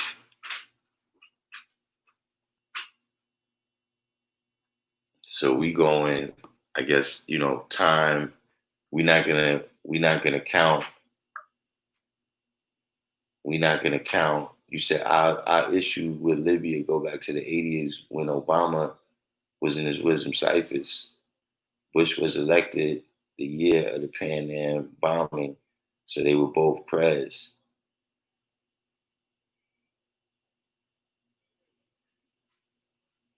Okay, Black Sea Supreme. What's BS? No, but Smoked Out. What you leaving out is all the reparations. What you leaving out is all the reparations that uh Gaddafi made for that though. See, like right now, if they just went and dropped a bomb on Germany, or if they just went and dropped a bomb on Japan, like yeah, they had that smoke. And then you did your embargoes and all of that. You know, she made whatever payments, restitutions to the family. What about that part? You telling me that this thing that happened 40 years ago is somehow equivalent to that's shooting active shooters that's shooting at American soldiers right now?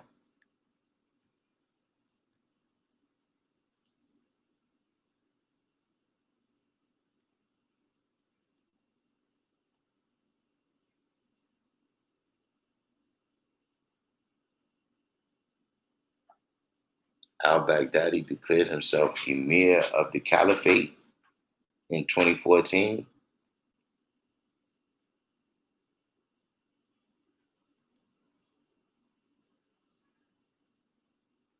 Yeah, Gaddafi's been around. He was in the military in the 60s though. I think he took over Libya in 71, 72, 73.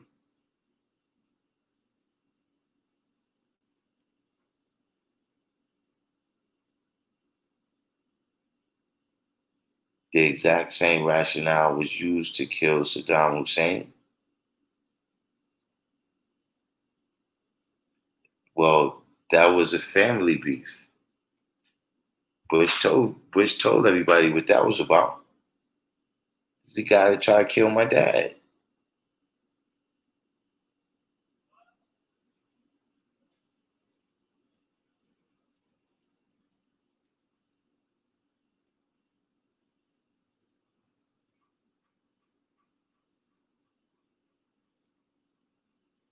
Mr. Green one says, sidebar for those who are into films like Spook They Upset by the Door. If you haven't already, you got to see this 1975 joint titled The Black Gestapo.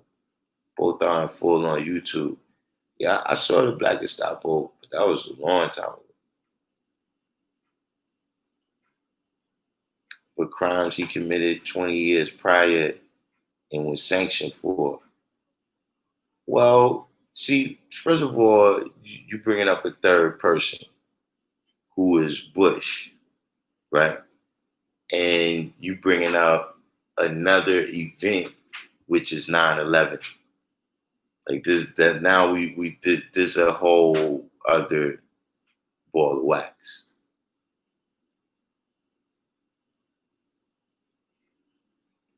I'm talking about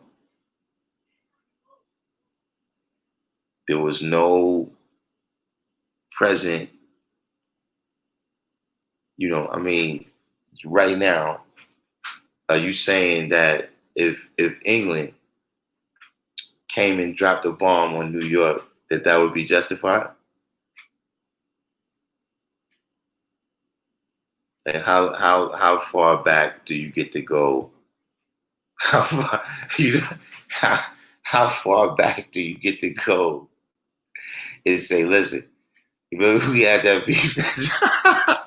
Yeah, I bet you Smoked Out is one of them people.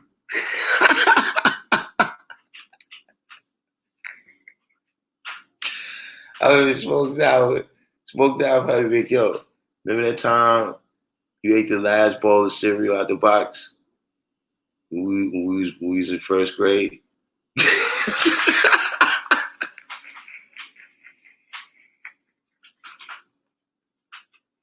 Yeah.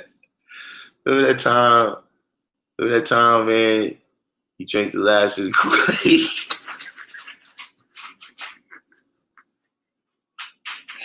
back, back, back in like 2008. Yeah. Payback.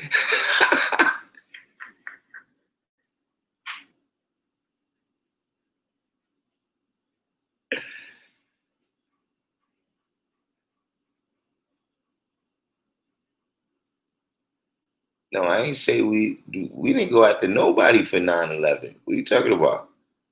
9/11 was an excuse that was used for certain things. And I'm saying that once something is tied to 9/11, you can't use the same, that's a unique situation.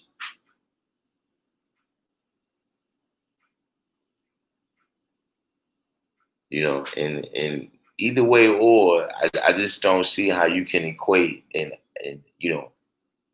active situation with a situation from 20 years ago. That, listen, all those people, families got money, Pan Am got money, America got money, England got money. You know, they already put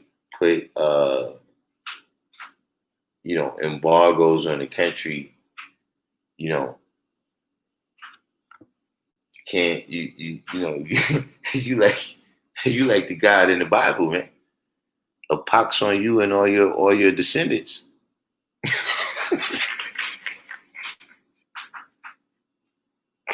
you put you put a pox on you and all your descendants, man. Man. Yeah, so that's how you is like Rikers Island. And so that really holds a grudge, right? K Black C said they used that 9/11 stuff to get the backing of the American public to go after Saddam Hussein. If everybody don't know that by now, right? That's what I'm saying. That all of that was all a smoke screen that had a whole other phenomenon.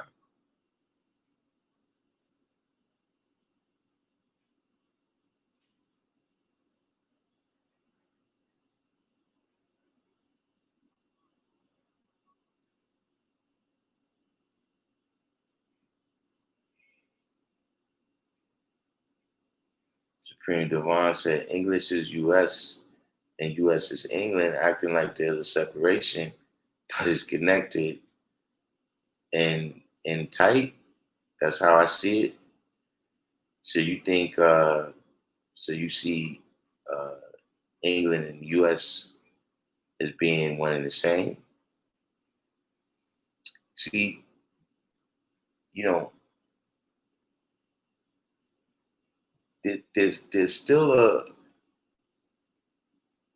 an aspect of who gets the big bank and who gets the little bank.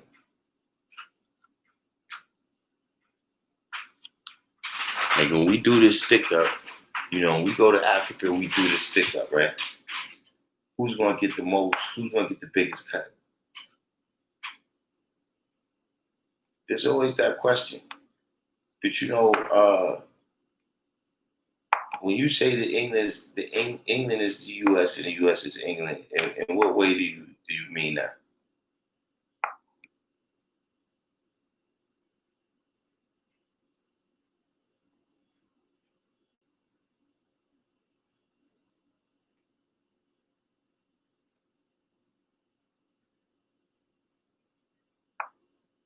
Smoked Out said, all right, the excuse, because we could then say we killed Gaddafi because his present threat to the USA, which was the gold standard. All right.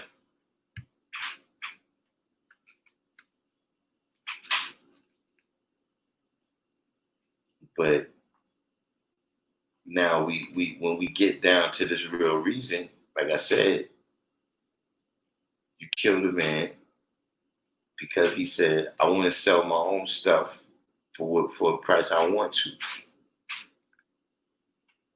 I'm just saying that the people who would do that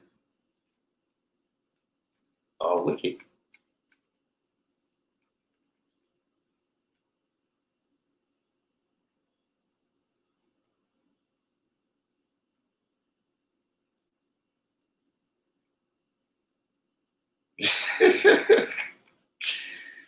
Guys, I said I recall eating the last bit of Captain Crunch or all the milk. My older brother punched me in my face before he went to school because he didn't have no breakfast.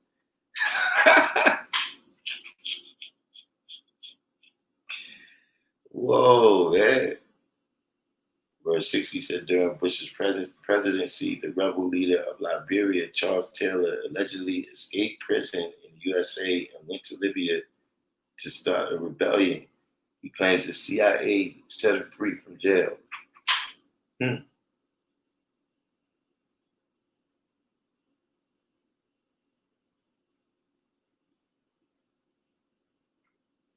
said England is mommy and daddy?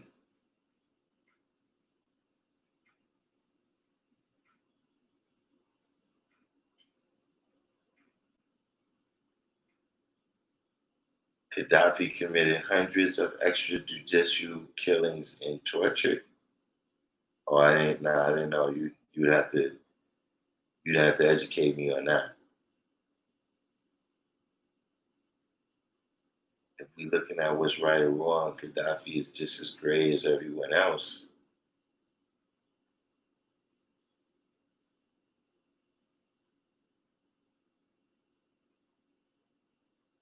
Yeah,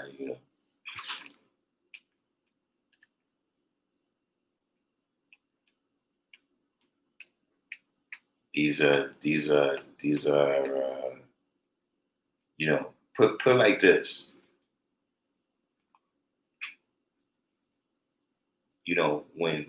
When they gotta lie about why they killed you,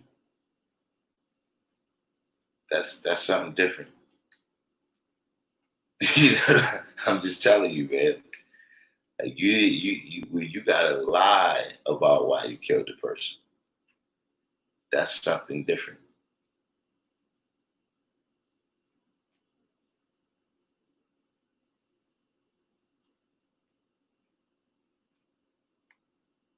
No. Are you forgetting the whole thing that happened in Libya at the embassy and everything?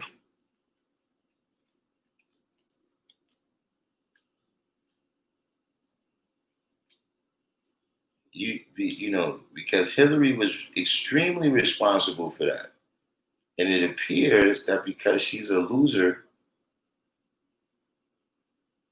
she gets off the hook. I'm not understanding. So what you think about Henry Kissinger? What do you think about Henry Kissinger? Is he a nice guy?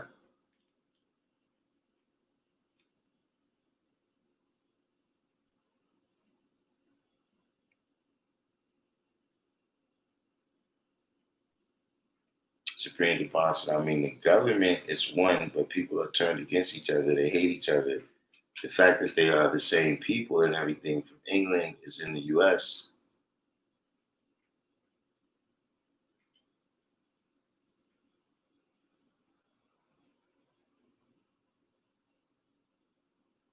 Well, nah, smoked out. They didn't have to lie about why they killed al-Baghdadi. Hey, dude, you the leader of the crew that we got smoke with. So we killed you.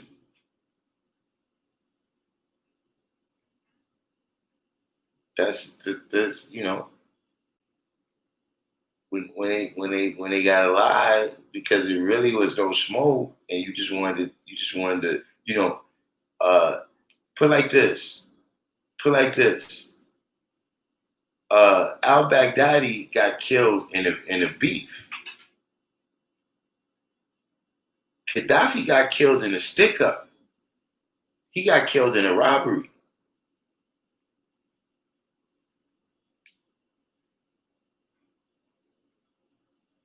Those are two different things. Smoked out.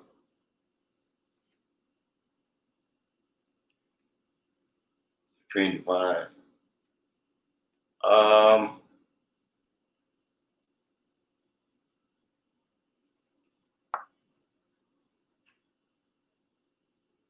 Well, Supreme Divine, what do you think about the the idea that the the 19th century was the British century and the 20th century was the American century, and you know all of the meaning that's behind that.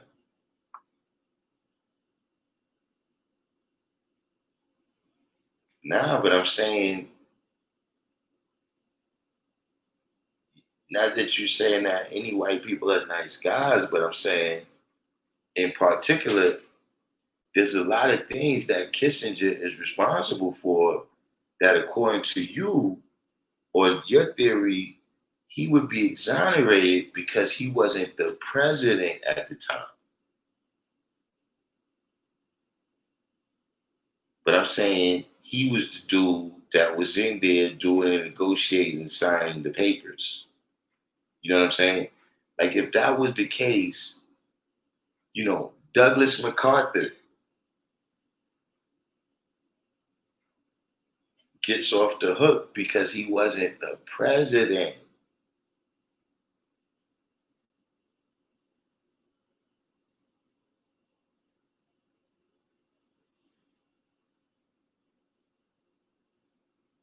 Gaddafi was killed in a civil. Hold up. Wait a minute. Wait a minute now. Now you start talking circles. A minute ago, you said that Gaddafi was killed because he wanted to establish the gold standard. And now you're saying he got killed in a civil uprising. Now, what I'm saying is he got killed over his money.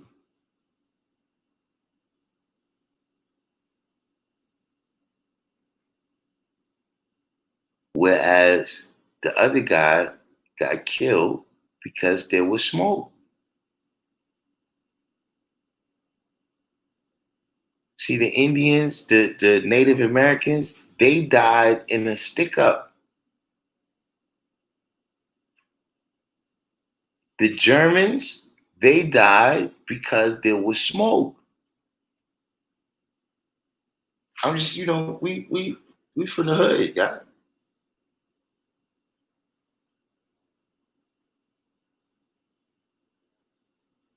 So, you know, yeah, I'm simplifying it a little bit, but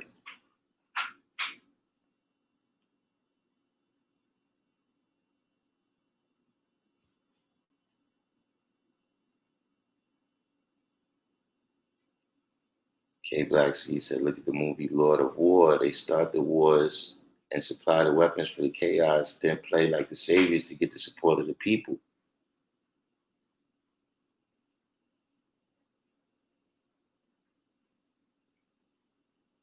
Yeah, you're exonerating Hillary.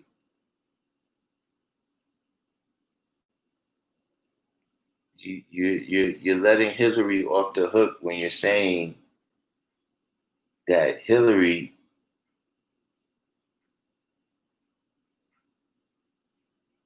who signed off, who sat in the room and smiled.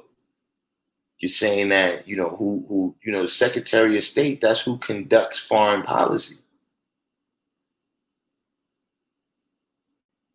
So you're saying that the person who conducted the foreign policy, the person who called the shot, because she wasn't the president, that you can't affiliate those things with her.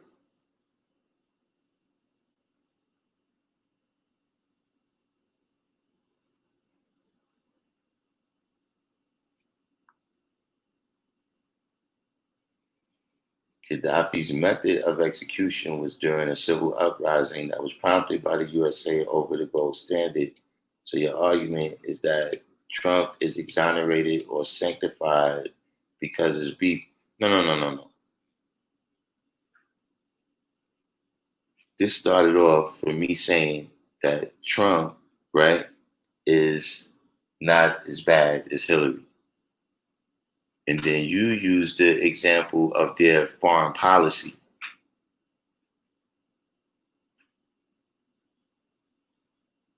Now at some point I brought up that she killed Gaddafi. And then you brought up Qasem from Iran, and you brought up al-Baghdadi from ISIS. And then I was just pointing out that these are two different situations because the two people you named, there's an active beef with them.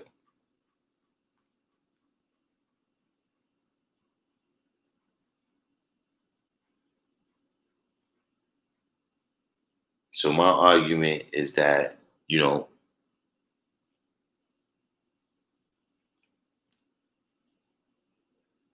they have a Geneva Convention. You know what I'm saying? Meaning, look, they realize that that's something that they do. They fight. And they got rules to that engagement and everything. So, if you engage in what you engage in, you participate and you participating.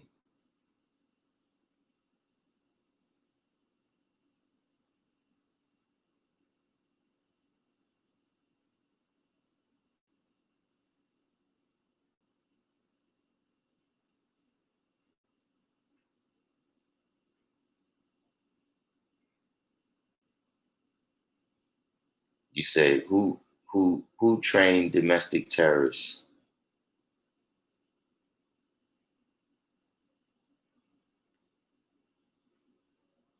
Mr. Green once said about a year after Gaddafi's death, the former head of foreign relations for NTC, Rami El Obadei, alleged that Syrian President Bashar al-Assad himself offered French intelligence with Gaddafi's With Gaddafi's phone number, which ultimately led Gaddafi to be tracked and later killed.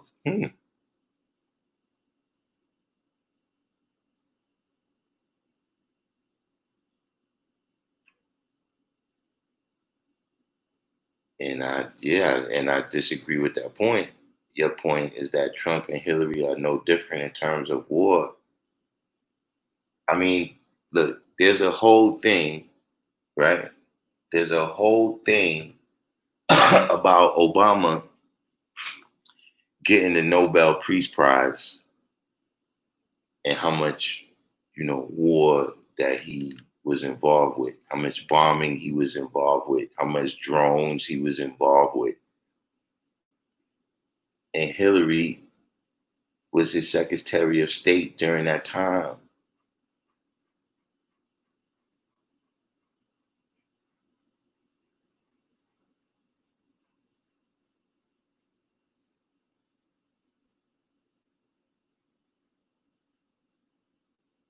I don't, maybe I'm biased against the Hillary and Obama, I guess. I don't know.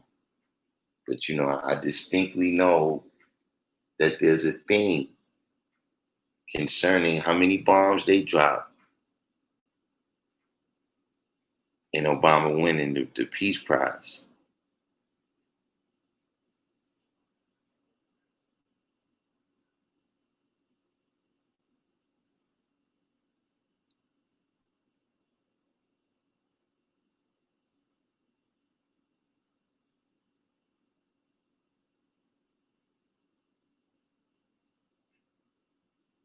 If I give an example, would you say we have beef with North Korea? No.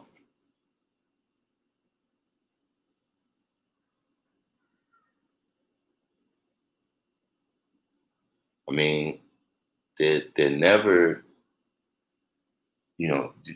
this is the Monroe Doctrine.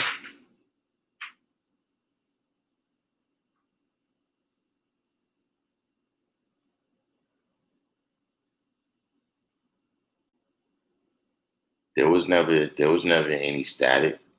It was just the Monroe Doctrine.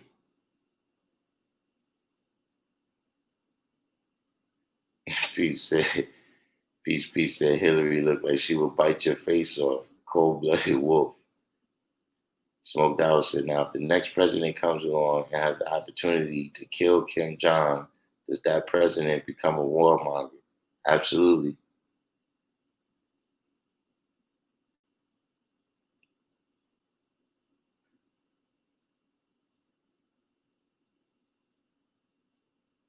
If the argument was about their foreign policy, then Trump's is just as actively war hungry as Hillary, which is why we've got Iranians trying to kill us, teaming up with Venezuela, who's also trying. Your argument, if I understand correctly, was that Hillary is extremely war hungry indeed.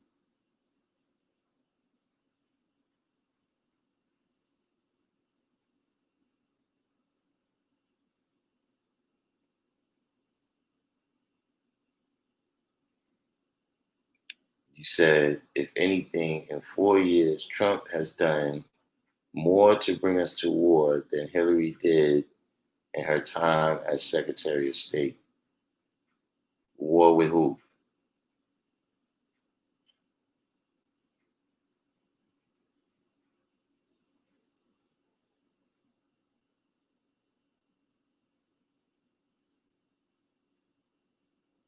What you said? We literally drone bombed the Colin Powell of Iran, the second in command.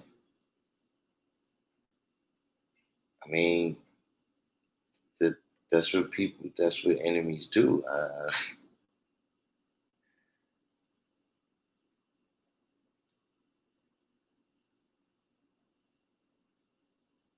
Under Obama, that would be unprecedented. No, it wouldn't. Obama is the king of drones.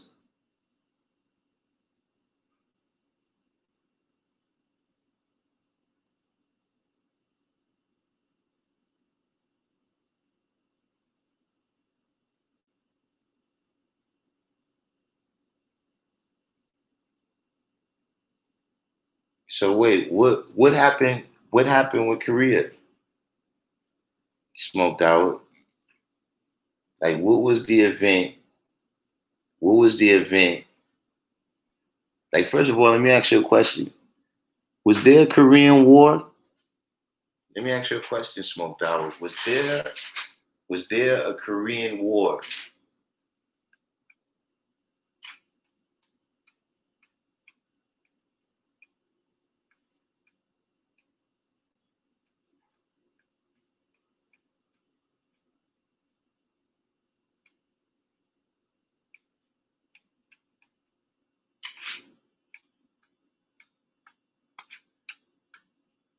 You still there, smoked out, or you left? Was there a Korean War?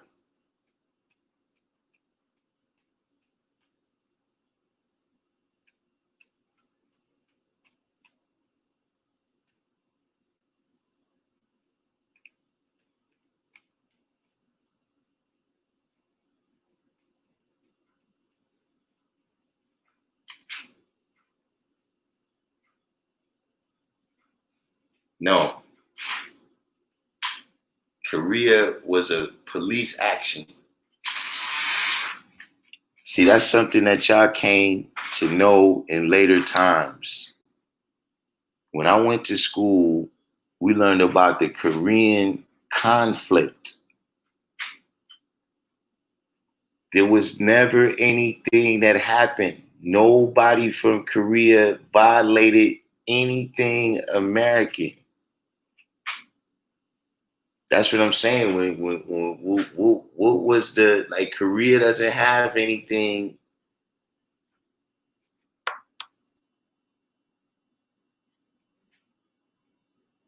The real thing with Korea was the Cold War.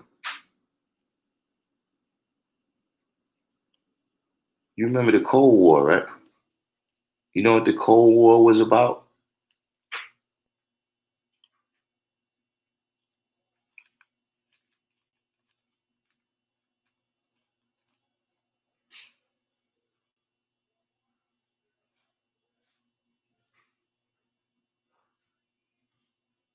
You said 30,000 Americans died. This is the statistics.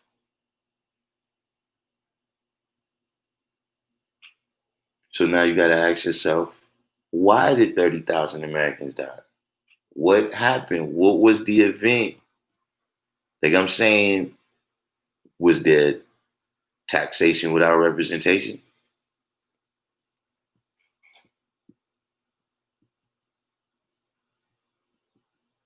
Was there some type of border dispute?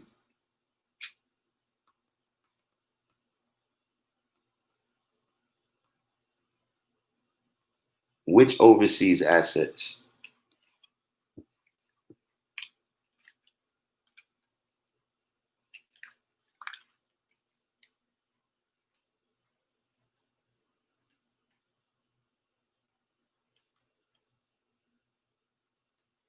Your pops was in the army during the Korean War.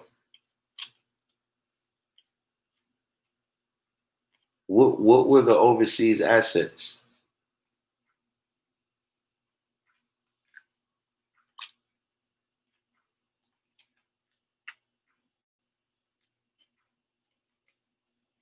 No, we didn't go to war because of nothing they did to Kuwait. We didn't go to war with Iraq because of anything they did to Kuwait.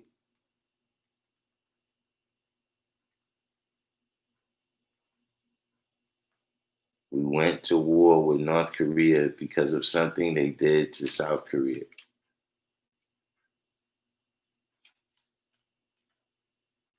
I'm saying, smoked out.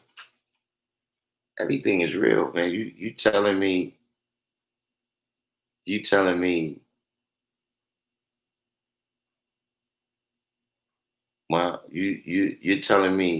that we went to war on the other side of the planet because Koreans did something to some other Koreans. And you saying that there was a beef, there's a beef here somewhere. Like I need you to explain to me, like smoked out, that's what I'm saying. I can't really have a beef with somebody that I don't know.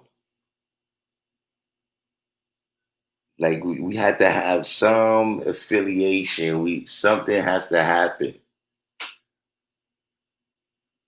You really think that they went over there because of something North Korea did to South Korea?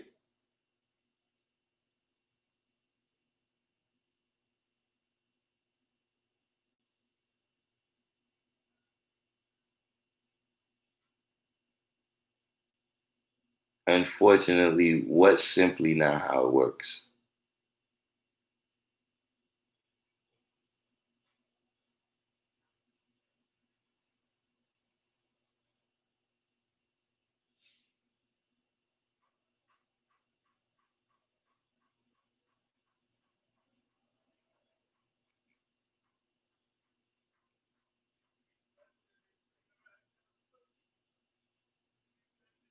The Monroe Doctrine, Smoke Dawah. You've heard of the Monroe Doctrine, right?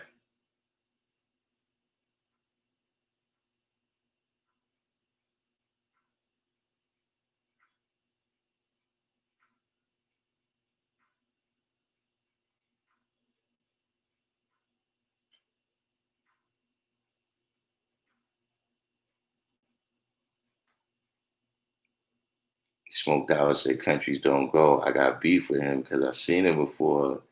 Dudes go to war across the world every day, especially us.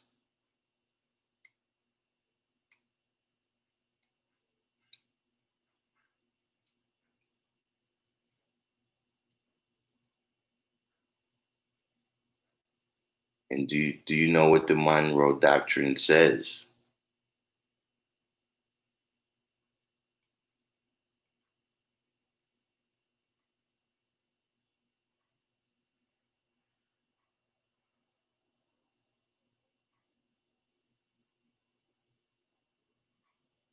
If I see a relation between the two of what?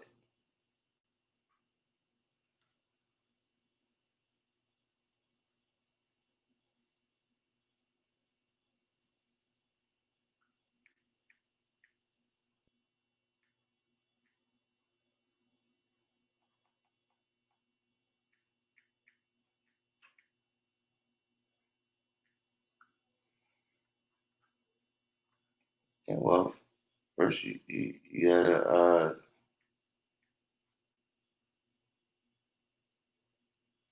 you gotta know what the Monroe Doctrine is.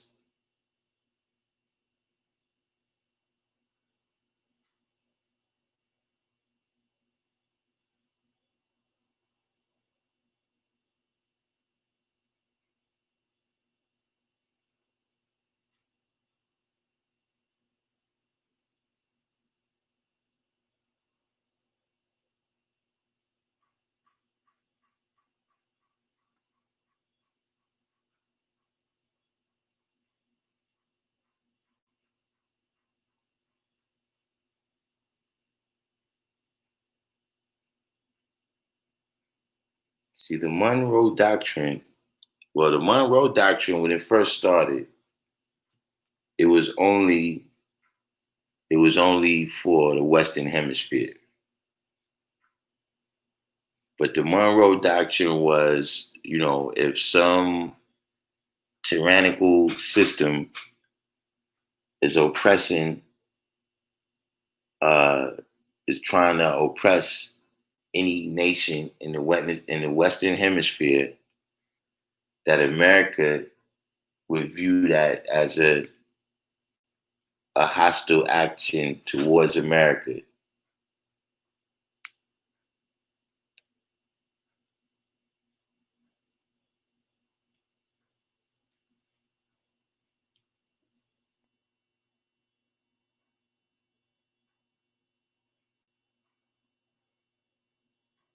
And so this is the it got expanded out to the rest of the world. But this is what Vietnam was about. Uh, to some degree, it's what the Spanish American War was about.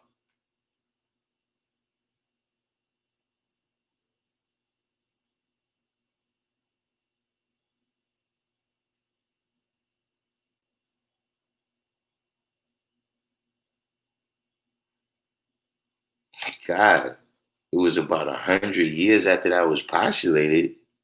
God, aren't we still using the Constitution from 250 years ago? The Monroe Doctrine is still in effect.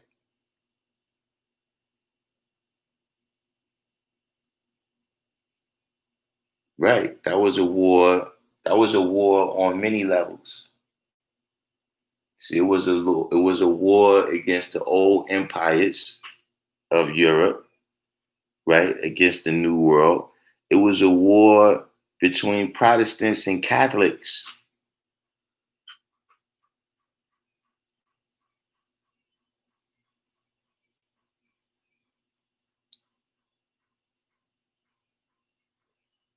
It was a war between you know, it was a war between two people that, or two entities that were only 90 miles apart.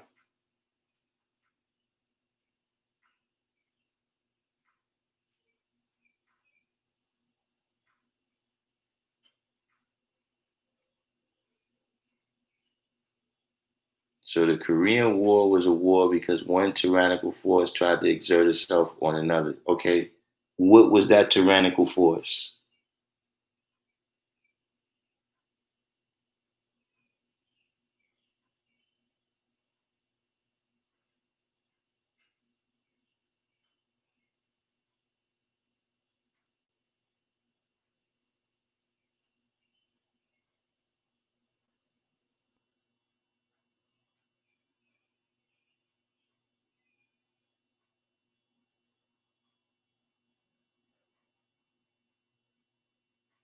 The Revolutionary War. Proximity has nothing to do with war. So you're saying the proximity in the Revolutionary War, the proximity of all of them being British, that doesn't count.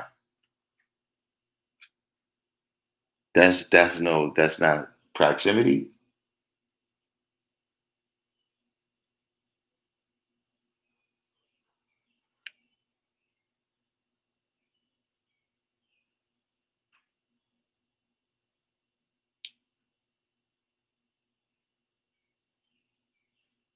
No, it's not opinion.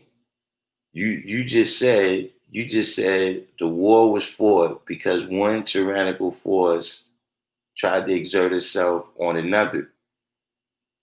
This is what you just said. I need you to identify what's the tyrannical force.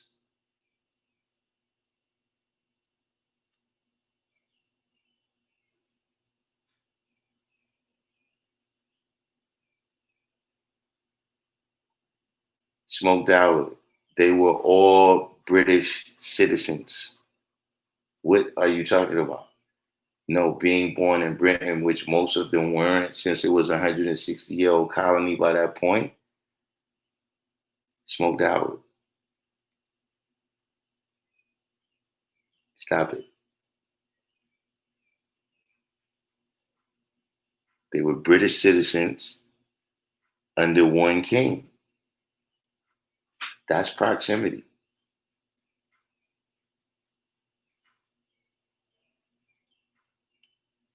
Listen, dude, who is the tyrant that you were just speaking of? Because if that's just opinion, then that's what I'm saying. What is the reason to bomb a country if you're telling me that you don't even know I'm not getting it.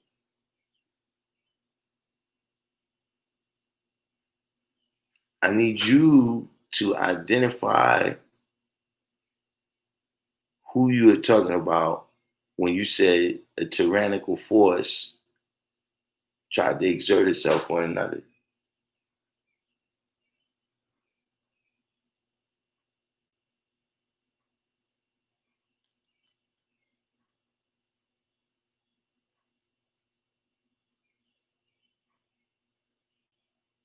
You know, proximity is not just spatial distance.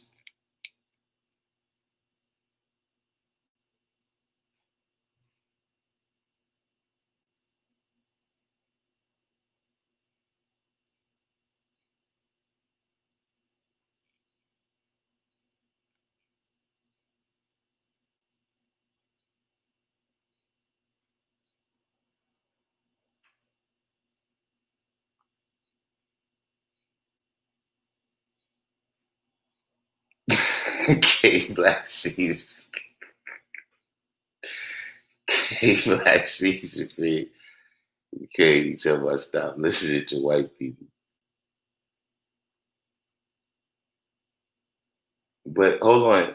But in fact, you said that was our position. No, I'm asking you, Smoked Out, as a righteous man, who, what, or who was the tyrannical force? Not our position. I don't want to know the official what was reported in the New York Times. I'm saying, as a righteous person, what was the tyrannical force?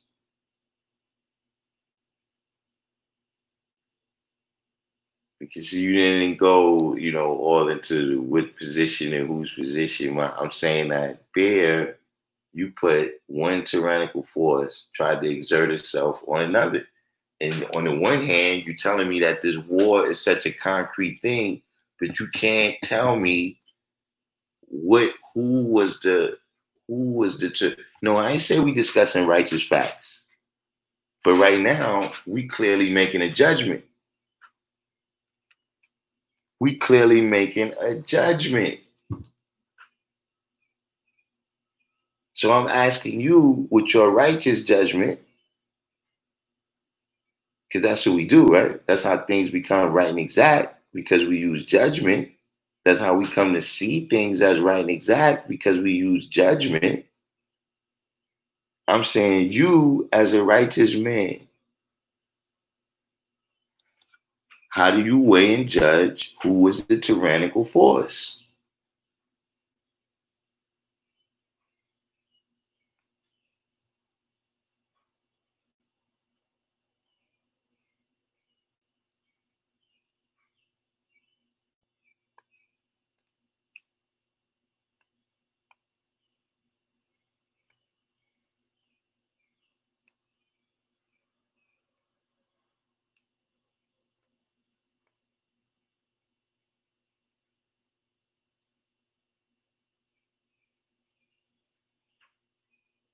You asking me as a righteous man, we got to be talking righteous acts? No.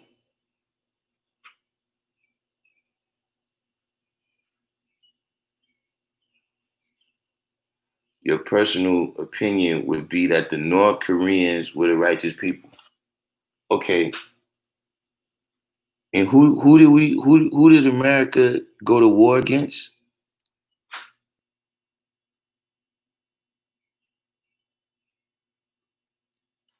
Who did America go to war? So wait. You said here only because they sought to free their own people, right? You said that the North Koreans sought to free their own people and unite them, and then America went to war against them.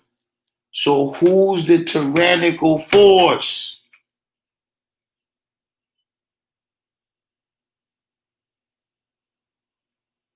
No. I'm not asking you about the said nation. You just said that the North Koreans was righteous because they sought to free their own people and unite them. And then you said some other people came to exert a force so that that would not happen.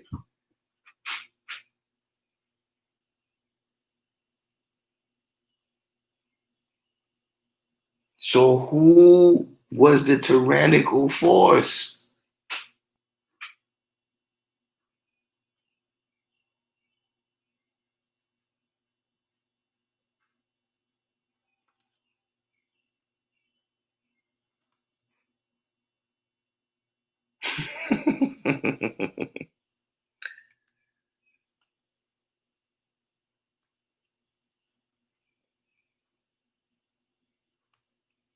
Nah.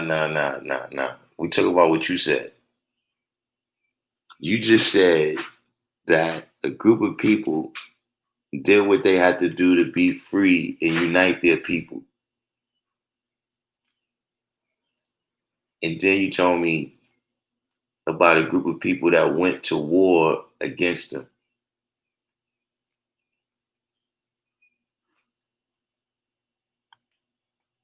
Is that what you're saying? And then you're telling me now that you don't know who's righteous. You don't know who's tyrannical.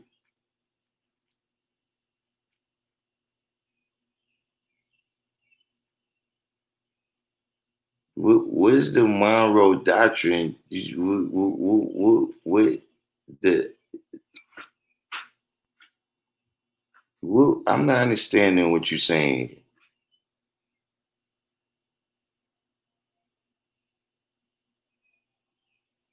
Oh, so you wait. So you deal with two realities and two truths.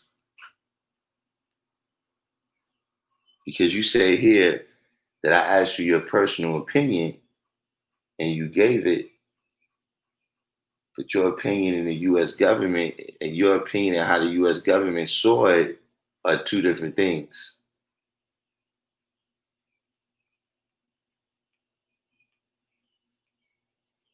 So you got to let me know which you I'm speaking to here.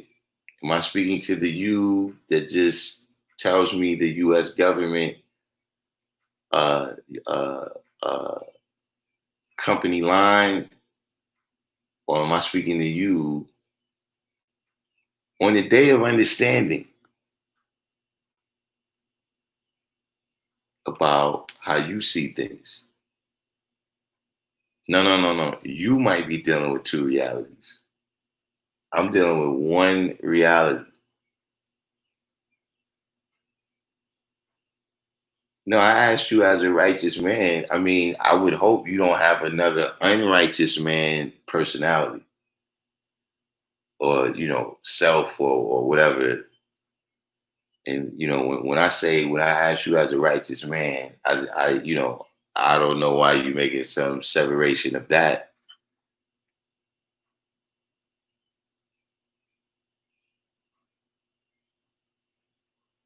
You said, I'm dealing with my reality.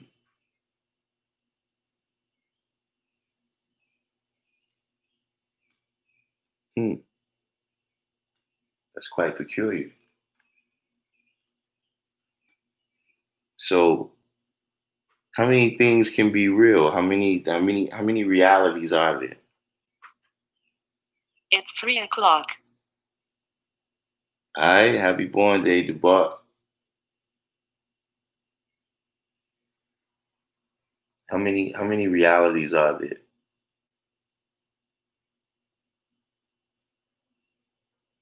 Is this related to this kind of what's true for me may not be true for you kind of stuff?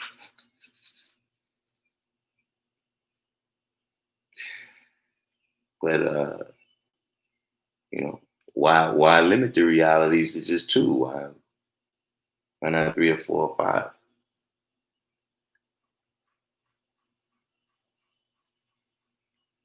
You said, how can you answer a question as a righteous man because when I'm discussing something that has nothing to do with me?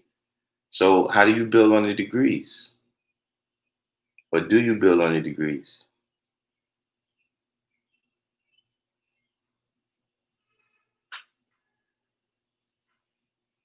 See, when I say answer as a righteous man, what I mean is that you use fair judgment.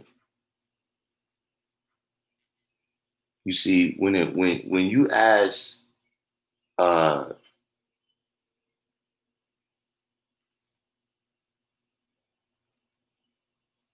like we was discussing earlier, right?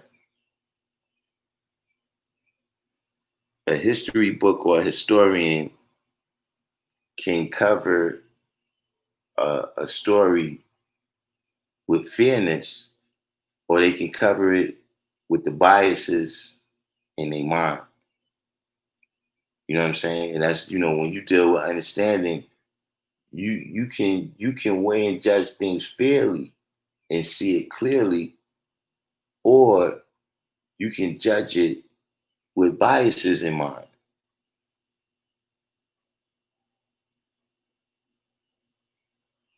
So I'm just saying, when I say as a righteous man, I'm thinking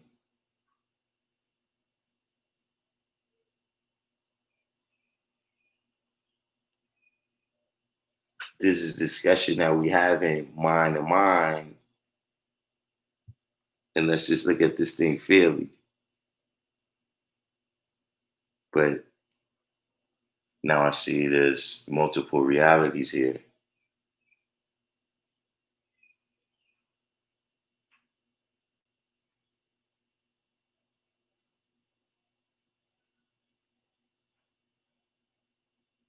You was born in 1993. You took no part in the Korean War. You took no part in the founding of 5%.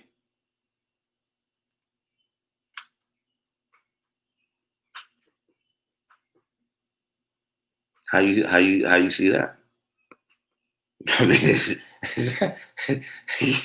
does that mean that you can't have an understanding of what happened?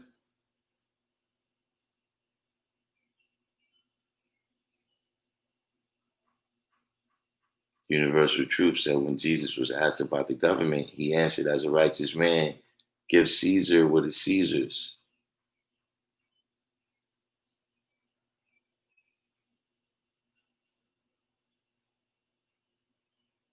Peace, peace, said do the knowledge again, measure twice, cut once.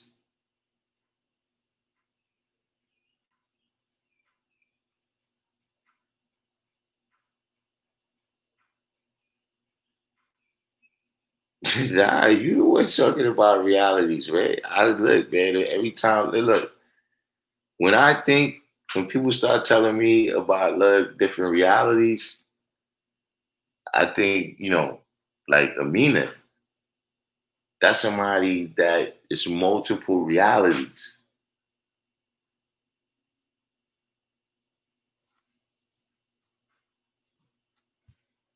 No, but you lived the 5% since you got the knowledge. You didn't live it. You didn't live it in the 60s, the 70s, or the 80s. How you know about that? How can you make a judgment on that? Like when you first got the knowledge, right? You first was introduced to the knowledge. How did you make it? How did you make a judgment on it, right? Before you was living it out. How do you get to an understanding? Rather you live this now, you wasn't living it in the 60s.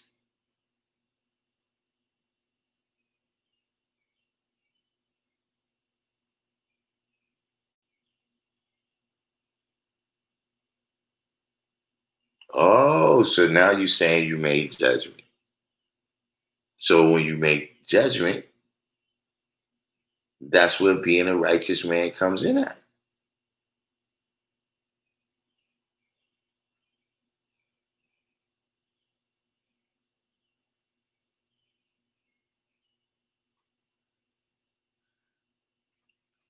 Well, see, but now look, this is something you're going to learn over time. Always answer as a righteous man, Smoked Out.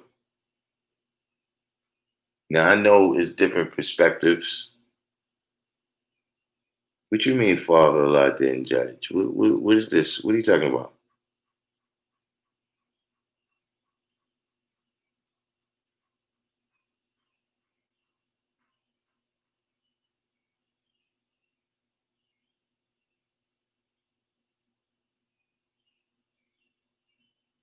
And see, that's what I'm saying. You want to tell me about Allah.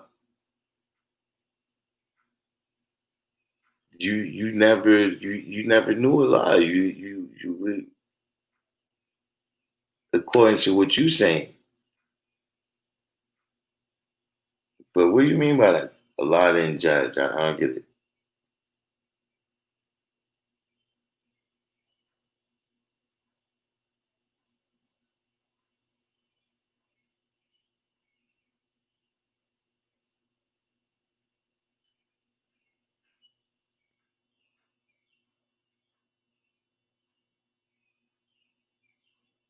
If you don't judge, how do you know what's righteous and what's not? That's a judgment.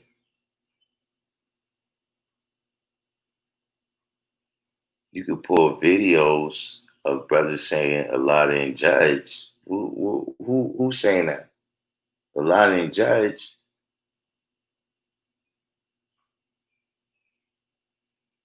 which is why Allah went on the corners with the guys shooting dice to teach the knowledge. What is this? What? Listen, man, Allah didn't like bombs.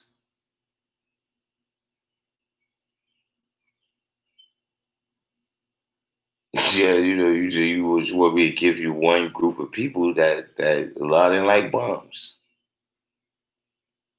And he said that they need to be locked up so that the babies don't see them and get that negative influence.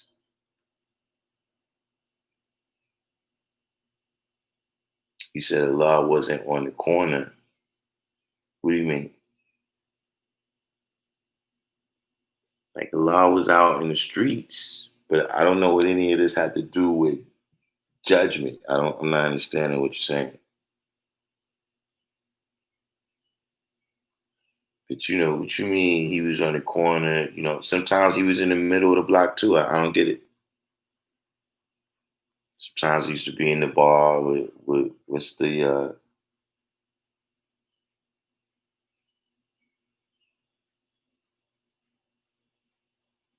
significance here?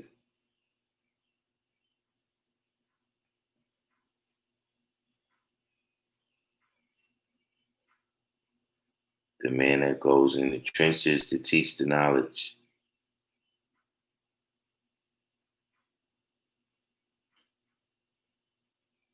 What games am I playing, man?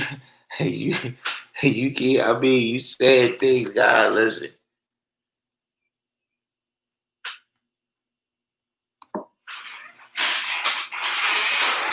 what are you? You said you gonna just max.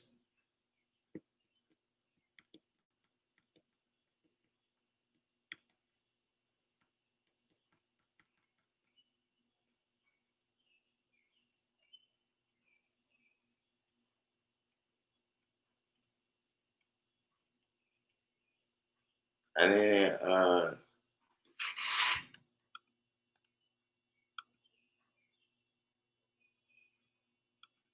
see, I think what you mean to say. I think what you mean to say is that Allah didn't look down on people.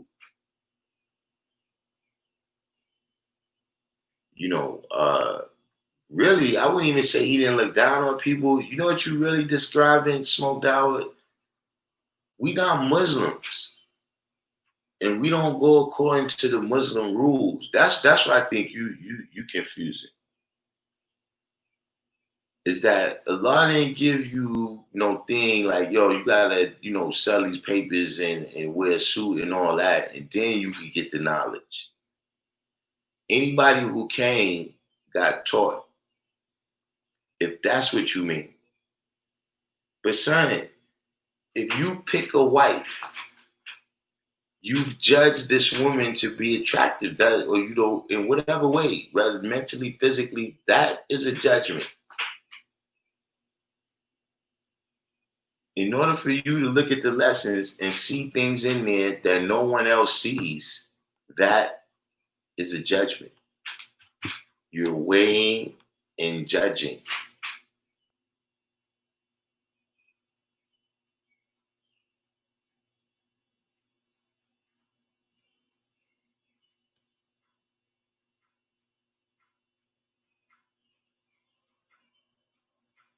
Yeah, they used to be in the coffee shop too, Jocelyn, no doubt. That's what I said. I don't understand.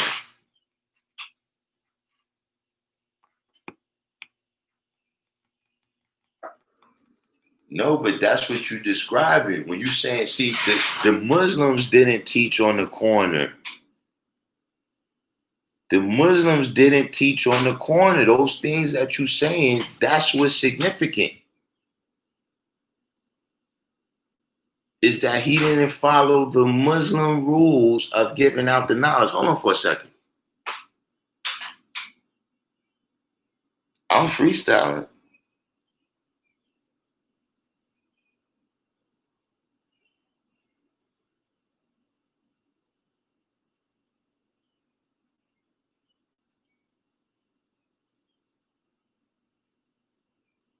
I'm freestyling.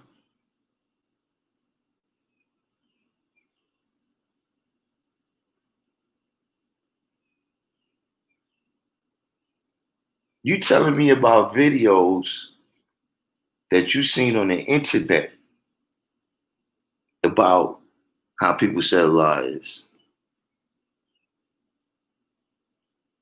I walk with people that walk with him.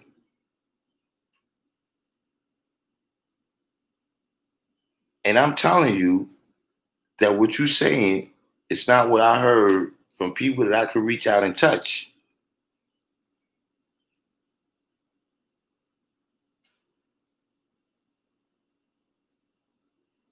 See, when you rolled up, you must have some real you must have had some real potent stuff. Where you at, smoked out?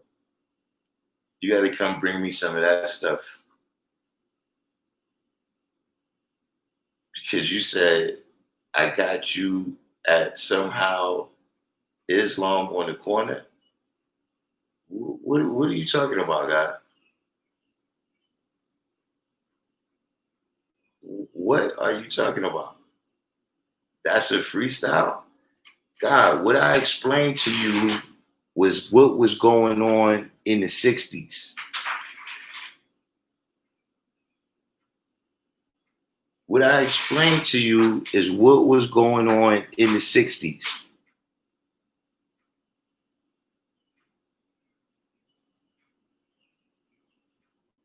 What I explained to you was what was the difference between what Allah was doing and what the Muslims was doing. So see, you saying that I said something about you dealing with Islam. See, now that's where you're wrong. That's where you're wrong. See, this is what's been happening the whole time. We're all of a sudden, man, I'm saying something and then you listen, Cinderella. If the shoe fits, wear it. But you asked me something about Allah and I told you what I know. Now, how you put yourself in the 60s to be one of the Muslims I was talking about, I don't know.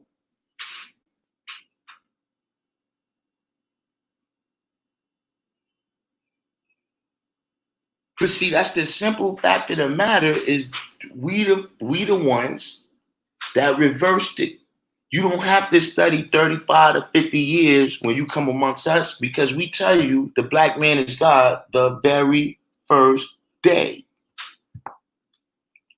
We give you the keys. Yes, you did, God. You said, hold up. So you saying Allah wasn't on the corner? You saying Allah this? Don't say you never asked me nothing about Allah.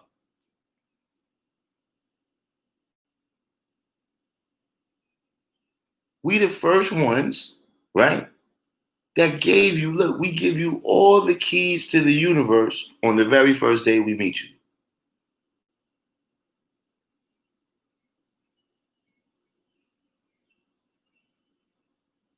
Oh, that was just a rhetorical question. But I'm the one playing games, but you're asking rhetorical questions.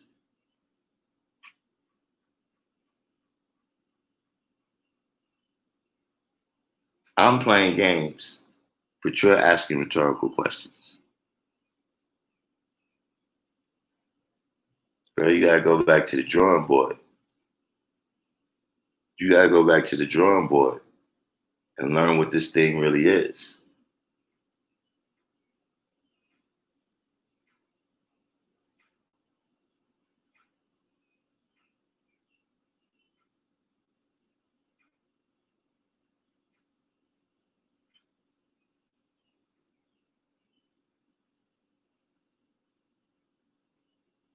See what peace is talking about.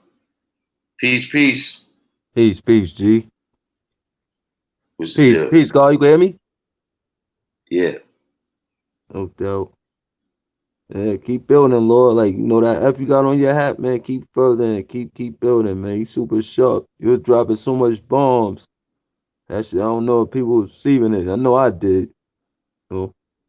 And like I know the area you from. That's my older physical era, and you know y'all survived some real times that like I'm a 1980 baby, so I'm understanding born. Like my brother, he like right along with like same physical degree, whatever. And You know, like my brother, like he tell me some shit. Like, you get mad at me, like, yo, you need to. I graduate. He said, yo, you need to go back to school. And like, the way our brothers is real. And I just like take my hat off to you for having the patience, man. That's the definition of a teacher, having the patience. Some shit, man. It is the internet. So I say, like, somebody talk like that, beam them up so we can see your face. And right now I'm laying down, my AC off, so I'm right by the window on the floor. My AC don't work. Mm-hmm. People start talking like that, beam them up because it's easy to hide. Hide behind. Not saying I might come in good intentions, but all along, you get embarrassed, and embarrassment, that's like one of the worst feelings for somebody to feel. So, you get caught out there, now you want to try to cover that. Just say you don't know, man. You gonna learn it. Brother could give it to you, could give it to you. Brother not able to give you what he don't have. So, oh, yeah, he got me up again. 3, I gotta go to adjust. I was supposed to have been off this. Yeah, keep building, oh Lord. Keep building. Something else I want to add on. Yeah, I'm storing the knowledge now, though. Like you Yeah. said, man, be a sponge, you learn so much. Jasim, Jasim said, I like a citrusy smell or a deep piney skunk. is uh is Minnesota legal? It's legal in Minnesota. How many states is legalized now? Legalization is coming everywhere now. They need that loot. Yeah. That's one of the reasons prohibition ended. Crazy. Because they had the Great Depression, they needed that loot.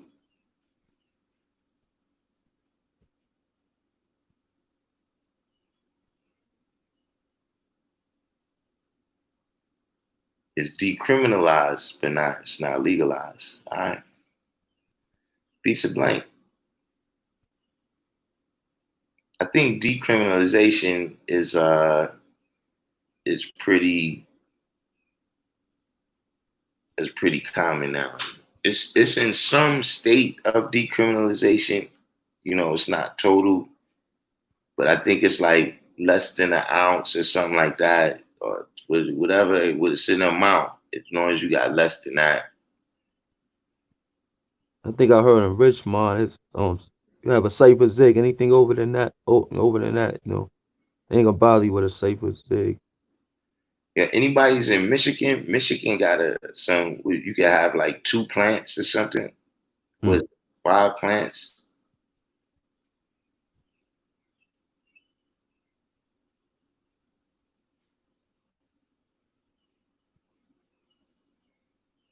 The boss said he was thinking what you was thinking of in terms of decriminalization.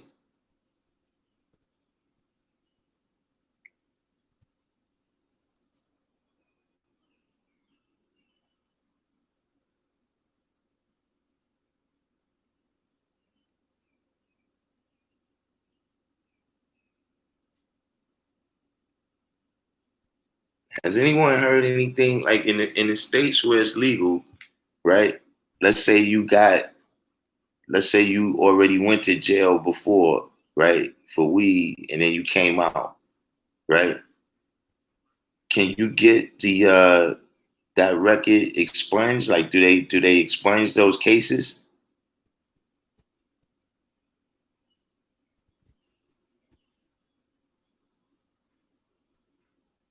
I heard about it like a minute ago, and it was saying like it took a little process to do it. This was like a minute ago. I heard about it.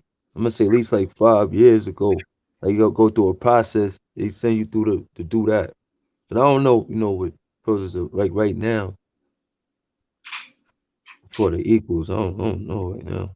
Okay, Black C said they need to find a way to tax it so they can reap the most monetary benefit. Yeah, I think that's what's coming.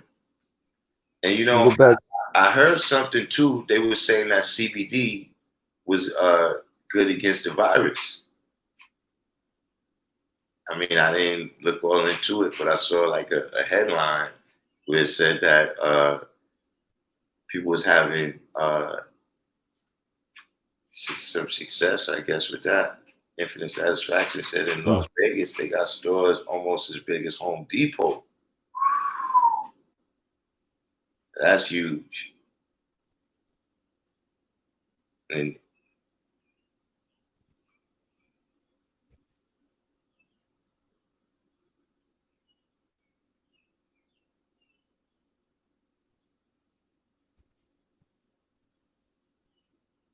the boss said the nurse was saying it's legal now, and I wanted to know what she really meant. Yeah, it's different stages, you know, from decriminalization all the way up to legalization. You know. Oh yeah, I know what to tell you. I was watching CNN earlier, right? Mm-hmm.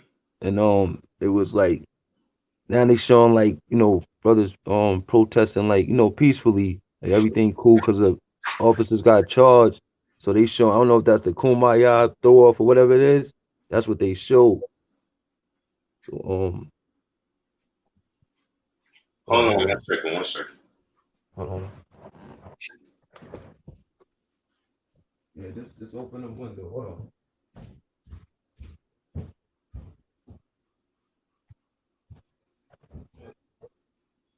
Throw that game, man. Throw that game all night. Throw that game. We tired.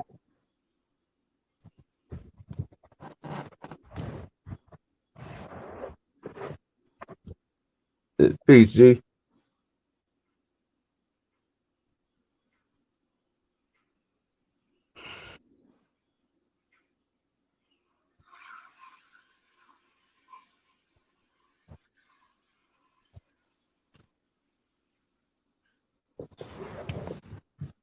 Yo, Bob. Quick.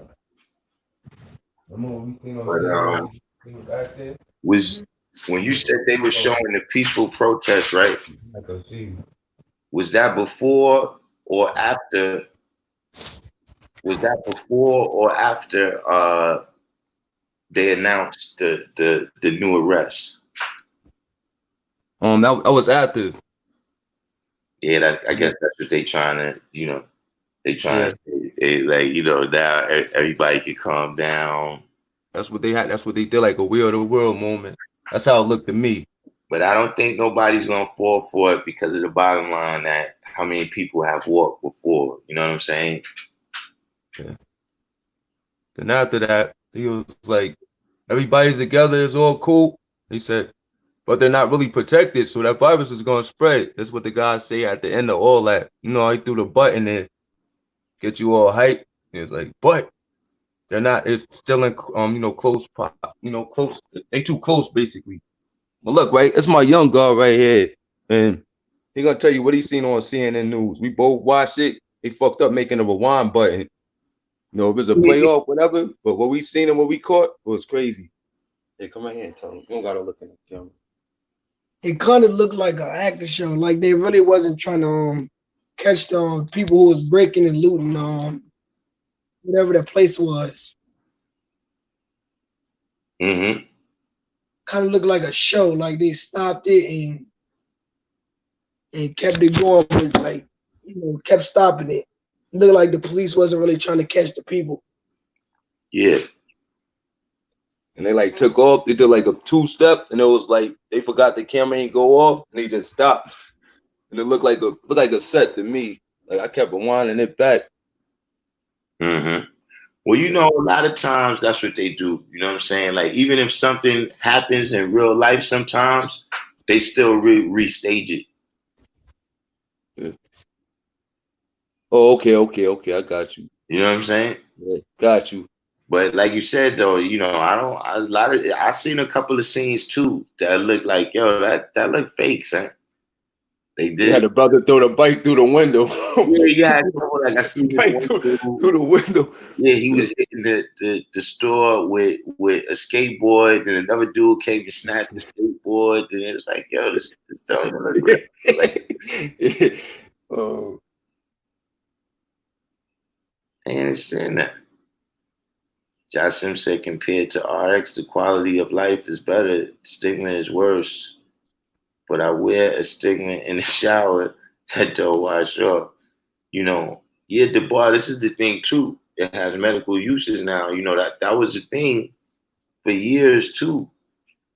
Was that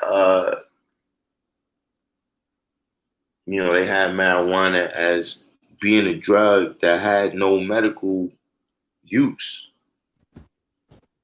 You know what I mean? As opposed to like cocaine, and so that was a part of what they used to criminalize it.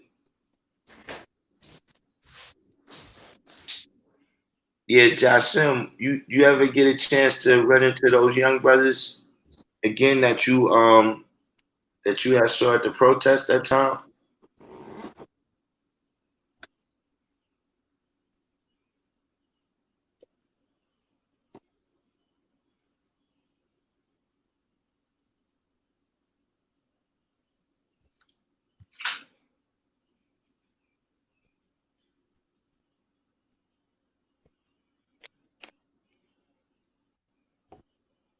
It's hard to breathe too with that dumbass. Oh, excuse my language. It's hard to breathe with that mask on too, man. Mm-hmm. Man, that's I had that joint on like 8 hours today. It was like what 93 today, 93 degrees.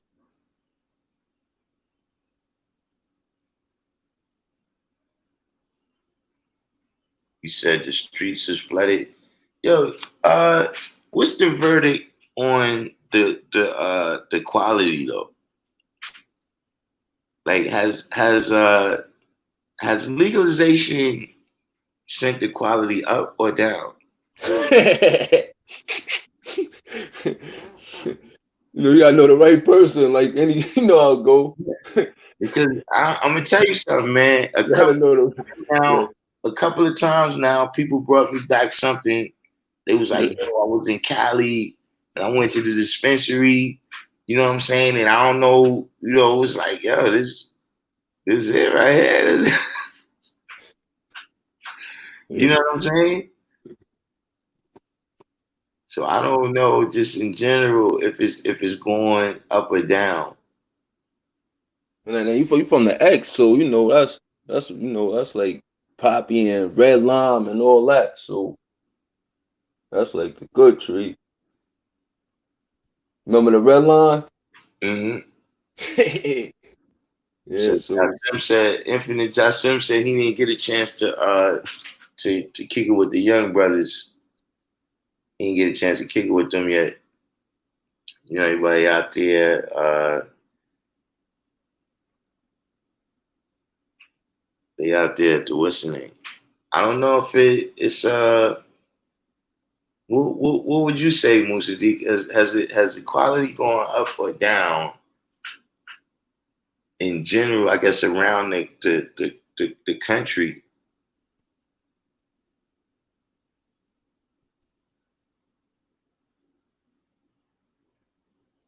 The outside stuff is better, you think now? K Black C said those masks are just creating a new condition. Yeah, it's very subtle, man.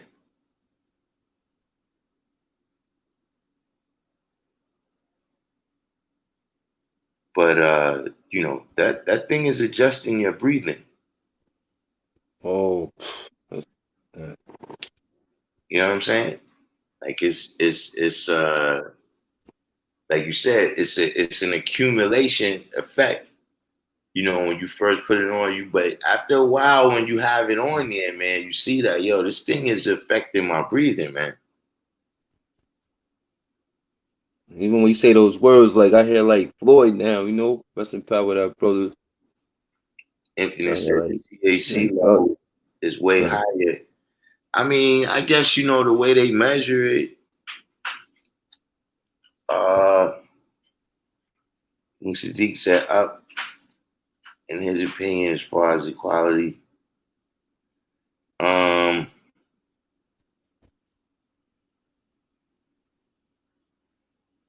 hmm. Infinite said it's science all the way up.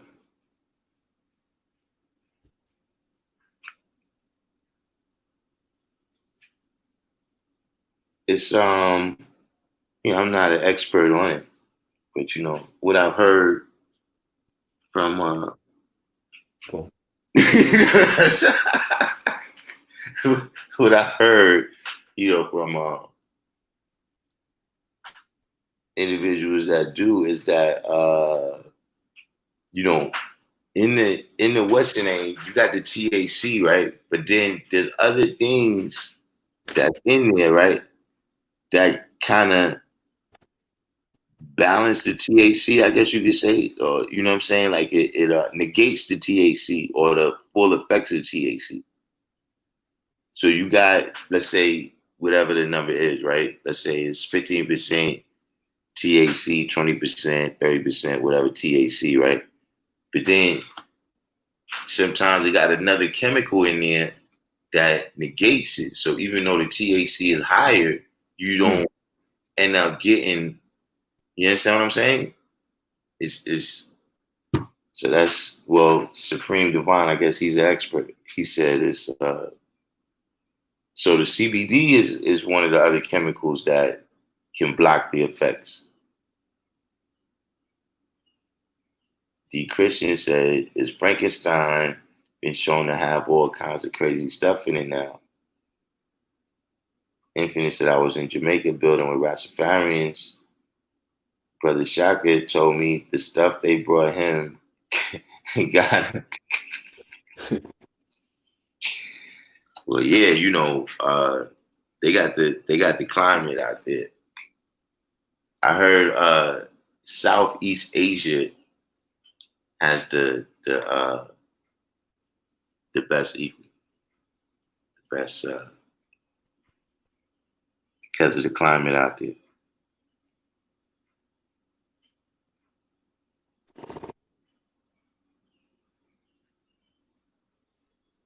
But yeah, I don't. I think, to me, I think it went up and then it went down.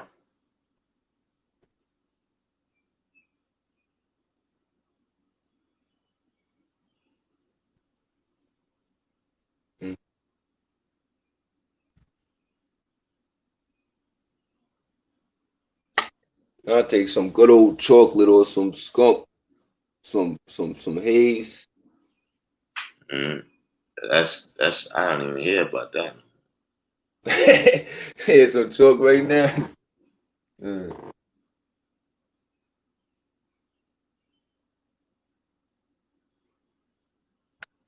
So I can find some real Dow. That's it, hard to find. Look for the trichomes on the buds, very shiny.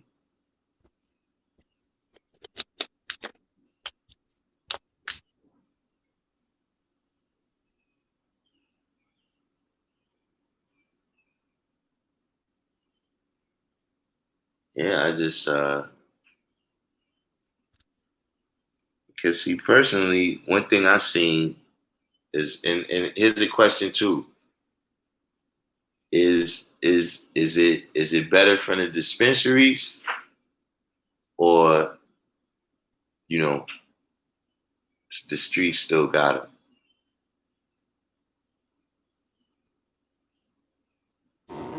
Because that's an impact that I seen that happen in New York. Because it's no dispensaries.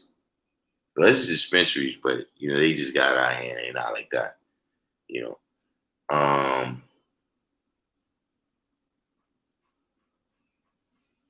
it seems like you got a lot of people that's Universal 7. What's going on?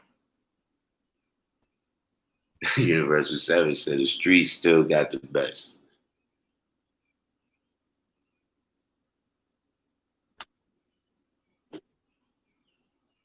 What Musa D said he got a homeboy that was in the Marine Corps that said he smoked something from Cambodia that made his mobility.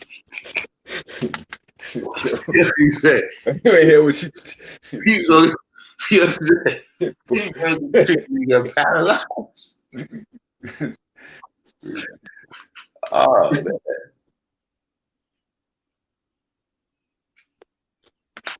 University said dispensary only made the streets better. Infinite said, how could the street compete with industrial grown? Um, Yeah, come from the start. The one thing that I seen out here is because K Black C said we got to grow our own stuff, Oh, guaranteed. Um, Universal said it's about quality, not quantity. Uh, See, one thing I seen from out here is that you started getting just a lot of people trying to get into the game. You know what I'm saying?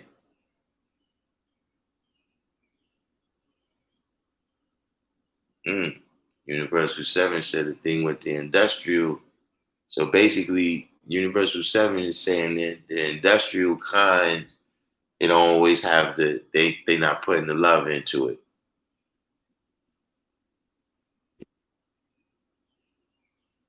Sadiq said the streets is still, yeah, because what I started seeing was that you start getting a lot of people all of a sudden jumping into it.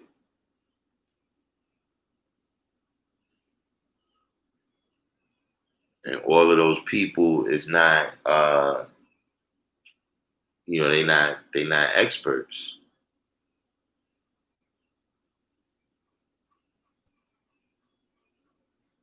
it's You know going what in for that bread, not taking the time out for it. Yeah, because some shit like be pretty, definitely tamper with before it reaches, maturity. Whoa. So the source up here, people have complained that less licenses to sell in dispensaries to less original people than other folks. There's actually a case about this now in Maryland. Infinite said they putting science into it. Yeah, but what Universal 7 is saying is that, they might do something like pull it, you know what I'm saying, before it's 100% right. So you're Right. doing that, you're not putting the love into it. You just what Universal 7 is saying is that, you know, they dealing with the profit. So That's if right. if they needed this to be in, 6 weeks or 6 months or whatever, that they'll just go ahead and, for a few dollars more.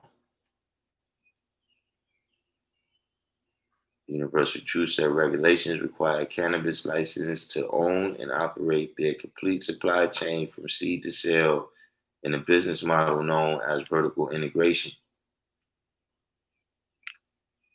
Universal said Colorado is one of the top cities to get BS. So, Good so, BS. so Colorado Yeah. uh, is legalized in Colorado. What's the phenomenon behind that? Why is that? Why is that the case, or is there a reason?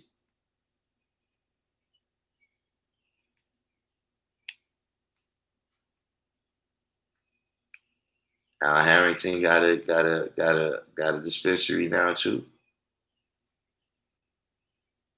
Yeah, Al Harrington used to play for the Knicks.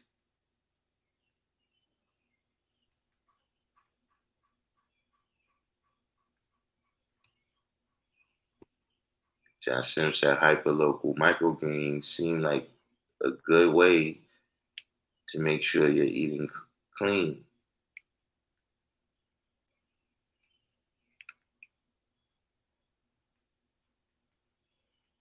D. Christian said, what's the adverse reaction if you're not utilizing it at its fullest equality?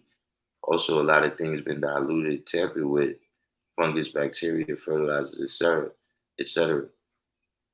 Oh, the elevation, the mountains. Hmm. So they can't simulate the right what's the name? by being inside. No natural sunlight.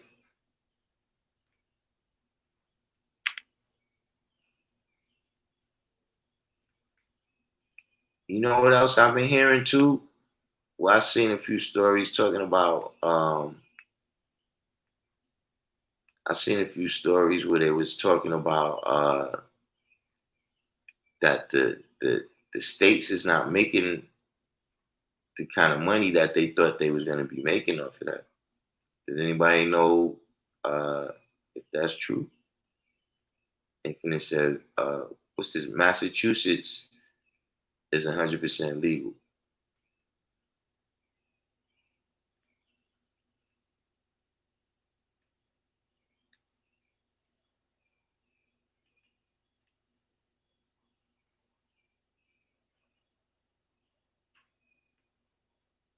See what happens. I noticed, man, is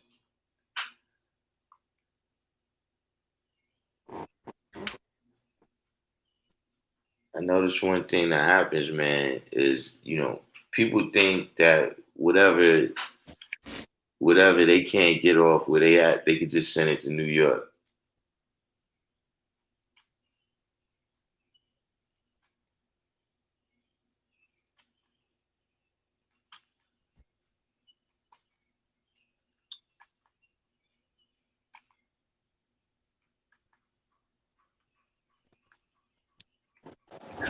He said that's a fact. Colorado has garbage they pick from the bottom of the plant. Hmm.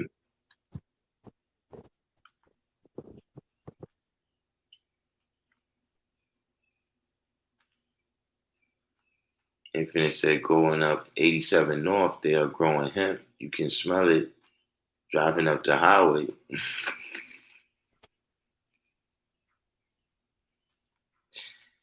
Man. And so in Massachusetts, you can have with when you say 100% legal, like you can have an unlimited amount.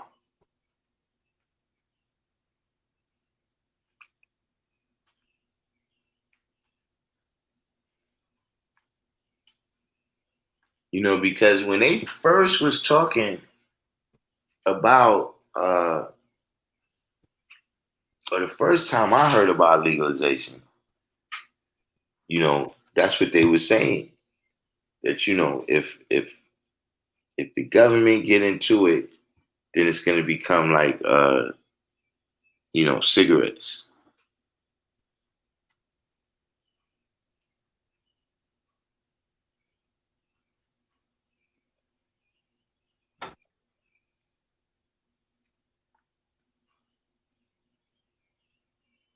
Oh, so 100% legal means recreational.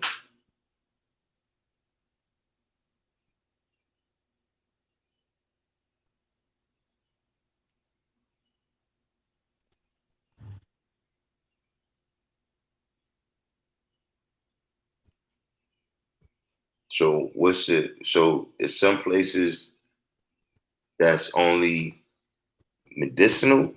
What's the other besides recreational? All right, yeah, medicinal. So recreational, you don't need the doctor's note in that election. Yeah. So what is the crucial difference between that medical use and recreational use?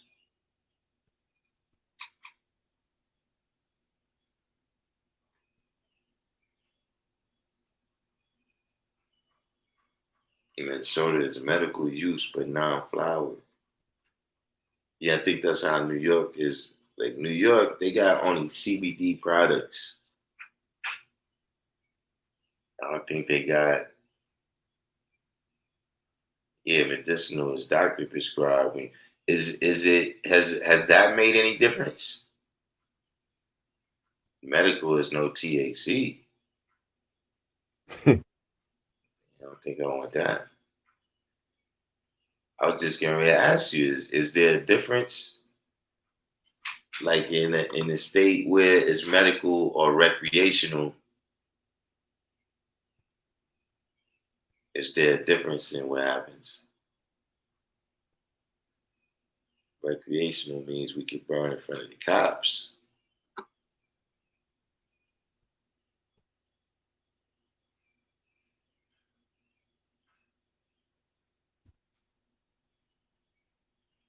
See, I was waiting for Jersey. How far along is Jersey?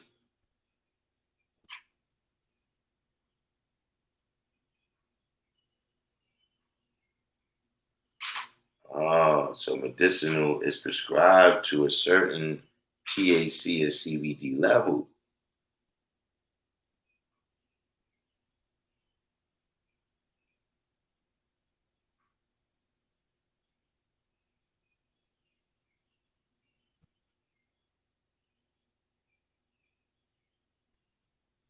Florida is legal now too.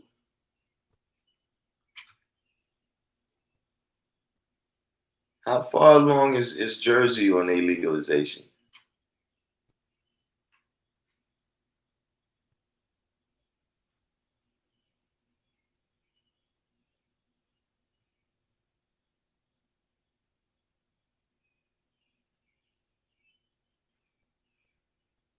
Like C said, Jersey is still not legal for recreational use. Um, See, personally, I think that's the tipping point for New York. You know what I'm saying? Like, if it gets legal in Jersey, you know what I'm saying? Recreationally, then what's gonna happen is the clubs in Jersey is gonna start popping. See what I'm saying? Because they could throw parties where you know people come do their thing, and then that's gonna make New York say, "Nah, we're not gonna be letting all this money leave out of here going over there."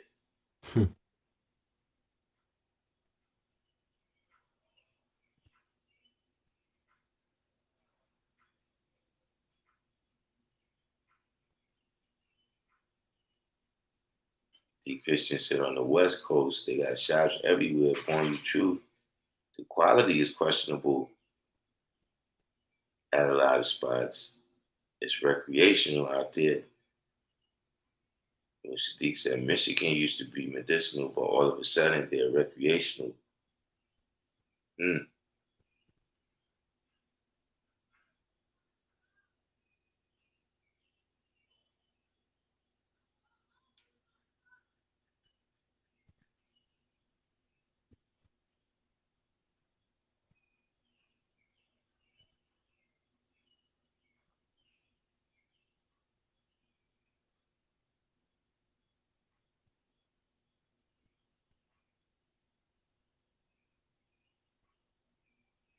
Infinite said in the Bill Cyphers there was something called Brown Clown.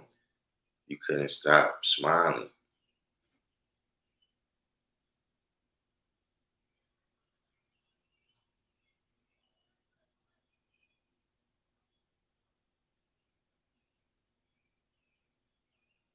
Yeah, that's crazy. So stay away from Colorado, huh? Has any of y'all ever been to one of the festivals? Like the High Times jump off where you like a tester?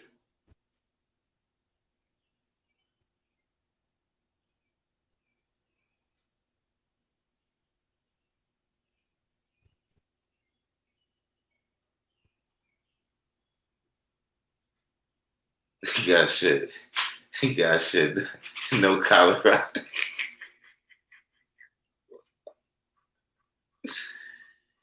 You stay away from Colorado, right?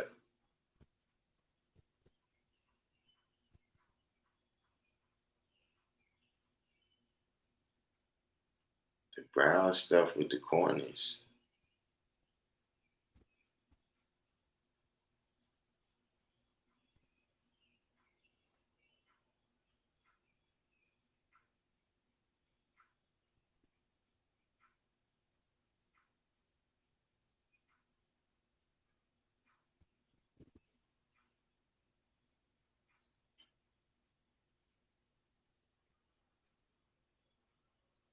Oh, you went to one in New York City, Musa D? D. Christian said he been to Naya Bingi gathering and saw a child smoking, no joking.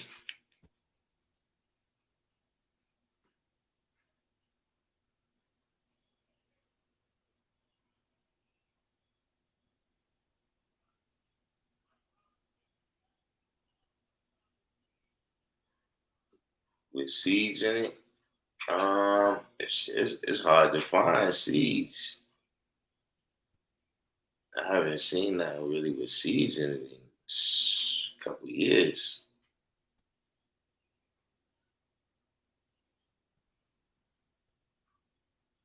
In Las Vegas, they have a reggae fest. Every man and all the stoners come.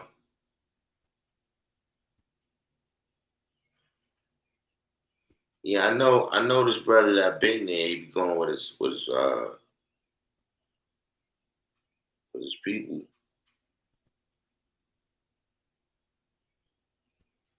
And he was a tester one year.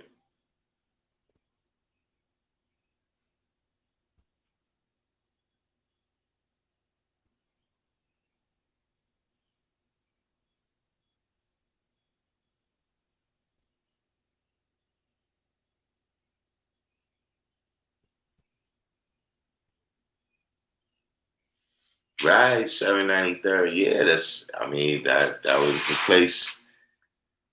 793rd had never really been a club competition between New Jersey and New York, but I haven't rocked too much in the clubs in New Jersey and always burned went out in New York regardless. I mean, I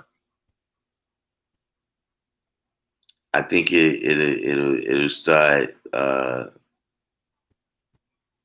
I think that'll heat up the competition.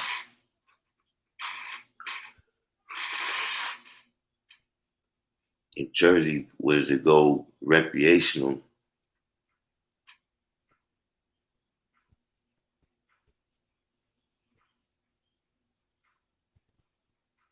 I'm saying, and, that's why I saw those casinos now in New York. They want to stop that money. You know, I'm saying, that was a part of in terms of the voting and when the different sides was making their arguments. When the different sides was making their arguments, uh, that was part of the thing. Is that you got all this revenue going down to Atlantic City.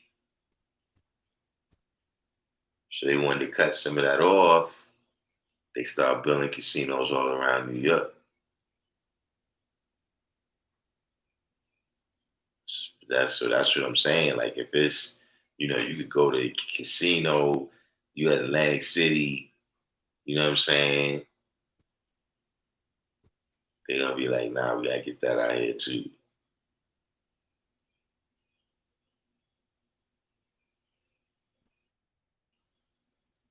Okay, Black Sea said even though it's legal in Colorado, they still regulate how much you can have on a monthly basis. So, well, how they know?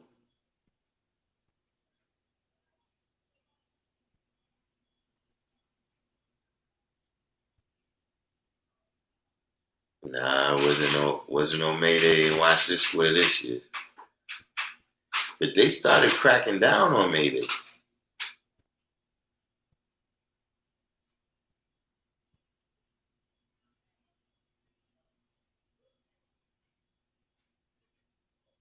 Like it used to be official where it was like, yo, they didn't really do nothing. And then all of a sudden, uh, they started getting wicked at like a certain time. Like when it was over, it was almost like curfew. Or they say cops might start wilding out. But I don't even know if they still have it.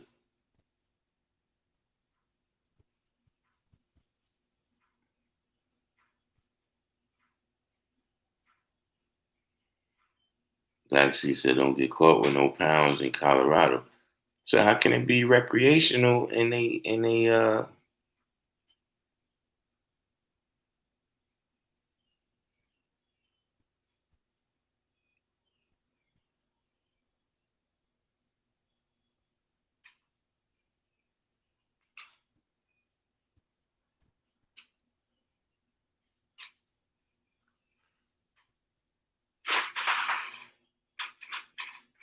I'm saying all of that type of stuff. I think it's gonna be, even in terms of clubs, that'd probably be one of the gimmicks that they use to get people back out.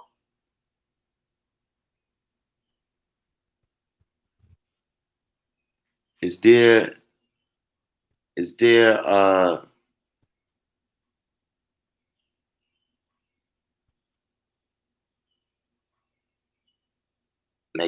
there establishments in places where it's recreational, right? Are there establishments that cater to that? Like, say you in a movie theater, you go to the movies. Can you buy a ticket? Like, yo, I want to buy a ticket to the theater where they blazing at, and then maybe the other theater might be for like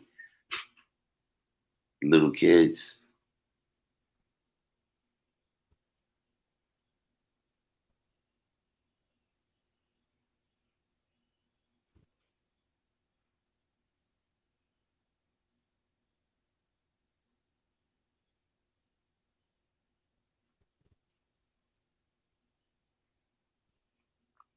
793rd. So once years ago, they started talking about taking pictures from the roof.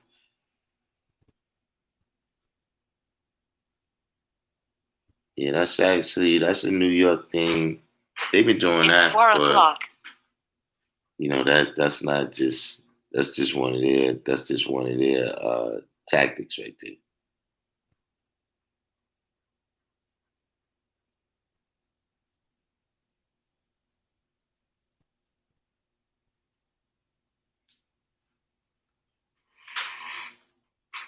Yeah, I heard Iron Mike is doing his thing. He said he's building a whole resort now though. Will you be able to burn it down, huh?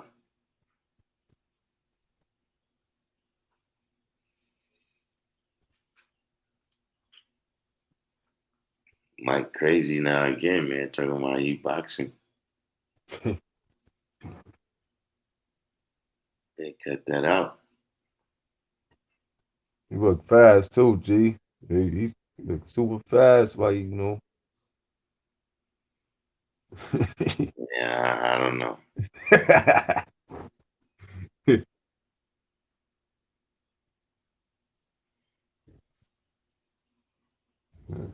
Fighter don't never want to stop fighting. He can do it forever. Yeah. Yeah. And that's one of them things where, you Mm-hmm. know, when when it's over and Yeah. decisive stuff happen, you know, you don't want to see him end up in a situation like B Hop or nothing like that. Yeah, Mm. Holyfield need to stop too. You understand what I'm saying? Like, you're a legend. Get in there now.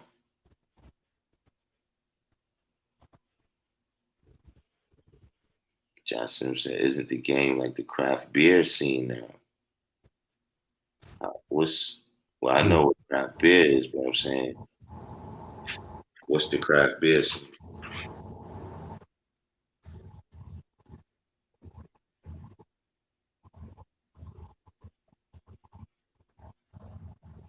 Right, D Christian Mike better hold on to the last of his brain cells. That's what I'm saying.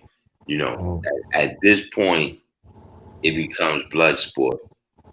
You know what I'm saying? Where, I would prefer to, I don't need to see if he still got it, if he can still knock dudes out or whatever. It's just one of those situations where uh, I don't want to, him to get injured. You know what I'm saying? And then it's just that blood sport aspect where, you just did that for our enjoyment. Mm.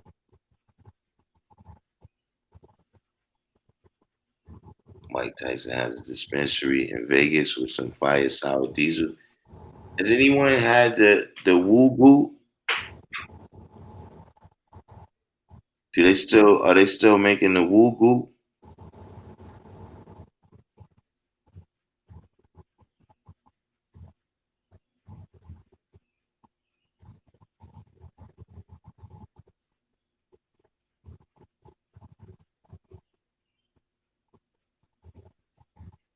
Right, D Christian, don't even though the stuff what happened with Ali, I don't really think I think he just had Alzheimer's. I mean it could be. I'm not saying that it's not, but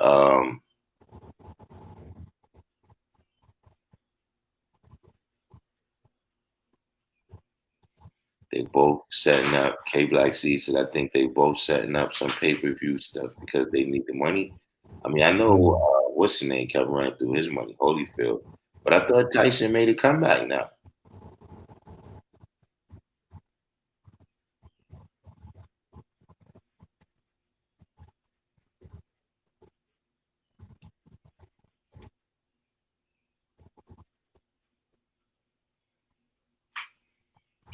Jason Rosario.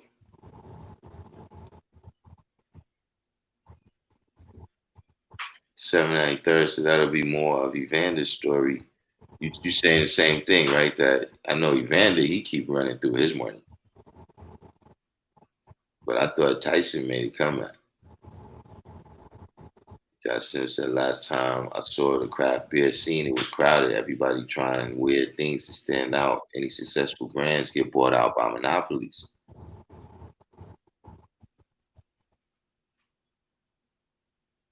Mike said on his podcast he had 300 M's.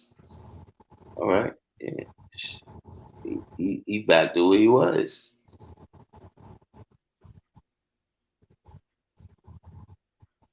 But he said all that fighting for charity.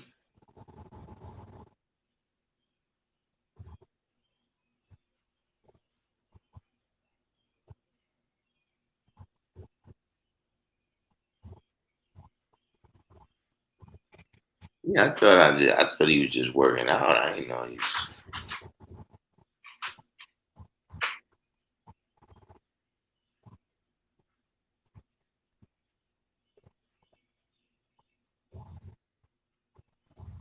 Mike Tyson is also in wrestling too. He's in one of the new wrestling companies. What?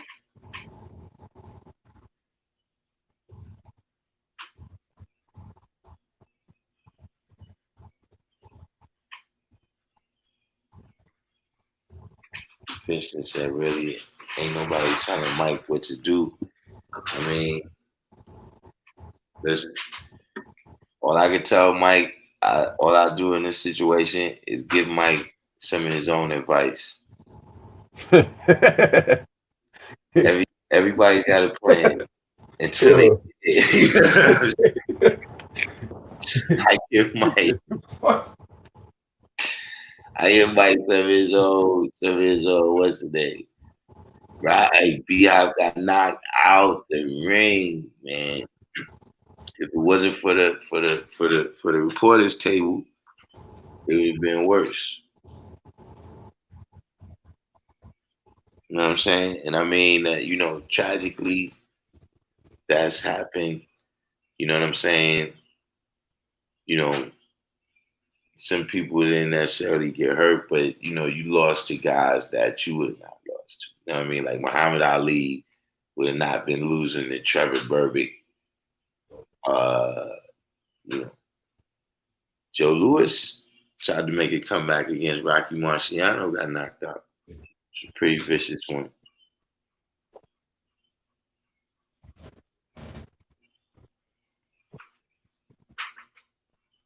And I saw a show one time where they was asking, they was like, "Yo, Mike, your workout back in the days, we used to hear about it. It was legendary. And he was just telling people like, yeah, I used to do this, I used to do that. So they say, yeah. So what you do now, Mike? And he was like, nah, man, I don't be. He said, I don't even work out. He said, see, man, I start working out. I start hitting the bag. Next thing I'll be like, see, man, these clowns can't test me, man. I need to get back. He said, I don't even work out.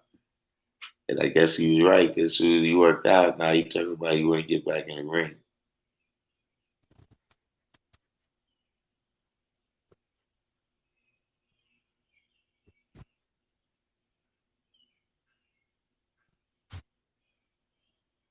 Mike is about to fight Chris Jericho in wrestling. Mike making a lot of money off his Tyson Ranch cannabis strains. They also have a cannabis resort in Las Vegas. Tyson is extra good. Yeah, that's what I'm saying. You don't need to be getting in the ring. So nobody had the woo goo before.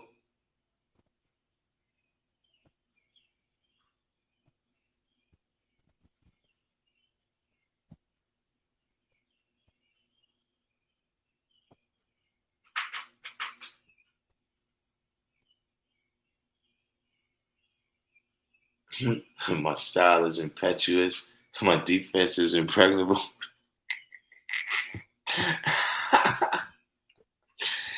The defense is impregnable. Borderline crazy. D. Christian said Mike borderline crazy. Nah, not borderline.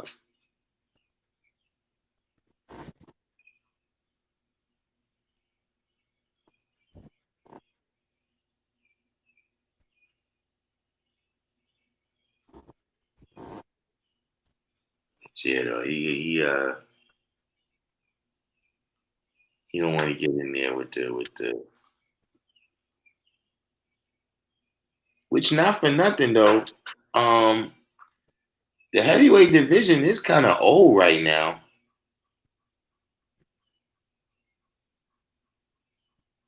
And how old is Tyson Fury and how old is Tyson Fury and Deontay Wilder?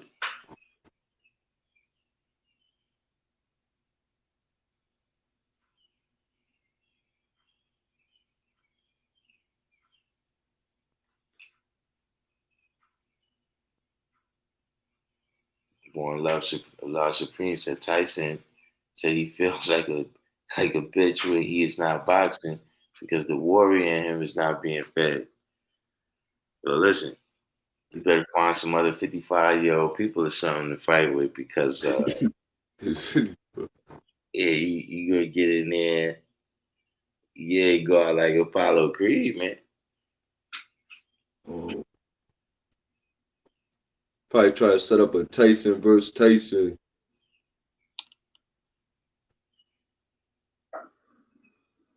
Who knows?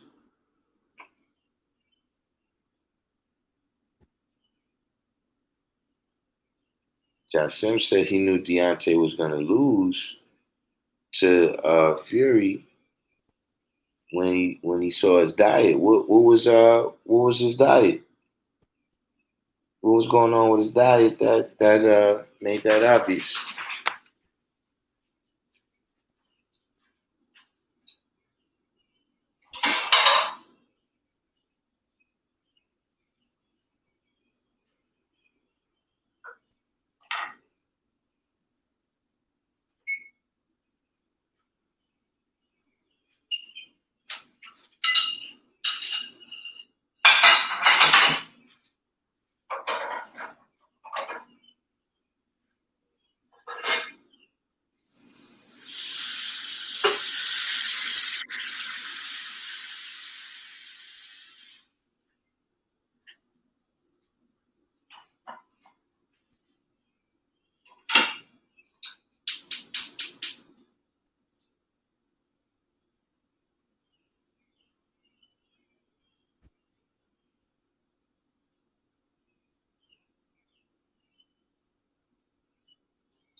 soul food.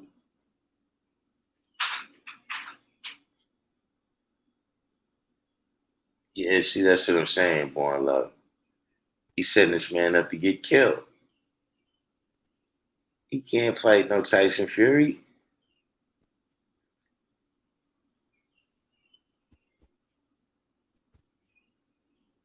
793rd. How you gonna call him a little fat kid?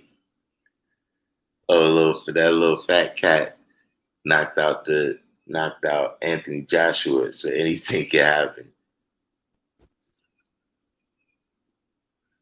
Buster Douglas probably broke my heart. Wouldn't want to see Mike like that. Josh Sim said he saw Deontay Wilder eating like it was Thanksgiving at Big Mama's.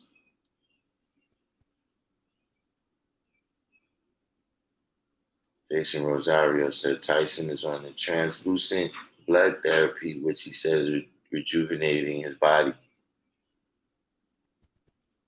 Is that some type of translation for steroids?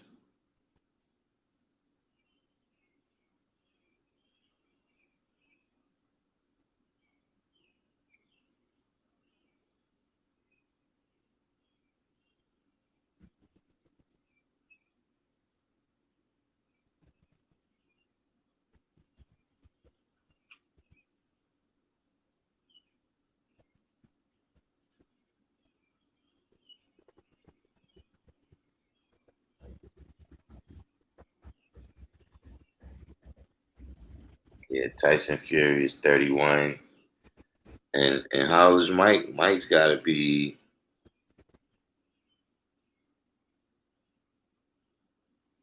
about 55.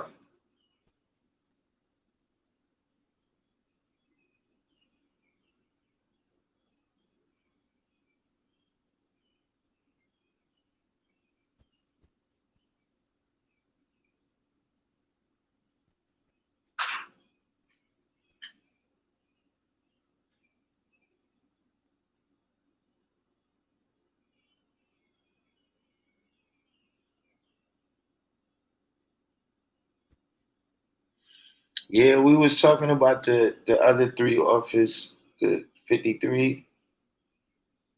Mike is 53. I'm saying, man, you know, I'm talking about the uh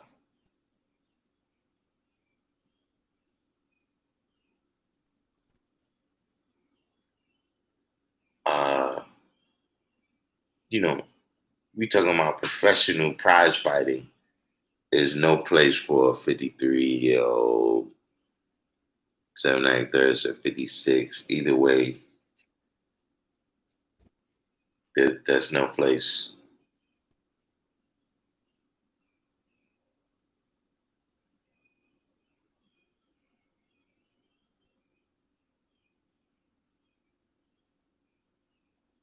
Universal 7 said, I got my shirts ordered. I've been living in reality. Not much on the social, still each one teach one, spreading the message, no doubt. That's peace.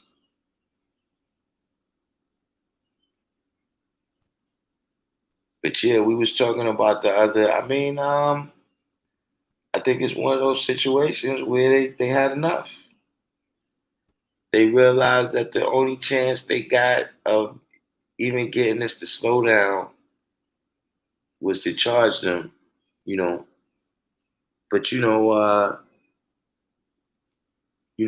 them under the bus as individual rogue officers, I just, you know, them getting convicted is not really change. Like, there's justice in that, but it's not change. I don't know if you was watching when um I was reading an article, right, that had came in the Post. I was reading an article about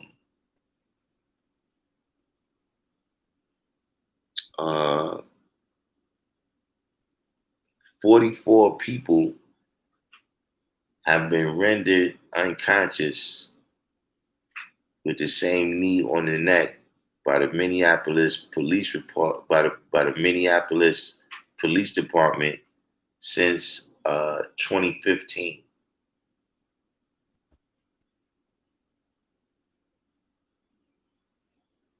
44 other people. I think it was since 2015, he said. So, this is this is what you're doing. This is even if you're not training this in the academy, this is some kind of unspoken technique that you're learning, either in the field from other officers or whatever the case. But that's the type of thing that I'm saying it's got to be taken to that level, or, it'll just be a situation where we'll feel good for one small battle, but the war will still be lost. Said James Toney needs to relax with his response, punch in the bag with that belly. I mean, listen, James Toney was that dude, though. That's actually my opinion. That's Roy Jones' greatest win, in my opinion.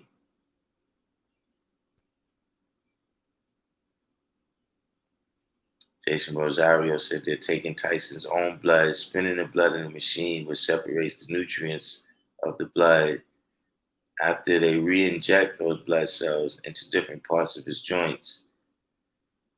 Yeah, I know about this stuff, but there still might be some steroids there.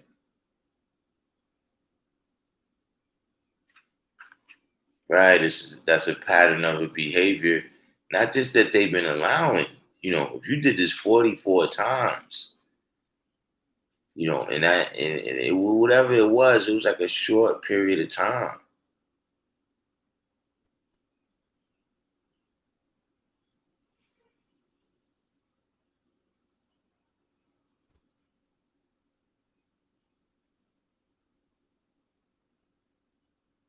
Universal 7 said a Mexican cop was shot in the head during the protests out there. All the peaceful stuff is over out there. So when did this happen?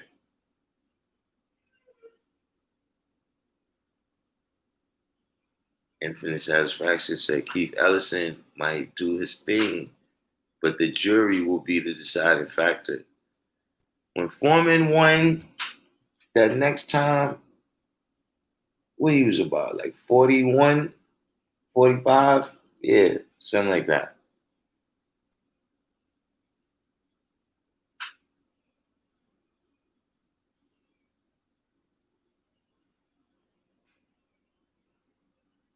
That happened today, though, Universal 7.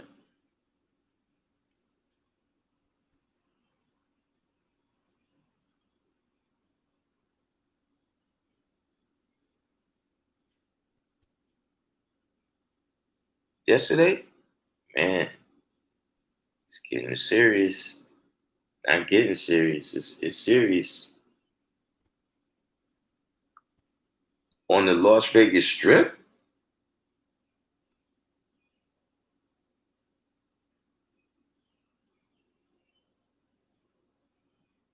Yeah, ain't not playing.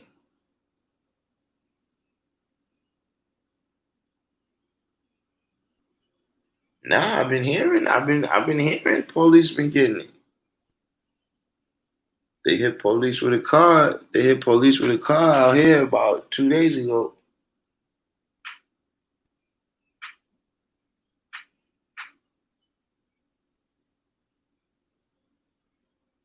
And I think a cop got shot in I think two cops got shot in Philly too.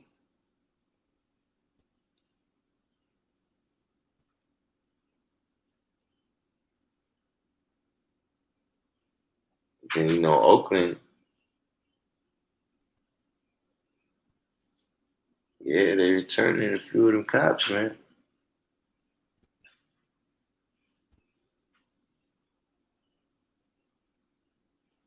It's It's a shame that it had to be like that.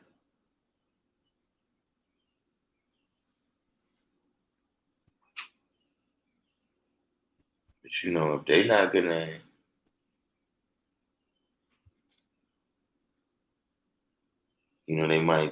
they might start being a little more respectful.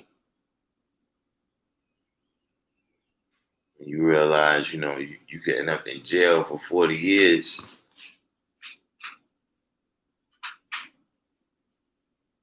And or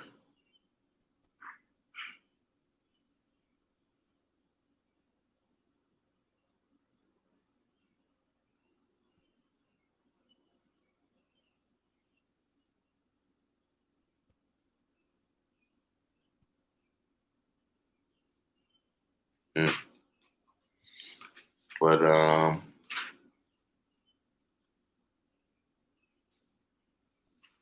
yeah, if it ain't no systemic change, then we will have part two down the road or something. Another aspect, and we was talking about that a little bit earlier too. I'm gonna tell you another place where um they're gonna have to be, let's just say they're gonna have to be a part of the solution is unions.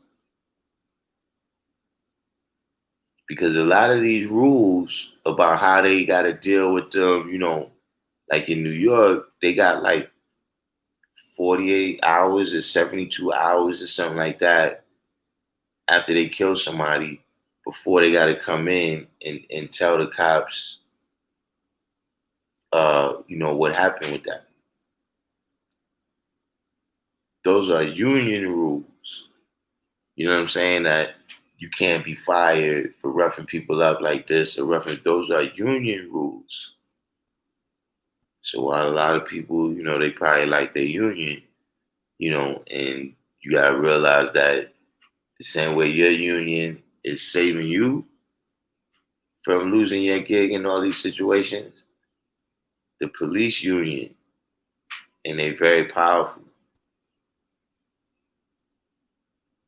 That's another thing, you know what I mean, in terms of decisions that's made. The police union is very powerful.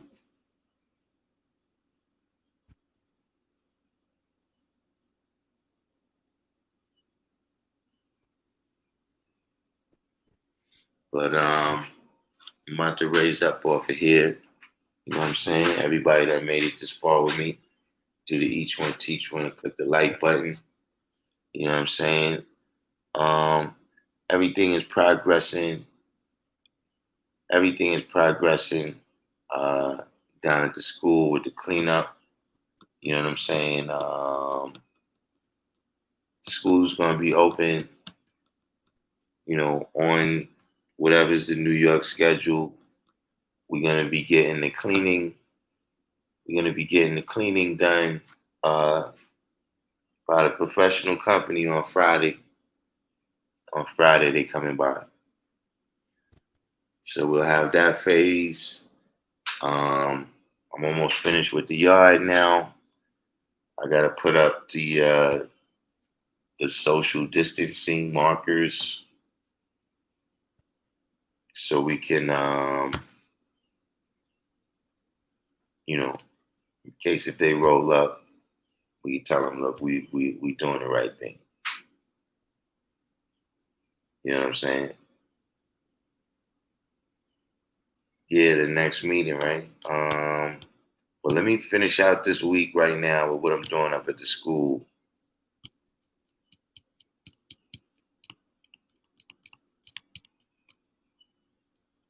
And so that's by like next Sunday, I'll know when we're gonna go.